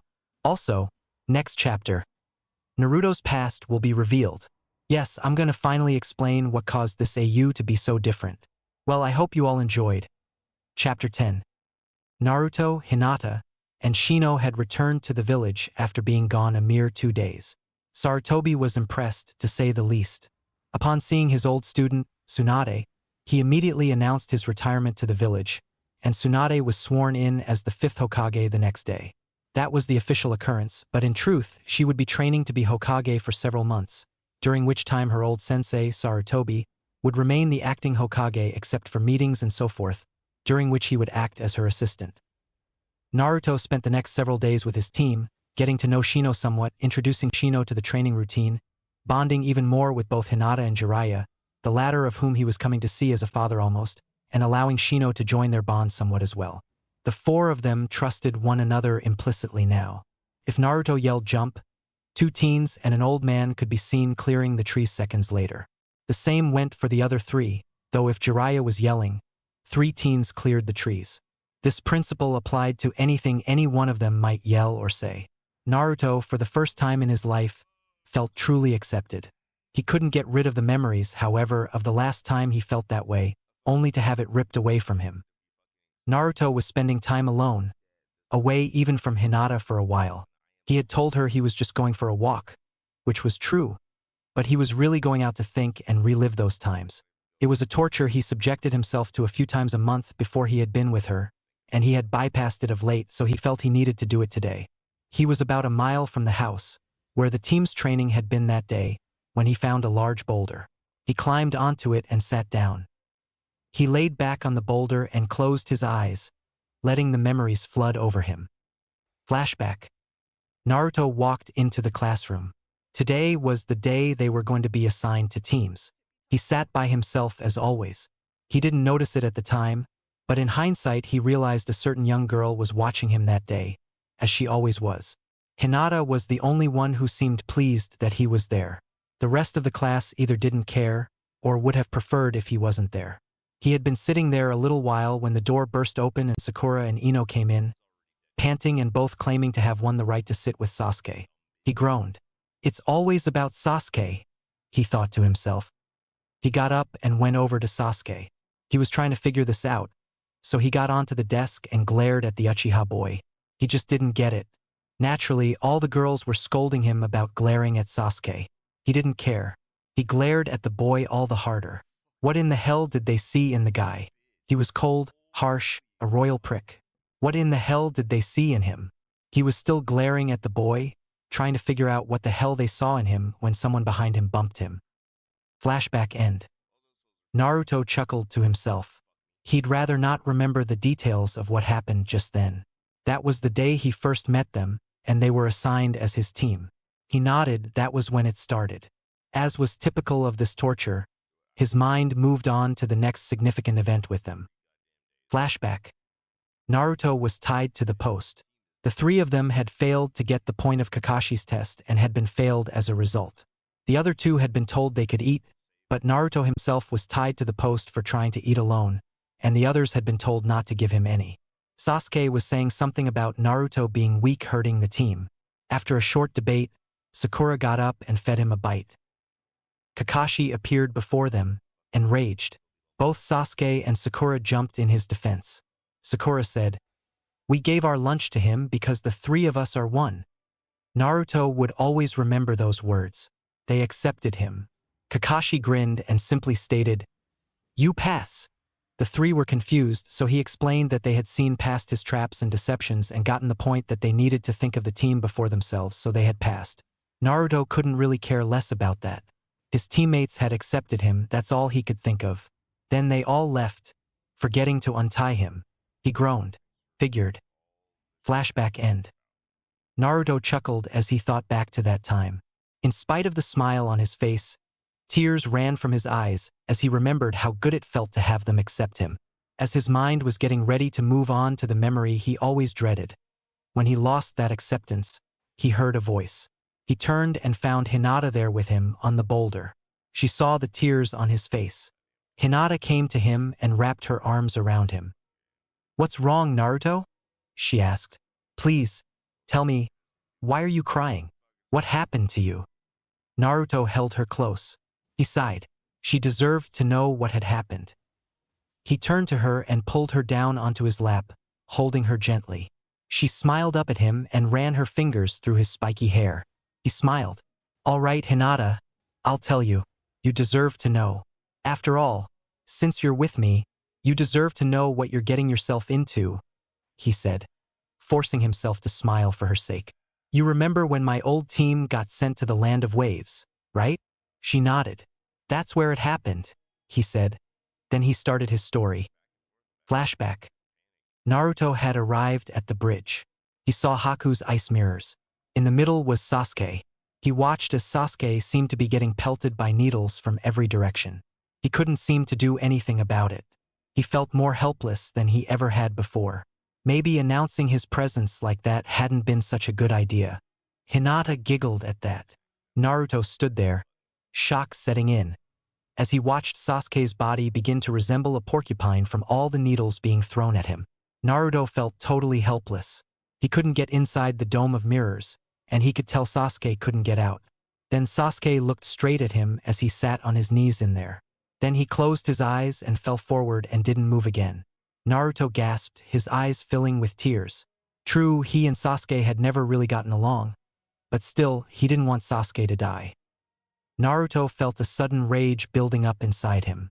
As his anger rose, he felt himself get stronger. He didn't know it at the time, but there was a red haze of chakra around him. He threw back his head and roared in his combined anger and pain. The red chakra took the form of a fox, two tails growing out of the base of Naruto's spine. He charged forward. The next thing anyone knew, Naruto had shattered the mirror nearest to him. Then he was in the middle of the dome. He screamed again, the chakra expanding and shattering the rest of the mirrors. The young shinobi who had been hiding in one of them came at Naruto, who simply grabbed his hand. Naruto could tell the boy was shocked, even with the mask in the way. Naruto roared, "I'll kill you for this." He could tell his enemy was afraid of him, but he didn't stop. He pulled back and punched the shinobi in the face, pulling him toward the punch at the same time by the arm he grabbed. Naruto was shocked when the shinobi's neck broke from the punch, leaving the young boy dead. As he was doing this, he heard a crackling sound followed by a scream. As he found out later, Kakashi had hit Zabuza with his Chidori. Then something that sounded like laughing. Naruto, despite his shock, was still enraged. Upon seeing the large group of thugs standing on the end of the incomplete bridge, he didn't think, he just charged. As he ran, he accidentally stepped on Sasuke's leg. He didn't even notice at the time, but the sheer power of the chakra pumping through his body made his step very strong and Sasuke's leg shattered. He kept moving, not even noticing what he'd done. Of course, even if he had, it wouldn't have stopped him since he thought Sasuke was dead. Naruto reached the group of thugs. He started to attack them without thought. He tore one after another apart in his quest to get to the short man in the back, Gato. Some of the mercenaries ran from him and leapt into the water, but many of them still got torn apart by the enraged Naruto. Soon enough, he found his target, and, grinning at the short man's fear, simply used a clawed hand and tore out Gato's throat. He chuckled and threw the body over the end of the bridge, before collapsing to the ground, unconscious. Flashback end. Naruto's eyes were filled with tears as he told Hinata about what he'd done. She just held him close. Naruto was grateful to her for being there for him. He held her close, desperate to have her near him. She wrapped her arms around him and held him close, letting him cry, letting him get it all out. After a while, Naruto calmed down, feeling much better. "Thank you, Hinata," he said, looking at her with tears in his eyes. She nodded, waiting for him to calm down and finish his story. "Anyway, when I woke up, I found Sasuke glaring at me. He had just been knocked out, obviously, but both he and Sakura blamed me for hurting him. I'm actually surprised we passed the second exam, considering how bad our teamwork has been ever since. I guess Kakashi told them about the fox while I was knocked out, since they both looked at me with pure hate after that. They only worked with me when they absolutely had to, and neither of them lifted a finger to help me. The only time Sakura helped me was when I was out from the seal, and she was helping Sasuke too, so I doubt it was anything personal. She just wanted to make sure we passed the exam so that Sasuke wouldn't fail. I know they both hate me now, and honestly, I don't care anymore.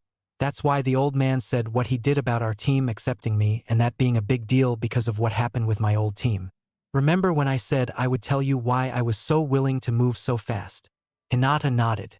"That's why. I don't want to lose you, not now, not ever. That's why I was so afraid to tell you what happened and about the fox. Everyone who has found out about it has rejected me. I was afraid you would too. I'm really glad you didn't." Naruto, finished, sighed deeply, remembering everything that had gone wrong in his life. Then he turned and looked at Hinata, the beautiful girl in his arms. He pulled her closer, holding her to him, his hands rubbing her back gently. For her part, Hinata just held him, letting him know she wasn't leaving, that she was there, and that she would always love him. As the two sat there in silence, several hours passed, and soon it was time for them to go home. That evening, Naruto's apartment. Naruto and Hinata arrived home in the early evening, the sun shining a brilliant orange into the small apartment. Naruto always loved this time of day. Hinata grinned when she saw the sun. The color made her think of Naruto's jumpsuits. Hinata turned to Naruto. She knew what he needed tonight. "Hey, Naruto," she said. He looked at her, his eyes still full of pain as he remembered the loss of his team. "I'll make us some dinner, so why don't you go get a shower? Okay?" she said, giving him a loving smile. He looked at the floor a moment, then nodded. He walked away into the bathroom and into the shower. Hinata's face fell. She hated to see him like that, but she promised herself she'd do everything she could to help him. She turned and started to make them dinner as she heard the shower turn on. Naruto showered slowly, letting his muscles relax as the hot water ran over him, letting himself feel a little better. He really did feel somewhat better after having told Hinata about what happened and knowing that she was still his, still here with him. He actually smiled as he thought of her. He loved her so damn much. He finally finished his shower as his muscles were all relaxed and got out. He dressed in his evening clothes and walked out, savoring the smell of cooking food. Her cooking always smells so good, he thought as he dressed. He was glad his girl was such a good cook. She could make something as simple as stew seem like a feast to him. He walked up to her from behind and wrapped his arms around her when she wasn't doing anything that could get her burned. She turned around and hugged him back, then told him to sit down at the table, which he did. Hinata was surprised when Naruto hugged her, but she just hugged him back. "Have a seat, Naruto. Dinner's almost ready," she said, smiling to herself. He obviously felt better already just from his shower. She knew he'd spring back fast. He always did, but she didn't expect it to be quite that easy. She turned and set the pot on the table, smiling lovingly at him, then got 2 bowls for them. She sat down across from him, and the young couple served themselves and started eating. Naruto would look at Hinata and smile from time to time, but neither spoke. Hinata noticed he looked a little tense, but decided to wait for him to talk. Once both had eaten, Naruto made his way to his bed and sat down, not feeling like moving once he had. Hinata giggled at him, then went and got her shower. She came back, wearing her loose-fitting nightgown. She laid down with Naruto, her arms around him and her head leaning against his back gently. Naruto sighed in contentment and put both his hands on both of hers as her hands rested on his chest. Naruto hadn't planned on talking anymore tonight, but somehow having her near made him want to talk. "Hinata," he said. She made a small sound to let him know she was listening. "Thank you, Hinata, for today, for being with me, for everything. You've done so much for me, and I want you to know I really do appreciate it." Hinata leaned up and kissed the back of Naruto's neck, making him shiver and groan. She giggled at his reaction and did it again, then answered him. "I haven't done anything I didn't want to do, Naruto. Honestly, I've wanted to be right here with you for as long as I can remember," she said, kissing his neck and shoulder as she spoke. Naruto rolled over and smiled at Hinata. "You're too good for me, Hinata, but thank you for accepting me." She blushed and smiled at him. He leaned down and kissed her, softly at first, then deeper, his love and desire filling his kiss, loving how she made him feel. He ran his hands up and down her back, making her shudder and moan into the kiss a little. After a few minutes of that, Naruto pulled back, breathing hard. "I'm sorry, Hinata, but if we don't stop now, I don't think I'll be able to stop." Hinata was a little disappointed, but at the same time, she was proud of him for his restraint, and she felt loved and respected that he was saying he wanted her but was going to wait for her. She smiled at him, then kissed him gently one last time. "Thank you, Naruto," she said. "I'm not ready for more just yet, but I do want you to know you're the only one I want to share my life with, and the only one I want to give my body to." She blushed as she said this, as did Naruto. The young couple wrapped their arms around one another and relaxed in one another's embrace. Sighing in contentment, the two soon fell asleep. Gaara was still in shock. It had been 2 weeks since he had been soundly defeated in the preliminary match against that weird green-wearing bowl-cut sporting kid. Rock Lee, wasn't that his name? Yeah, something like that. Not that he cared really, but that kid was the first he had truly wanted to kill who had gotten away. Add to that the last few days he had felt some kind of weird power within the village, and Gaara was getting curious. Someone in this village was a very strong wind wielder, maybe even stronger than Temari when it came down to it. Gaara hadn't thought much of it at first, but he'd noticed of late the same person seemed to be using every element. Earth, fire, wind, water, and lightning. So today he had decided to go on a hunt of sorts and see exactly who or what he would find. He chuckled to himself as he remembered the last hunt he went on. That one ended with that sound guy, Dosu, as a bloody corpse. What might this one lead to? Naruto and Hinata. The young couple were training at the training ground near the Namake's mansion.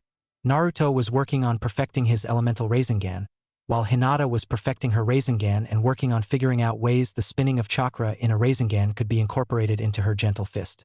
She was also trying to use her water affinity in her gentle fist and her Rasengan, and she was having a pretty decent amount of success, all things considered. As the young couple trained, Naruto suddenly got a sense of intense blood lust coming from somewhere nearby. He looked around, wondering what it was he felt. Then he remembered the feeling he'd gotten from that Sangenin Gaara when he was fighting Lee. This feeling was the same. So, Gaara was nearby. Huh? That figured. Naruto had noticed that Gaara seemed to be the only one he'd ever met who had anywhere near the level of chakra that Naruto himself had. It made him curious. Could Gaara be like him? He decided to call the boy out. Naruto stepped between where he figured Gaara was and Hinata and spoke. "Come out, you. I know you're there." Moments later, Hinata saw a young boy, their age she guessed, with the kanji for love on his forehead and a gourd on his back, stepping out of a bush on the edge of the clearing they were using to train. Naruto seemed to have known about him being there, so she didn't worry too much. She refrained from practicing while this boy was near, however. She stayed behind Naruto and waited to see what would happen. Gaara stared at Naruto. "You're like me. Who are you?" he said. Naruto smirked. "I had the feeling we were the same. Who is it?" "Shikaku, a sand spirit, the ghost of a monk who was sealed in a jar of tea years ago. My father sealed him into me before I was even born. As a result, I destroyed my mother's life by entering the world. As I was born from death, now my purpose is death. I will end all other existences than my own in order to prove my own existence," Gaara said. His voice was low and deep, but there was an insane undercurrent of pain in every word he spoke. "Who are you?" I am Naruto Uzumaki. If you mean who I hold the Kyuubi, the nine-tailed fox. It was sealed into me when I was born. That's all I know. My purpose is to protect those precious to me. And so help me.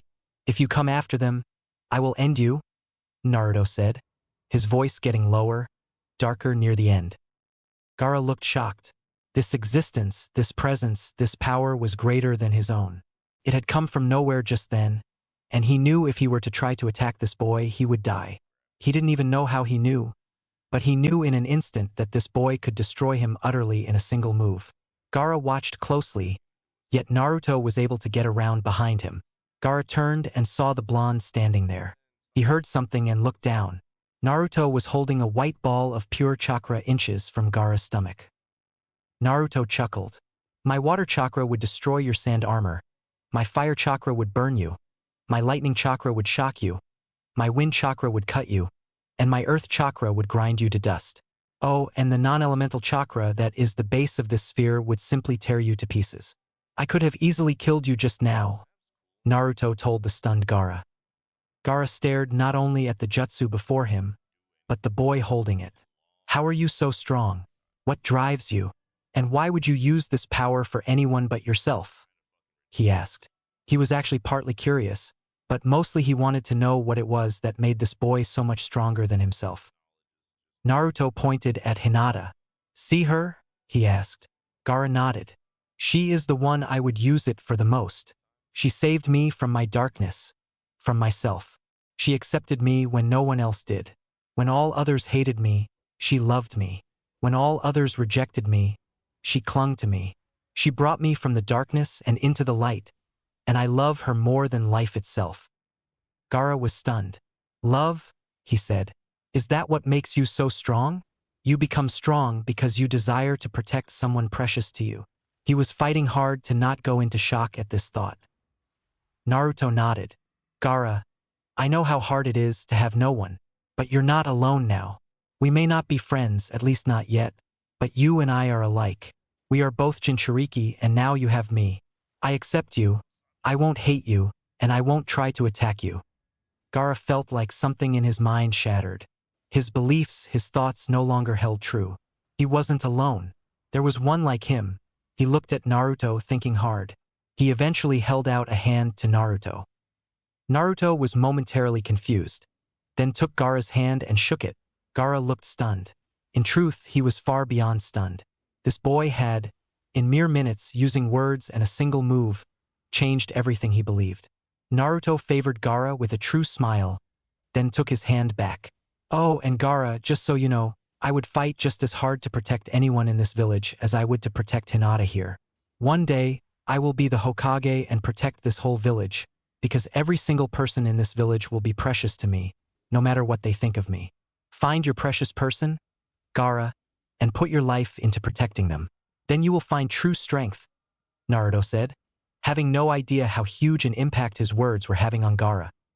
How do I find my precious person, Naruto Uzumaki? Gaara asked. Naruto thought about that a moment, then said, just Naruto, please, and to find your precious person or people, find those to whom you are precious. Those should be the ones you protect and fight for and love. That's how I found Hinata here. She was the only one to care for me. You remember, she called to me in the preliminaries. That's where I found her. Gaara nodded. I see. Thank you, Naruto. I hope we may become friends. Now I must go and think upon who my precious people are, he said, then bowed and left. Naruto chuckled once the boy was gone. We will be friends, Gaara, I just know it, he said softly. Once Gaara had been gone a few minutes, he turned back to Hinata, and the two got back to their training. That evening, Naruto was satisfied about this day. Between what had happened with Gaara and the training he and Hinata had done, it was a good day. Naruto had totally mastered the elemental Rasengan, as he had dubbed it. Hinata had mastered her water-style version of the chakra sphere. The young couple had tested putting Naruto's fire-style Rasengan up against Hinata's water-style one, and Hinata's had won easily. It was lucky for both of them they had been standing still when they touched them. If not, Hinata's water-style Rasengan would likely have hit Naruto's hand, and that would have been disastrous at best. Hinata, for her part, felt very pleased. Not only had she mastered her water-style Rasengan and spent some very good time with Naruto, she had also seen for the first time just how Naruto was able to change people in mere seconds. She had been shocked at how easy it had been for him to get through to Gaara.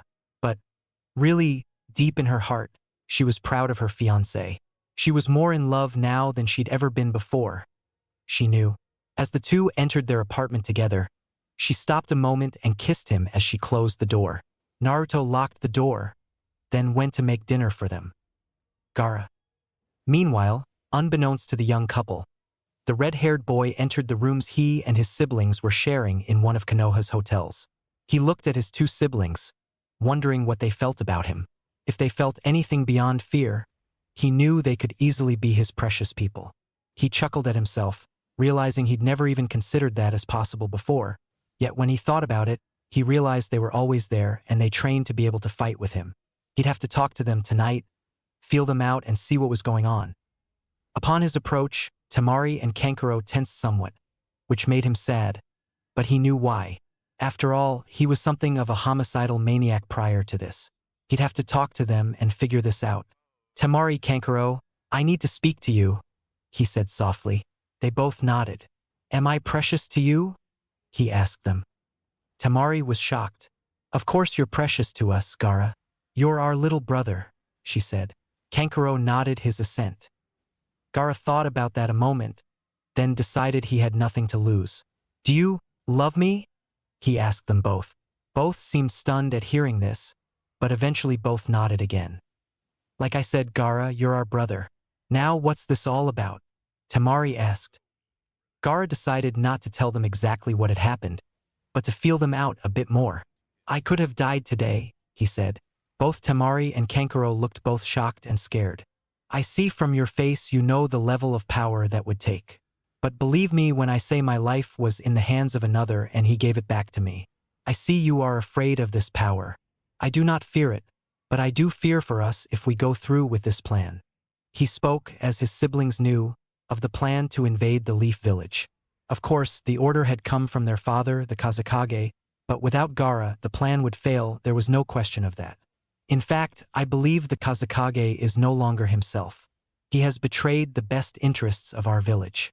Now, if you two are with me, we can take our knowledge of this to the Hokage and offer our aid.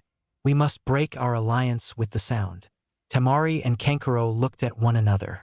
They sure as hell weren't expecting this, but if Gaara was going to go against the plan, they'd follow him.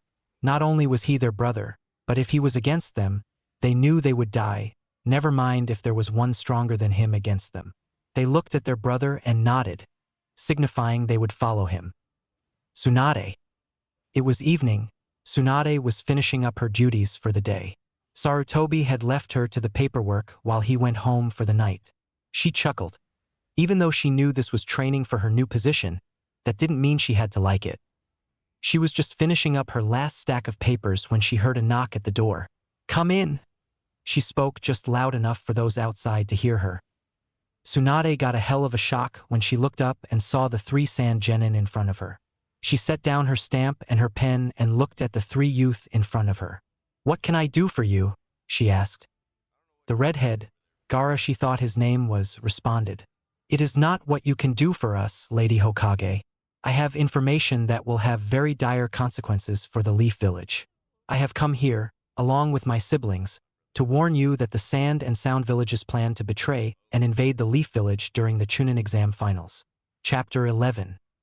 Tsunade was stunned, to say the very least. This boy, Gaara, had shown up out of nowhere just now, and was telling her that their ally, the Sand, had an alliance with the Sound Village, and the two were planning to betray the Leaf Village during the Chunin exam finals. But wait, how can I trust this information? She asked, her suspicion aroused. After all, what better way to further this plan than for you 3 to gain my trust? If the plan in fact exists, and then have you 3 betray that trust? Tsunade knew that would be a little ridiculous, but she wasn't going to take any chances. Temari sighed. If we were going to continue with the plan, I assure you we wouldn't be here. In point of fact, we are the children of the Kazekage, that's how we know of this plan, as well as playing key roles in it. Specifically Gaara here. As she spoke, she indicated her youngest sibling. Tsunade linked the fingers of her hands together and rested her chin on them. All right, you made your point. Now, you are going against your own village in doing this. Why? She asked, looking the three before her over carefully. Gaara stepped forward a little. I spoke with one of your ninja, he said. His name is Naruto Uzumaki. He is like me, a Jinchuriki. I know he is more powerful than I, and he could have killed me, but he allowed me to live. I intend to repay his mercy, for one thing. For another, I have come to the conclusion that our father, the Kazekage, is no longer acting in the best interests of our village. As such, we intend to see to it that our alliance with the Sound is ended, and do what we can to help you. Tsunade didn't need much skill at reading people to know Gaara spoke the truth. She surmised that Gaara's talk with Naruto had something to do with changing the boy, who she knew was utterly merciless before. She sighed again. This was quite a problem. All right, you three, she said to them. As Hokage, I will accept your aid and any information you can give me will help. However, what is it you want in return? Gaara gave a small smile. I would like to make a selfish request, Lady Hokage, he said. Tsunade raised one eyebrow to let him know to continue. Once this fiasco is concluded, I would like to hire Naruto and his team for an extended period of time, probably close to a year, to advise me in setting up a new council and so on in Suna. Tsunade wasn't expecting that. You believe you will be named Kazekage? She asked the boy. Gaara sighed. There is no one in my village more powerful than myself. Also, no one would dare challenge me. As such, there is no one else to take the position besides me, he said, his voice filled with pride and dread simultaneously. I would, of course, pay the team for their services. All right, Tsunade answered, still not totally sure where that request had come from, but glad it wasn't something worse. Anything else you may want? She asked. The three shook their heads. All right then. Now, what can you tell me? Naruto. As Tsunade was being briefed on the Sand and Sound's plans, Naruto was waking up. He found himself enfolded in Hinata's arms. She seemed to be holding him a bit closer than normal. Not that he minded, of course. He rubbed her back softly as he laid there in her arms, careful not to wake her. He had been doing this for about 10 minutes when the indigo-haired beauty in his arms stirred. And Naruto? She asked, stuttering slightly in her half-awake state.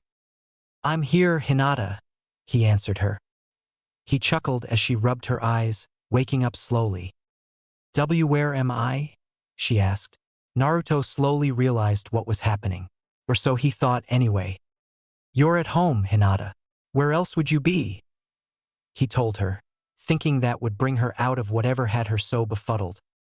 Hinata looked around, looked at Naruto, saw he was in his pajamas, noticed it was his room she was in, blushed deeply, then did something she hadn't done in a week or more now. She fainted. Naruto couldn't help it. Her face as she looked around, all confused like that, was simply adorable. Then her fainting like that. It was just too cute. He burst out laughing.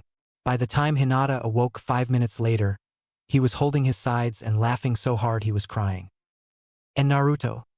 What is SOF funny? Hinata asked, wondering if her crush had totally lost it. Naruto, hearing the worry in her voice, looked at Hinata, wondering what was wrong. What do you mean, Hinata? You're joking, right? I mean, you've been here for some time now. I don't know where else you think you would be, he said, his voice worried. I should be at home, Naruto. What in the world do you mean I've been here for some time now? She burst out, becoming rather sure now that Naruto had totally lost it. Naruto finally realized what was going on, or at least somewhat. What's the last thing you remember, Hinata? He asked her. I remember the day before the second stage of the Chunin exams.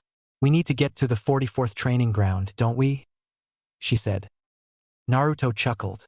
Hinata, look at your left hand, he told her. Hinata did as she was told, and she saw a ring on her left ring finger. It dawned on her. Everything, that dream she'd been having all night, wasn't a dream at all. It was real. She fainted again. Naruto chuckled at her antics, then pulled her close and held her to him, kissing her head gently, lovingly as he did. He looked over at his calendar, reminding himself that the finals were just days away now. He sighed, hoping things would go all right. After Hinata woke up again, she remembered that her assumed dream had been no such thing, but real events, and she was back to herself. Her stuttering and fainting had passed. Naruto smiled at her. She blushed, but smiled back. About an hour later, the young couple had gotten ready for their day and left their apartment. They went immediately to the training field they always used. Naruto almost immediately began forming his wind-style Rasengan. He was trying now to do something more with it. He wanted to be able to throw the Rasengan. He could throw the Rasen Shuriken, yes, but that took longer time and more chakra to form, so he was trying to learn to throw the normal Rasengan. It took him about an hour, but after trying dozens of times, he had figured out what the problem was. He couldn't keep a steady flow of chakra in the sphere when it left his hand. The issue was that he had no idea how to fix that. Hinata, meanwhile, was practicing her 64 palms. She had it pretty much mastered. Now all she had to do was master the next step, the 128 palms. She doubted she could get it ready anywhere near in time for the finals, but still, the more progress she made now, the better. By the time Naruto had given up on throwing the Rasengan for the time being, Hinata had worn herself out. She was almost out of chakra. Naruto, of course, still had tons of chakra, but he sat down with Hinata when she took her break. "What are you working on over there, Naruto?" she asked him. "I'm trying to learn to throw the Rasengan. I just can't keep a steady flow of chakra in it once I throw it," he explained. "And there's not much I can do about it, either." He shrugged. "Not that it matters, really. I mean, I'm pretty good at getting in close to hit people with it if I need to, so I don't really need to throw it." He laughed at himself at that. "I just think it'd be cool, that's all." Hinata giggled. "It would be cool. Shouldn't you be working on getting ready for the finals, though?" she asked, a little worried. Naruto raised one eyebrow at her. "Hinata, do you really think I need to train for that?" She thought about that a moment. He did have a point. "Well, no, I guess not." He smiled at her. He leaned down and kissed her gently, which she was more than happy to return. Pulling back, Naruto looked at Hinata, wondering what he'd done to deserve such a wonderful girl. He shook his head at himself, telling himself it didn't matter. He was just happy she was his. Tsunade. A few hours later, Tsunade sent out ANBU to gather everyone who would be participating in the Chunin exam finals, as well as all their senseis. She had been briefed on the details of the plans for the invasion, and now she needed her ninja. She also sent one ANBU to retrieve Sarutobi. She felt she'd need him as well. Within minutes, her office was filled to capacity.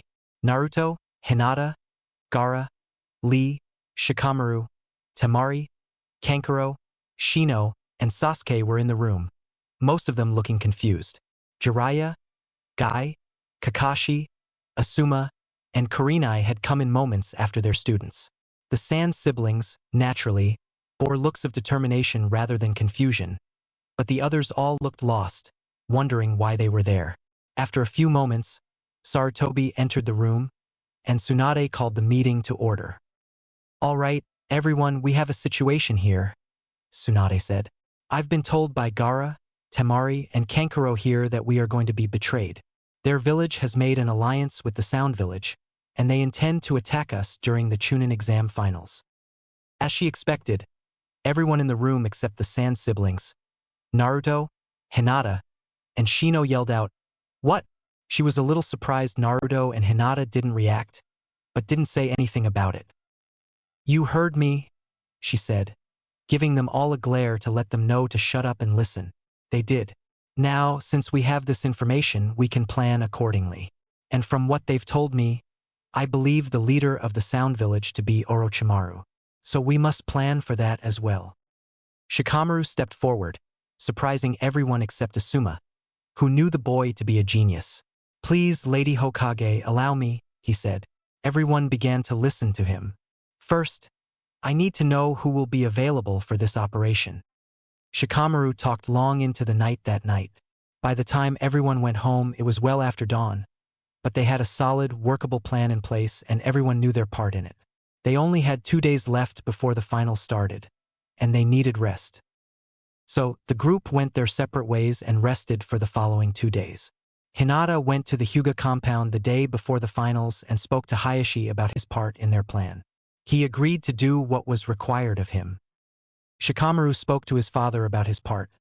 He agreed and spent the final day with his team, going over the plan with them and fulfilling their tradition of drinking together the night before a battle. Lee and Guy trained a little bit, but for them, they did next to nothing. Asuma sharpened his chakra knives, making sure they'd be ready for the battle. Jiraiya spent his day peeping on the bathhouse, as usual, while Kurenai walked around the village, simply savoring the sights and sounds she had taken for granted for so long. Kakashi read as much as he could of his copy of Makeout Paradise. All too soon for any of their likings, the finals had come. They were ready, yes, but not a single Konoha ninja was looking forward to the battle they knew was to come that day. Most of them outright dreaded it, while a very few were resigned to it, but none were looking forward to it. Nevertheless, all good things must come to an end, and they all knew they would see the end of their days of peace on this day. All of the finalists filed into the Chunin exam stadium. They were all rather subdued. The proctor for the finals showed the 8 participants a bracket showing who each one would be fighting. The first match was Naruto versus Sasuke. Naruto Uzumaki and Sasuke Uchiha. Stay here. The rest of you, head up to the stands and wait your turn, he said. Naruto and Sasuke stood in front of one another, Naruto's eyes flashing with excitement at being able to battle Sasuke at long last. Sasuke's eyes showed hatred for the blonde in front of him.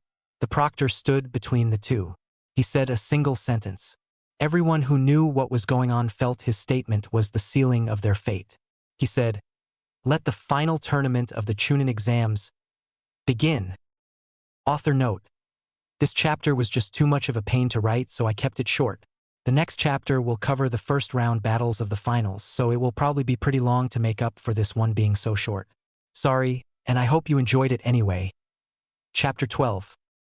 Naruto and Sasuke glared at one another for a few moments after the proctor called for the match to begin. Surprising most of the spectators, it was Sasuke who moved first. He rushed at Naruto, leading with his fist.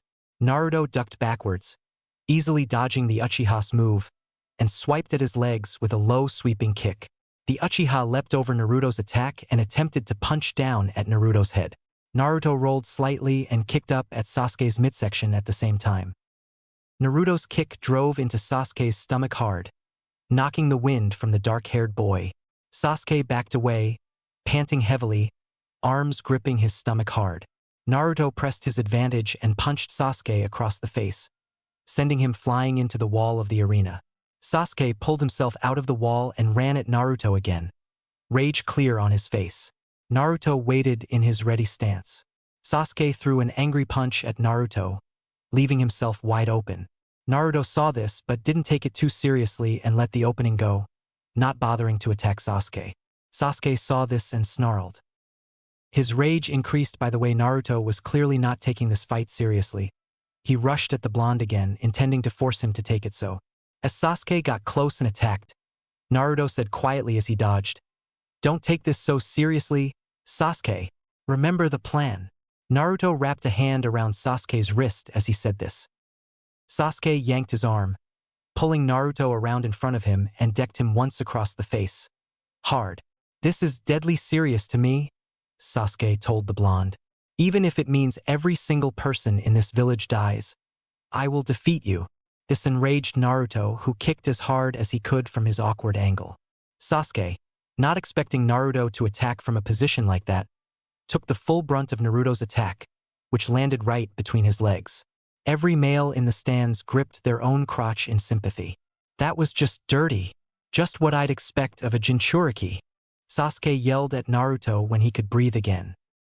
Naruto smirked, intentionally ignoring Sasuke's insult. "Come on, Sasuke, you know better than that. We're ninja, not samurai," he told him, then went on the attack himself. Sasuke dodged Naruto's punch and leapt away from the blonde and up the wall behind him. Naruto watched in horrified fascination as Sasuke built up chakra in the palm of his hand. "No, he can't be. He wouldn't use that here, would he?"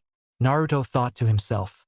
Sure enough, as Naruto watched, Sasuke formed a blade of lightning in his palm. "The Chidori."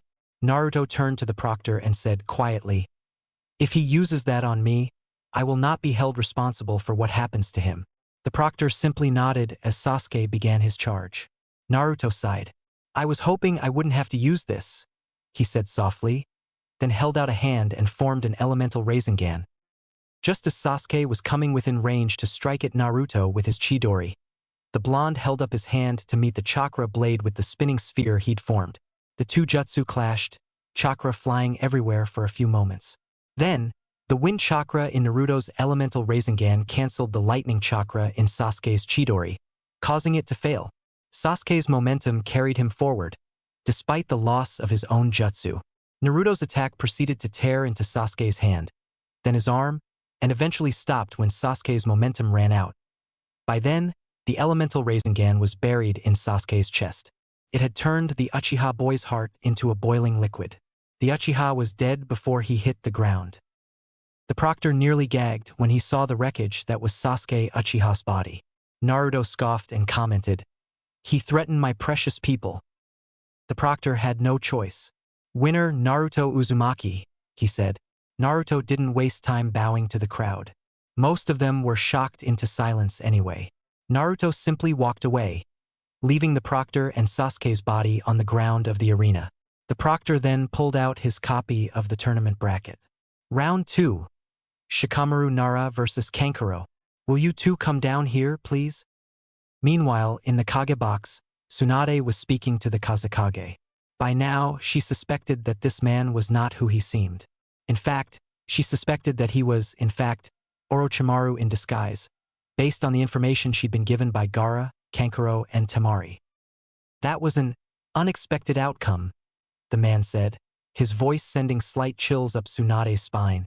At that moment, she became certain that her old teammate was sitting beside her. "It was only unexpected if you don't know those two," Tsunade said back. "Naruto and Sasuke had a lot of bad blood between them. Sasuke reminded me of an old teammate of mine, given how arrogant he was and how little real emotion he seemed to feel." As she spoke, she watched the man beside her carefully for any sign that her ploy had been noticed. He gave none. "Even so, it's a bit of a disappointment to see so promising a genin die in such a way, is it not?" Orochimaru, for that is who was with Tsunade, asked in response. Tsunade looked at him in confusion. "Well, really, the boy learned a jutsu created by the copy ninja, Kakashi Hatake, at such a young age," he continued. "That shows quite a bit of promise." As the two Sannin spoke, Shikamaru trapped Kankuro in his shadow possession jutsu. "You speak truth, I suppose, but sometimes I wonder if a person's abilities might not be made worthless by being wielded by that person," Tsunade said, barely restraining herself from glaring at her old teammate. Orochimaru chuckled. "Nonsense, no matter who wields a jutsu, the move itself is still valuable for its own sake," he said then. "By the way, what was the move that the Uzumaki kid used on the Uchiha at the end there? I've never seen it before." Tsunade gave a slight shrug as, on the ground, Shikamaru forfeited the match between him and Kankuro. He had spent a few minutes toying with Kankuro once he caught him in his shadow, only to find that the puppet master's puppet was still free, and the master could still control it. As a result, Shikamaru had been unable to defeat Kankuro, so he forfeited the match. Nonetheless, the two had both exhibited high levels of skill during the match. "I'm not entirely sure what that jutsu was," she said honestly. "This is the first time I've ever seen it myself." In the waiting area, Naruto and Hinata were talking quietly about the match they had just witnessed. "Remember, Naruto, you have to beat Kankuro for our plan to work," Hinata said. Naruto nodded. "Don't worry, Hinata. I won't let him win. I'm sure it'll be a fun match," he said back. Hinata looked worried, so Naruto hugged her briefly. She buried her face in his chest, smiling, and hugged him back, enjoying the scent of his body all around her. "Well, that was anticlimactic," the proctor commented to Shikamaru. "Yeah, well, I had the next couple hundred moves planned out in my head, but what good would it do me if I ran myself out of chakra?" he responded rhetorically. He yawned. "This is a huge drag anyway, so let's just forget about it." With that, the lazy boy made his way out of the arena and back up to the waiting area. "A logical choice," Shino commented as the shadow user arrived. Shikamaru just nodded before slumping to the ground, falling asleep almost immediately. No one had even bothered to mention Naruto's fight or his rather brutal way of ending it. The next fight was called, and it was Hinata versus Shino. Hinata hugged Naruto tightly. Naruto directed a glare at Shino, who nodded in return, promising silently that he wouldn't hurt Hinata. Both Naruto and Hinata knew Shino would give it his all, but Naruto was satisfied so long as Hinata wasn't permanently injured. Shino and Hinata made their way to the ground of the arena. It would be illogical, Shino commented on their way down, for me to drain you of all your chakra. You have 2 more fights to take part in. However, I must display my own skills as well. Hinata nodded, her eyes thoughtful. I know how you feel, Shino, she said back. I'm somewhat torn as well. I would not wish to harm your colony, but most of my moves would do so, and, as you said, we must both display our skills. As they talked, they had arrived at the ground floor in front of the proctor. He nodded as they took up their battle stances. Let the 3rd match of the Chunin exams begin, he called out and moved out of their way. Hinata didn't hesitate. She moved in and began to try to strike at Shino with her gentle fist. Shino deflected her strikes carefully. The two had trained together for months by now, after all, so Shino was fully well aware of what Hinata's taijutsu could do. The two had been dueling for several minutes when Hinata realized that Shino hadn't released his bugs yet. She stopped and fell out of her ready stance. Shino raised an eyebrow. We cannot fully display our powers if you are holding your insects back. Shino, Hinata said, her voice disappointed. Shino nodded, acknowledging her point. We also cannot display our powers if you do not activate your Byakugan, he countered. Hinata gave a nod, then smiled and activated her dojutsu. Shino nodded in return and held out his arms, insects pouring from his sleeves. For the second time in as many minutes, Hinata charged at Shino. Her Byakugan allowed her to see every minuscule movement Shino made, making predicting what he was going to do much easier. As Shino once again deflected Hinata's moves, he also sent his insects around to try to attach to Hinata's body. Hinata, however, was aware of them. She might not be able to see each insect, but she could easily see the swarm that was buzzing around her. Hinata gave a smirk and moved in on Shino again. She struck fast and hard, shutting down one chakra point after another. When she was finished, she expected her old teammate and friend to fall to the ground. Instead, he dissolved into a mass of insects. What? Hinata cried. She'd been attacking a bug clone all along? Then, where was the real Shino? Hinata had deactivated her Byakugan when he thought the match was over, which turned out to be a mistake as the real Shino, who had been hiding among his swarm, came from behind and kicked her in the back.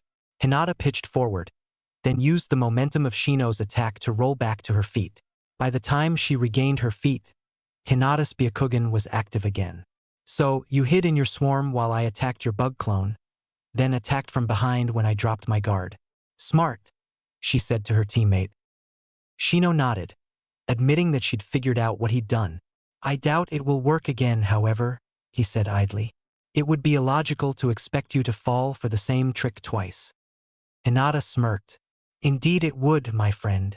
With that, she moved again to attack Shino. This time, it was the real Shino, and he desperately deflected her gentle fist strikes to prevent losing control of his chakra. Shino ducked under a wide kick Hinata threw at him. Then he managed to push off the ground with one hand and kick at Hinata's midsection at the same time. His blow landed, but it cost him. Hinata shut down the chakra points in his leg. Shino hopped around, trying to get some feeling back in his leg, but to no avail.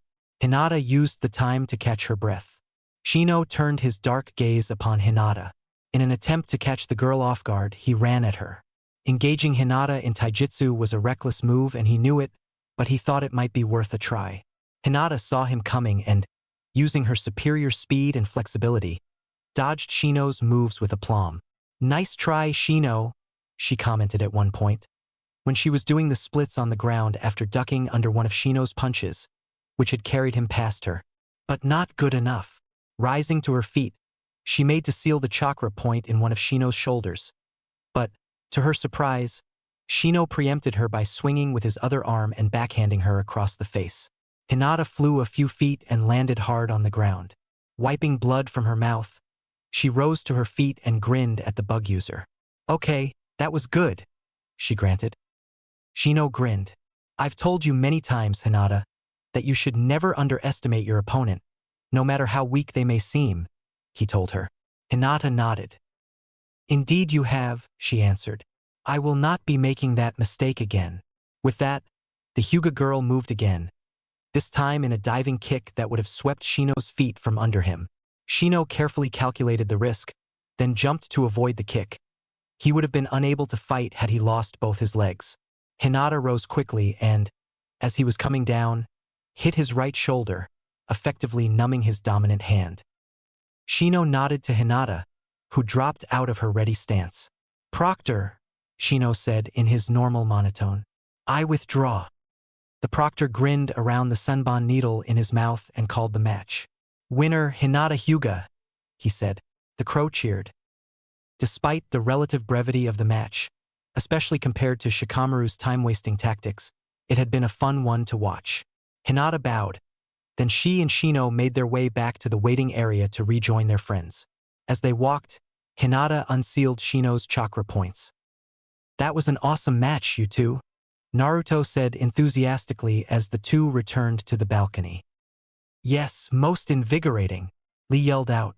Temari and Lee, knowing they would be the opponents for the next match, made their individual ways to the ground. Temari rode her fan down, using the wind to support herself, and Lee simply leapt to the ground, landing hard due to the weights he had strapped on his arms and legs again. The proctor started the fourth and final match of the first round. Lee and Temari faced off, both excited, both nervous. Temari was worried. This was the boy who had beaten Gaara. Lee was excited and nervous.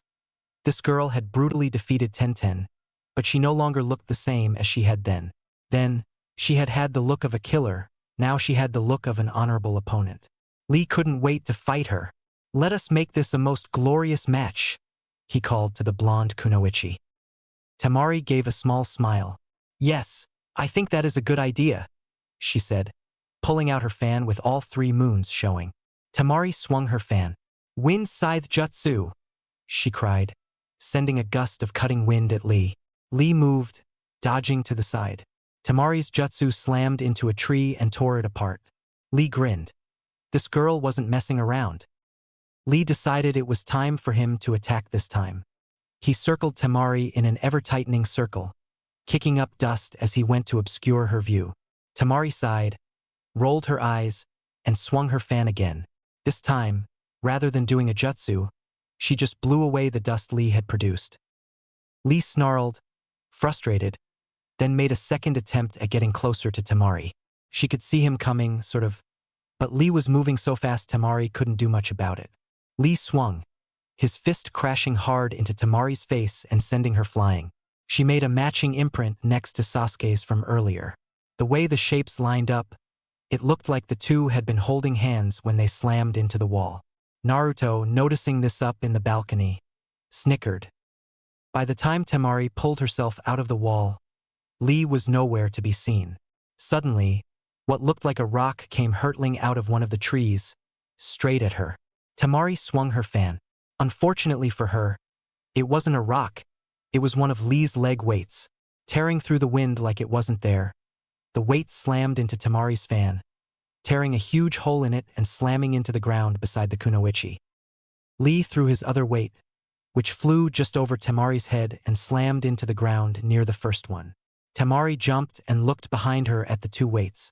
Just as she did, Lee came from behind and kicked her into the air.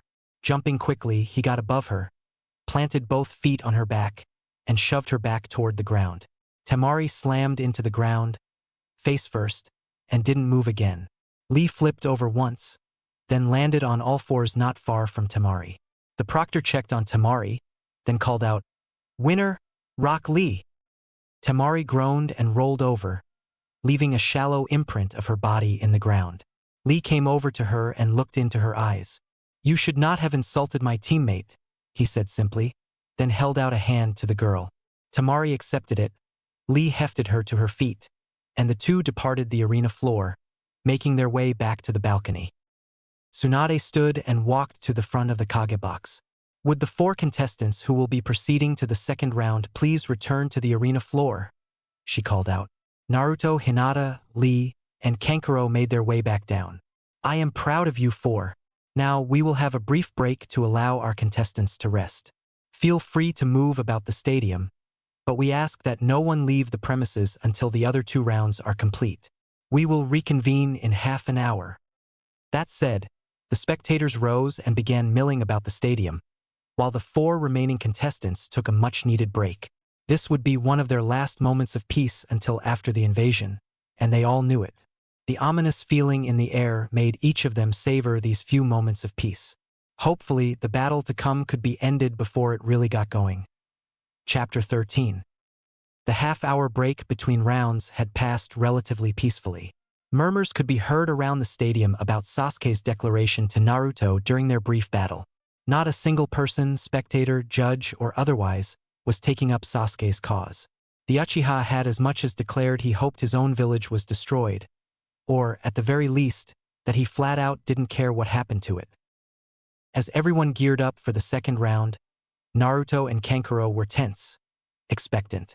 Kankuro had been told that his second-round match would now signal the beginning of the invasion, since Gaara had been eliminated. Orochimaru, who had spent the half-hour since the first round ended walking through the stands and speaking to some of the spectators seemingly at random, never noticed the sand that was now surrounding 3 sides of his seat when he returned to his place in the Kage box. Even if he had noticed it, he would have perceived it as no threat. There was no chakra in the sand, and, besides, Gaara was on his side. Naruto and Kankuro were called and made their way to the bottom of the arena. The 2 faced off, Kankuro with his puppet out and Naruto in his ready stance. When the proctor began the match, Naruto moved. Kankuro's puppet moved to get in his way. Naruto simply backhanded it out of his way. Kankuro, surprised at how easily the blonde had brushed off Crow, wasn't ready for Naruto's punch, so he took it square on the jaw. Kankuro flew a few feet and rolled to a stop. Naruto chuckled. That was almost too easy. As it turned out, it was too easy. Naruto suddenly found himself airborne as a harsh uppercut came from literally below his feet. One of Kankuro's puppet's arms had been separated from the rest of the puppet, hidden in the ground, and had flown up when Naruto's guard was down and hit him square on the chin. Naruto used the momentum of the attack to flip and land in a crouch rather than on his back or head. Rubbing his jaw, he grinned at the dark-haired boy.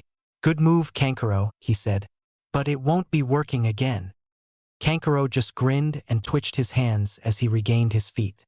Crow's limbs all detached, along with his head, and each extremity grew a blade from where it had been joined to the puppet's torso.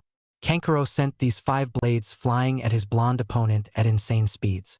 Naruto was barely able to dodge them all. The head, which impaled the ground, seemed to be glaring up at Naruto. Naruto chuckled and picked it up. Tossing it into the air once, he punched it hard when it came down, sending it flying toward the puppet master. Kankuro managed to regain control of Crow's head seconds before the blade coming from it impaled his throat. Naruto grinned as he formed a slew of shadow clones. "You might have been able to hit one of me," one said. "But how about all of us?" another asked. Kankuro grinned. This was going to be fun. Crow flew through the air, throwing pellets at the crowd of blonde clones. The pellets each exploded into dark smoke. Kankuro wasn't using poison here, but he wasn't above using smoke to hide. He leapt into the trees near one wall of the arena and had Crow begin to thin the ranks of Naruto's clones. Naruto chuckled as he felt his clones dispelling. One had happened to see Kankuro moving into the trees. Naruto made a slew more to replenish the numbers, then slipped into the trees himself. As Crow flew, hitting here, stabbing there, impaling next, the real Naruto hid himself among the trees where Kankuro was hiding already. The blonde quietly formed a Rasengan in one hand. When he felt the last of his clones dispel, he moved. Naruto charged at the tree where Kankuro had hidden himself. "Rasengan!" he called as he plowed it into the tree, which was reduced to splinters. Kankuro was barely able to jump out of the tree and land back in the middle of the arena. He hated to admit it, but he was impressed Naruto had found him so easily. He was beginning to believe this boy really could have killed Gaara. Naruto chuckled and made his way back out of the trees to face off with Kankuro again. "I sensed a presence on my first C rank that even my Jonin sensei didn't notice, and you really think you can hide from me?" he asked rhetorically. Kankuro was surprised to hear that, but when he thought about it, he really shouldn't have been. All he really knew about the blonde in front of him was that he could have killed Gaara of all people. Maybe I can't hide, Kankuro said then, smirking. But I don't really need to when I can defeat you without hiding, do I? Naruto shook his head in a way that silently screamed, "If you only knew." Kankuro just smirked at the blonde's overconfidence and moved his hands to send Crow at the boy again. Crow flew at Naruto, mouth open. Naruto ducked under the puppet and kicked upward, weight supported on his arms. The puppet took the brunt of the attack on its torso, which shattered on impact. Obviously, Crow's arms, legs, and head were still deadly weapons, but its torso was now useless. Naruto ran at the puppet master. As Kankuro ducked under Naruto's kick, the blonde said softly, "I'll repair him for you after we're done here." Kankuro gave an appreciative nod in response. Kankuro gave a low sweeping kick that made Naruto jump to avoid it. Then the two faced off once again. This time it was Kankuro who attacked. Naruto dodged frantically as Crow's limbs came flying at him, only to run straight into two shuriken flung by Kankuro himself. Naruto's arms were each hit just above the elbow. That was the signal. In the next second, a lot happened all at once. For figures hidden in the crowd leapt from their disguises to the roof of the Kage box. Orochimaru stood and grabbed Tsunade, kunai to her throat. A genjutsu was cast on the spectators, causing them to fall asleep. Kankuro flung the 5 pieces of crow that were still usable toward the Kage box, seemingly aiming for Tsunade. Gaara rose to his feet and wrapped both Tsunade and Orochimaru's feet in the sand that had been behind Orochimaru's chair, so that neither could move from where they stood, and close to 30 Leaf and Buu began moving through the crowd, killing anything that was awake and wearing a sound headband. While the Leaf and Buu exterminated the sound invaders who had been hiding in the stands, Gaara stepped into the Kage box and glared at Orochimaru. "So, Gaara, you've made yourself known. What is the meaning of this?" The Kazekage snarled. "You were meant to aid the invasion, not impede me." Gaara just grinned before releasing Tsunade from his sand. At the same moment, Tsunade leaned forward and bit Orochimaru's hand, causing him to drop the kunai at her throat and allowing her to get away from him. Gaara quickly surrounded the snake Sannin with sand. Orochimaru ranted from within the sand coffin that so simple a move would not kill him, that he would escape it eventually, on and on. Gaara held up a hand and formed a fist. Orochimaru's rant suddenly ceased as the Sannin became the Ninen. Tsunade gave Gaara a wry smile. "That was anticlimactic," she commented. Shaking her head, she continued, "To think, one of the Sannin would be killed by a lowly genin." Gaara chuckled. "True, but I'm no ordinary genin," he said. Tsunade nodded, granting his point. Meanwhile, on the roof of the Kage box, the Sound Four, as they were known, found themselves surrounded by Leaf and Buu and quickly surrendered. The red-haired boy reformed his sand into the gourd he carried on his back. The rest of the sound troops were quickly dispatched by Leaf Ninja, and the invasion of the Leaf Village was over before it had really begun. The very few Sand Ninja who had continued to fight against the Leaf despite Gaara's change of heart quickly surrendered or died as the entirety of the Leaf Village's military force bore down upon them. One Might Guy addressed one Kakashi Hatake. "How many did you take down, Kakashi?" he asked. Kakashi sighed. 23, he answered. Guy paused a moment to throw a final sound ninja through a nearby wall. "That was my 25th, he said back. "Guess I win again, Kakashi." He smiled wide, and light reflected off his teeth. Kakashi just sighed and shook his head. Guy chuckled. "I love that too cool attitude of yours, Kakashi. It is why you are my eternal rival." As the two were slowly lowering themselves out of their ready stances, a man wearing red and with long white hair landed hard beside them. Kakashi blinked once. "Oh, hi Jiraiya," he said calmly. Guy, on the other hand, leapt about a foot in the air. "Master Jiraiya," he said excitedly. "It is an honor to finally meet you." He shook the man's hand hard. Jiraiya eventually extracted his hand from the green-wearing Jonins. "Yes, you as well, Guy," he said back. "Kakashi. Guy, I was sent to fetch you too and bring you to the Kage box, so please, follow me."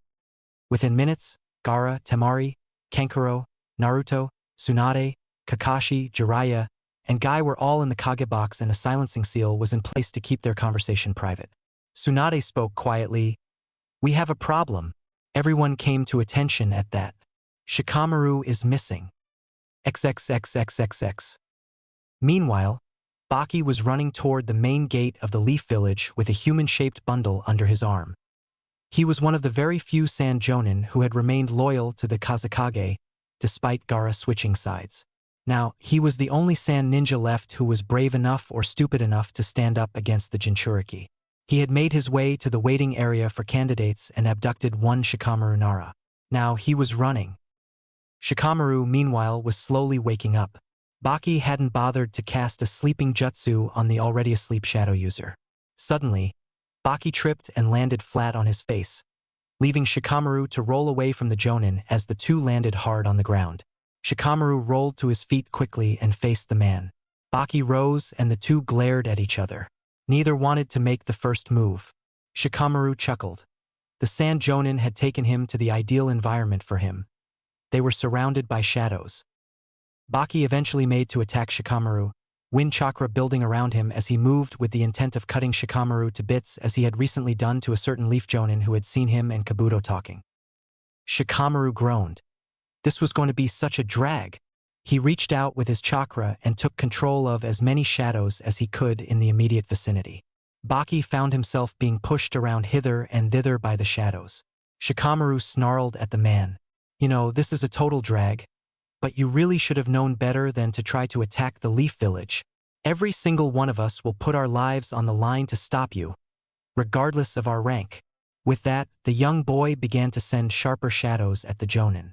Baki, unable to do much in the darkness of the forest, was pierced several times as he tried to throw wind blades at the young Nara, which were dodged easily. Baki snarled. Yes, you would put your lives on the line for your village, just as I am doing for mine, he said back. With that, he ran at Shikamaru again, wind blades flying fast. Shikamaru, groaning that everything was a major drag, fell completely backward to dodge the blades, and sent a single shadow toward the running man at the same time. Baki suddenly froze. Shadow possession. Complete, Shikamaru said smugly. Now, until my comrades get here, why don't we have a little chat? Baki snarled, but Shikamaru ignored him. Shikamaru moved backward a short distance, Baki imitating him, and sat on a rock, much to Baki's annoyance. The Jonin was forced to stand in the exact position Shikamaru was sitting in with absolutely nothing to support him. Look, Baki, Shikamaru said. I know you think you're fighting for your village, but the man who you think is your Kazekage isn't. That was Orochimaru. Baki looked shocked at this. Your Kazekage never made it to this village. He was killed on his way here. Okay, let's assume for the moment that I believe you, Baki said after a moment. Why would you tell me this, and why would it matter? I was ordered to attack. That's all that matters. Shikamaru facepalmed. Think for yourself, Baki.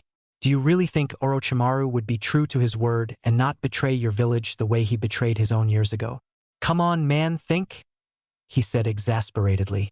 Plus, even your own students are fighting against you.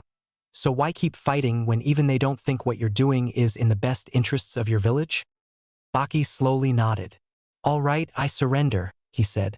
Shikamaru promptly released the man from his shadow possession jutsu, which resulted in his sore and tired legs giving way and Baki falling to the ground in a very undignified manner.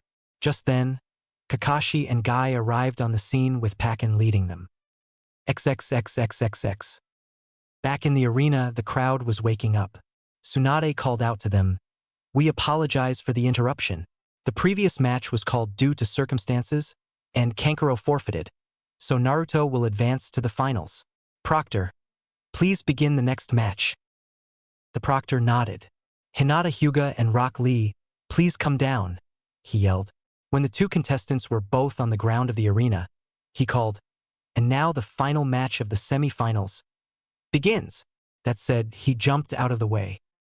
Hinata and Lee faced off, each in a ready stance, Hinata with her Byakugan blazing. Lee spoke first. "Lady Hinata, let us make this match as youthful and exciting as we can," he said to her. Hinata smiled slightly. Despite the way Niji always talked about Lee, Hinata rather liked the enthusiastic boy. She held out one hand to Lee, who moved forward to shake it. "Yes, Lee, let us give the spectators a show," she said back. Both backed up again and the match began. Hinata moved first, her hands blazing with chakra. Lee dodged and deflected her attacks frantically, knowing that even a glancing blow could cause serious damage. Hinata smirked. This wasn't the typical fight for the finals of the Chunin exams. But oh well. She went in for a low sweeping kick, which sent Lee spinning as it connected with his arm, which he had been balancing on after dodging her previous attack. Lee rose to his feet after Hinata's attack and grinned at the girl. "I see now why you were able to defeat Niji," he said.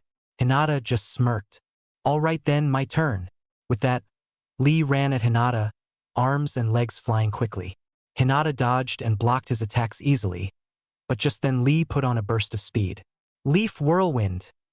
he called out as his final kick connected with Hinata's cheek, sending the girl flying a few feet. She came to rest on her back. Rising to her feet again, the girl breathed hard a few seconds and wiped blood from her mouth.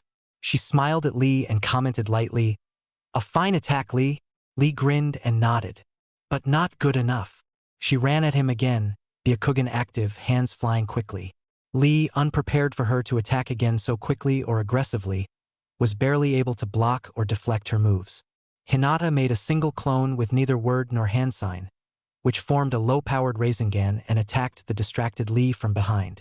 Lee was sent flying again, this time ending up buried in the far wall of the arena, dazed. The proctor went to check on Lee. "Lee is unable to continue," he called out. "Winner, Hinata Hyuga." Tsunade rose to her feet and called out, "This concludes the semi-final round of the Chunin exams. We again ask that no one leave the arena until after the final round. But we will once again give you and the contestants a half-hour to rest and recover before the finals." That said, she slumped into her chair, emotionally drained after the events of the day. Jiraiya came up behind Tsunade and rested his hands on her shoulders. "Hey," he said simply. Tsunade looked up at her one remaining teammate and smiled tiredly. Jiraiya knelt in front of her and took her hand gently in his. "You okay?" "Yeah, I think I'll be fine," Tsunade answered after a moment. "Thanks." Jiraiya just patted her hand. Tsunade let loose a few tears. "I know I shouldn't be sad, but he was still my teammate." Jiraiya raised himself up and hugged Tsunade. Both of the remaining Sannin sobbed for a few moments for the loss of their old comrade. Jiraiya calmed down first, then held Tsunade while she cried herself out. As he pulled back, he kissed her on the cheek playfully. Tsunade looked at him in surprise. Jiraiya flinched away, fear evident. He was expecting to get beat for that. Tsunade just smiled, then leaned in and kissed Jiraiya's cheek. Jiraiya grinned and stood a small distance behind and to the side of Tsunade. He would remain there until the finals were completed. Maybe everything will turn out all right after all, the old sage thought to himself. Chapter 14. Jiraiya and Tsunade smiled down on the arena as Naruto and Hinata squared off. They knew that, even though almost no one had expected these two to end up in the finals, this would be the fight everyone would remember for years to come. True, these two were a couple now, but Jiraiya and Tsunade both knew that they would still put on a hell of a show. Naruto smiled at Hinata as the proctor called for the match to begin. "Let's give them a good show, Hinata," he said quietly. Hinata returned his smile and nodded. Naruto smiled and moved toward Hinata, who quietly activated her Byakugan. Naruto's attacks were quick and powerful, but none were intended to be lethal. Hinata dodged some, blocked others, and deflected still others. After a few moments of this, Naruto got an attack through, seemingly landing a blow on Hinata's face. Hinata just smiled and began to turn. "Rotation," she called out.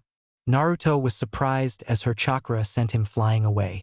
Having not expected this, he landed on his back. Naruto grinned. "Finally got it down, huh?" he asked. Hinata gave him a cocky grin and nodded in return. "All right then, no more holding back." That said, he formed his favorite hand sign, and moments later the arena contained no less than 100 Naruto clones. Hinata grinned and formed the same sign, 10 clones of her appearing in a small circle facing outward. Naruto and his clones grinned and ran toward the Hinata circle.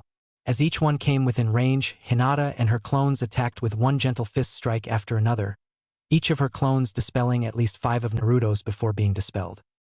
By the time Hinata's clones had all been dispelled, Naruto only had about a dozen left himself.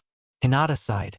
"These clones are nowhere near as good at gentle fist as I am," she said, her frustration obvious. Naruto chuckled. "Guess I'm still better at the shadow clone jutsu than you are, Haim," he commented playfully. Hinata glared at the Naruto who had spoken, then held out a single hand and sent what looked like a needle of chakra out of her palm at that one, which was hit directly in the heart and dispelled a second later. Hinata turned to a different Naruto, the one she thought was the original. "Maybe so," she told him, continuing, "but my chakra control is still better." She gave him a grin to let him know she wasn't being mean. Naruto grinned. Then he and his remaining clones ran at Hinata. Hinata focused her chakra and began using her chakra needles to dispel the clones. Soon, only the originals were left. Hinata turned to Naruto and began attacking him. Naruto dodged and deflected her attacks with seeming ease, but inside he was frantically thinking, trying to come up with a way to get around her gentle fist. Hinata thrust with one hand to hit Naruto's face, which he bent backward to get under, then grinned. His position was finally perfect to get around her attack. Grabbing Hinata's still extended hand at the wrist, he yanked her further off balance and planted his foot into her gut. Using his odd position for leverage, he sent her flying over top of him. Hinata managed to flip over in the air, so she landed on all fours and slid a bit rather than landing on her head, which she would have otherwise. Grinning up at her longtime love, Hinata commented, "So you got me once. It doesn't matter. My gentle fist will work eventually." Naruto shook his head, knowing she meant more than she said. "Maybe it would if I gave you the time, but if you can't get near me, you can't use it," he told her. Rapidly forming hand signs, he inhaled deeply. "Wind style. Great breakthrough," he yelled out, exhaling hard. His breath, which he had charged with a relatively small amount of his chakra, became a powerful gust of wind. The gust slammed into Hinata, who charged her own chakra into her feet, preventing herself from being blown away by it as she stuck to the ground. Naruto grinned. "Oh yeah." He formed more hand signs and exhaled again. This time, his breath was formed into several gusts which formed into blades as he called out, "Wind Scythe Jutsu."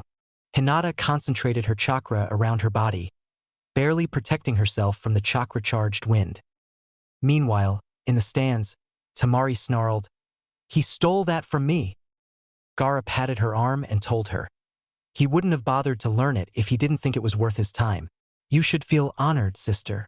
Temari chuckled and smiled at Gaara, who hesitantly returned it.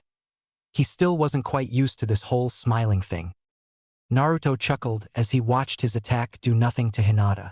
Hinata grinned when the wind finally stopped. "My turn," she said, her active Byakugan and the slightly sadistic tone to her voice making her look and sound very menacing. Naruto grinned. Hinata ran through a series of hand signs and held out a palm. "Water style ripping torrent," she called out. Water appeared from the air around her and formed into a whirlpool-like formation on her palm. Turning her hand toward Naruto, she threw it.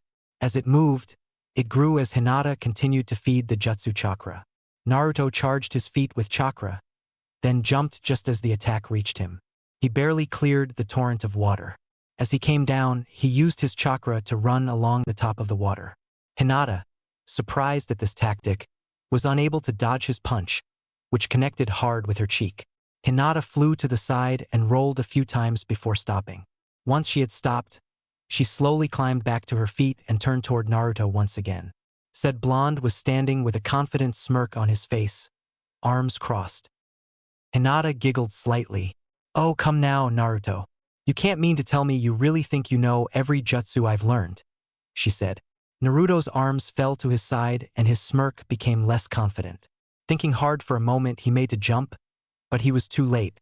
The Hinata in front of him dispelled just as an arm reached from the ground beside Naruto's foot and grabbed his ankle. "Earth style. Headhunter jutsu," Hinata's voice called out as she yanked Naruto into the ground up to his neck.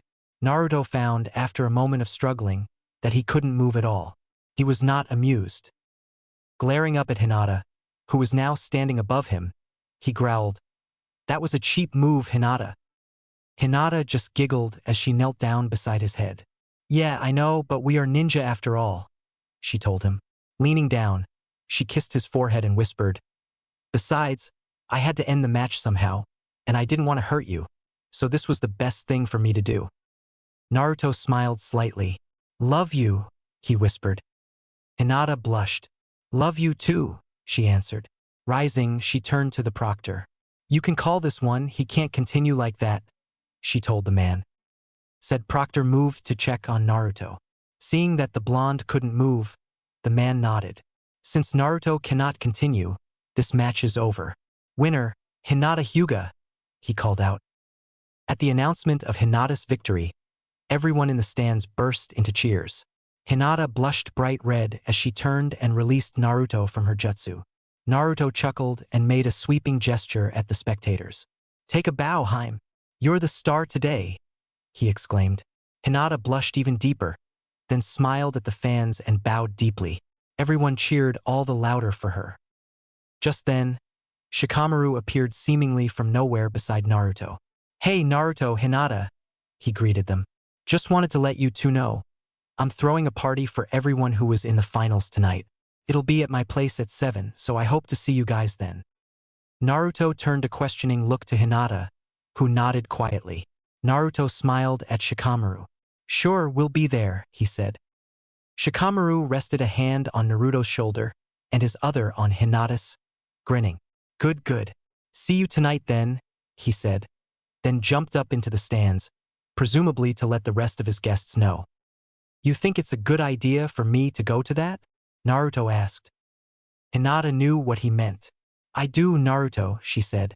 "After all, if Shikamaru was going to reject you, he wouldn't have invited you to his home." Naruto nodded slowly. "Yeah, I guess that's true," he said quietly. He hugged Hinata briefly, then the two made their way out of the arena. XXXXXX. The Nara clan home was in an uproar by 6:30 that night. Shikamaru and his parents had invited the 5 rookies who were still alive, and not on Naruto's old team. Shikamaru didn't want Sakura to ruin things, as he knew she would.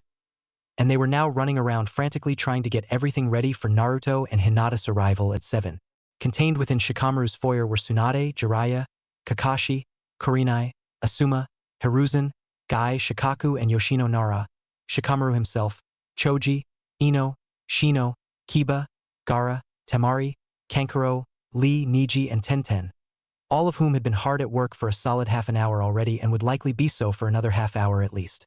They all hoped that they would be ready by the time Naruto and Hinata got there. The room itself was almost unrecognizable. Spread across the top of the room, a banner declared, "Congratulations!" Streamers were all over the place, most of them orange and lavender in color. Above the front door was a rather large bucket of confetti that would tip onto whoever came through the door next. The ceiling was almost invisible behind the festively colored balloons that floated there. Shikamaru sighed. "This is such a drag. You're lucky you're worth all this trouble, Naruto," he thought to himself. The shadow user had never thought about Naruto all that much until shortly after their planning session a few days ago. After everyone else left, Tsunade had asked Shikamaru to stay behind. Flashback. "Yes, Lady Tsunade?" Shikamaru said. Tsunade knitted her fingers together under her chin and looked at the boy. "You are aware that we are preparing now for the upcoming invasion solely because we have been warned of it, correct?" she asked. Shikamaru nodded gravely. He was fully aware that, had they not known, the coming fight would likely have been far worse for them. "Good. Now, I want to inform you of something else. The only reason we are aware of this is Naruto." Shikamaru looked surprised. "Naruto? Really?" he asked. "I mean, I know he's not showing his full potential, but how did he bring this about?" Tsunade chuckled. "He almost killed Gaara, which brought him around to our side. Don't ask, it's complicated, but trust me when I say that Naruto and Naruto alone is the reason we are going to be so well prepared for this," she told him. Shikamaru nodded slowly. Tsunade was glad to see he realized what that meant. "Now, there's something else you should know. Naruto and Hinata plan to get married. I know it's soon for them, but they're mature enough to make that decision. So what I want you to do is to quietly inform the others of this, though not Sasuke or Sakura, and see if you can't do something for them. They deserve it." Flashback end. Shikamaru had done as he was directed. He had told Choji first, then Ino, then the three of them had informed the rest of the people who were currently in the Nara home. This party was partly a celebration of their victory over the Sound Village, partly a celebration of Naruto and Hinata's victory in the Chunin exam finals, and partly a celebration of their engagement. Shikamaru smiled. Yes, Naruto, you are indeed lucky, he thought. You've got a hell of a woman, and tonight you'll discover that you really do have some good, true friends in this village. With that thought, he turned his attention back to preparing for the party. It might be a drag getting ready, but it'd be even more of a drag if things weren't ready in time. XXXXXX. Naruto was worried. It wasn't often that he got really truly nervous about anything, but tonight he was. He was going to a party for the first time in a very long time, and he was very worried that he was going to get those same looks from the people there. Are you sure this is a good idea? He asked Hinata for the 50th time. Hinata sighed. She knew why Naruto was so worried, and she wished she could comfort him. Yes, I'm sure, Naruto, she told him softly. Shikamaru's smart. He won't have people there who will be mean to you. And besides, I'll be right there with you. Naruto smiled as he squeezed her hand gently in his. Thanks, Hinata. That means a lot, he said, his voice full of emotion. Hinata just squeezed his hand back and smiled at him. Sighing again, he checked the time. Well, it's time. Let's go. His voice was resigned. That said, the two left their small but comfortable apartment and made their way to the Nara home. Naruto knocked on the door at 6:59. Shikamaru smiled. They had gotten done just in time. Come in, he called out. Naruto opened the door slowly. To his great surprise, a huge group of people jumped out and yelled, "Surprise!" as he and Hinata walked in. From above, a shower of confetti rained down on them, and everyone was smiling. Naruto turned to Shikamaru. What's all this about? He asked. Shikamaru smiled in return. Lady Tsunade told me about you two being engaged. Plus, we protected the village today, and you two were the winners of the Chunin exam finals. We're all here to celebrate all of that, he told the blonde. Naruto looked around. Most of the people who were there he wasn't too surprised to see, but one he was. Kakashi-sensei? He asked hesitantly. Kakashi came forward and looked at Naruto, sadness, and a single tear, evident in his eye. Suddenly, the silver-haired man dropped to his hands and knees in front of Naruto. I'm so sorry, Naruto, he sobbed. I'm so sorry for how I acted toward you. I should have been there for you from the start, and I wasn't. Your father was my sensei and like a father to me, so I should have been the one who was there for you most of all. And I failed you. I failed your father. I'm so sorry, Naruto. I beg your forgiveness. Clasping his hands together, he begged, please, give me another chance to be there for you. Naruto was in shock. Kakashi, the man who had been assigned as his sensei, the man who had rejected him, the man who had hurt him more than most, was on his knees begging for his forgiveness. He reached down and took Kakashi's clasped hands in his and hefted the man to his feet. Kakashi refused to meet Naruto's eyes, closing his own and looking at the floor instead. Kakashi-sensei, Naruto spoke softly. You hurt me deeply for many years with your rejection. You hurt me more than most, really, because you should have been there for me as my sensei if nothing else. Kakashi nodded. I know, Naruto, I know, he said back. I make no excuse for my behavior. I was wrong, and I'm sorry. Naruto nodded. I can tell, he answered slowly, thoughtfully. Yes, Kakashi-sensei. I'll forgive you. Then, smiling, he added, I always wondered what it'd be like to have a big brother. Kakashi looked up at the blonde's words, shock evident in his face. He slowly opened his arms to the boy, who willingly ran into them. The two embraced, a sign of true forgiveness. Kakashi whispered, I will never abandon you again, little brother. Naruto chuckled slightly, tears in his eyes, and whispered back, I know, big brother. Everyone erupted into cheers, and the party began in earnest. Naruto spent a short while getting to know Kakashi more, during which Hinata talked with Kurenai, whom she hadn't seen in a while. She encouraged her old sensei to pursue Asuma, on whom Kurenai had harbored a crush for some time. The young couple rejoined when Tsunade proposed a toast to them. Everyone drank to them. Then Naruto, with his usual unpredictability, swept Hinata onto the dance floor. Soon, everyone was dancing, either with a partner or alone. It didn't seem to matter. Everyone was just happy to be alive that night. It was several hours later before Naruto and Hinata finally extracted themselves from the party and made their way home. As they entered their apartment, Naruto quipped, "You still think it was a good idea to go tonight?" Hinata giggled. "I sure do, Naruto. I sure do."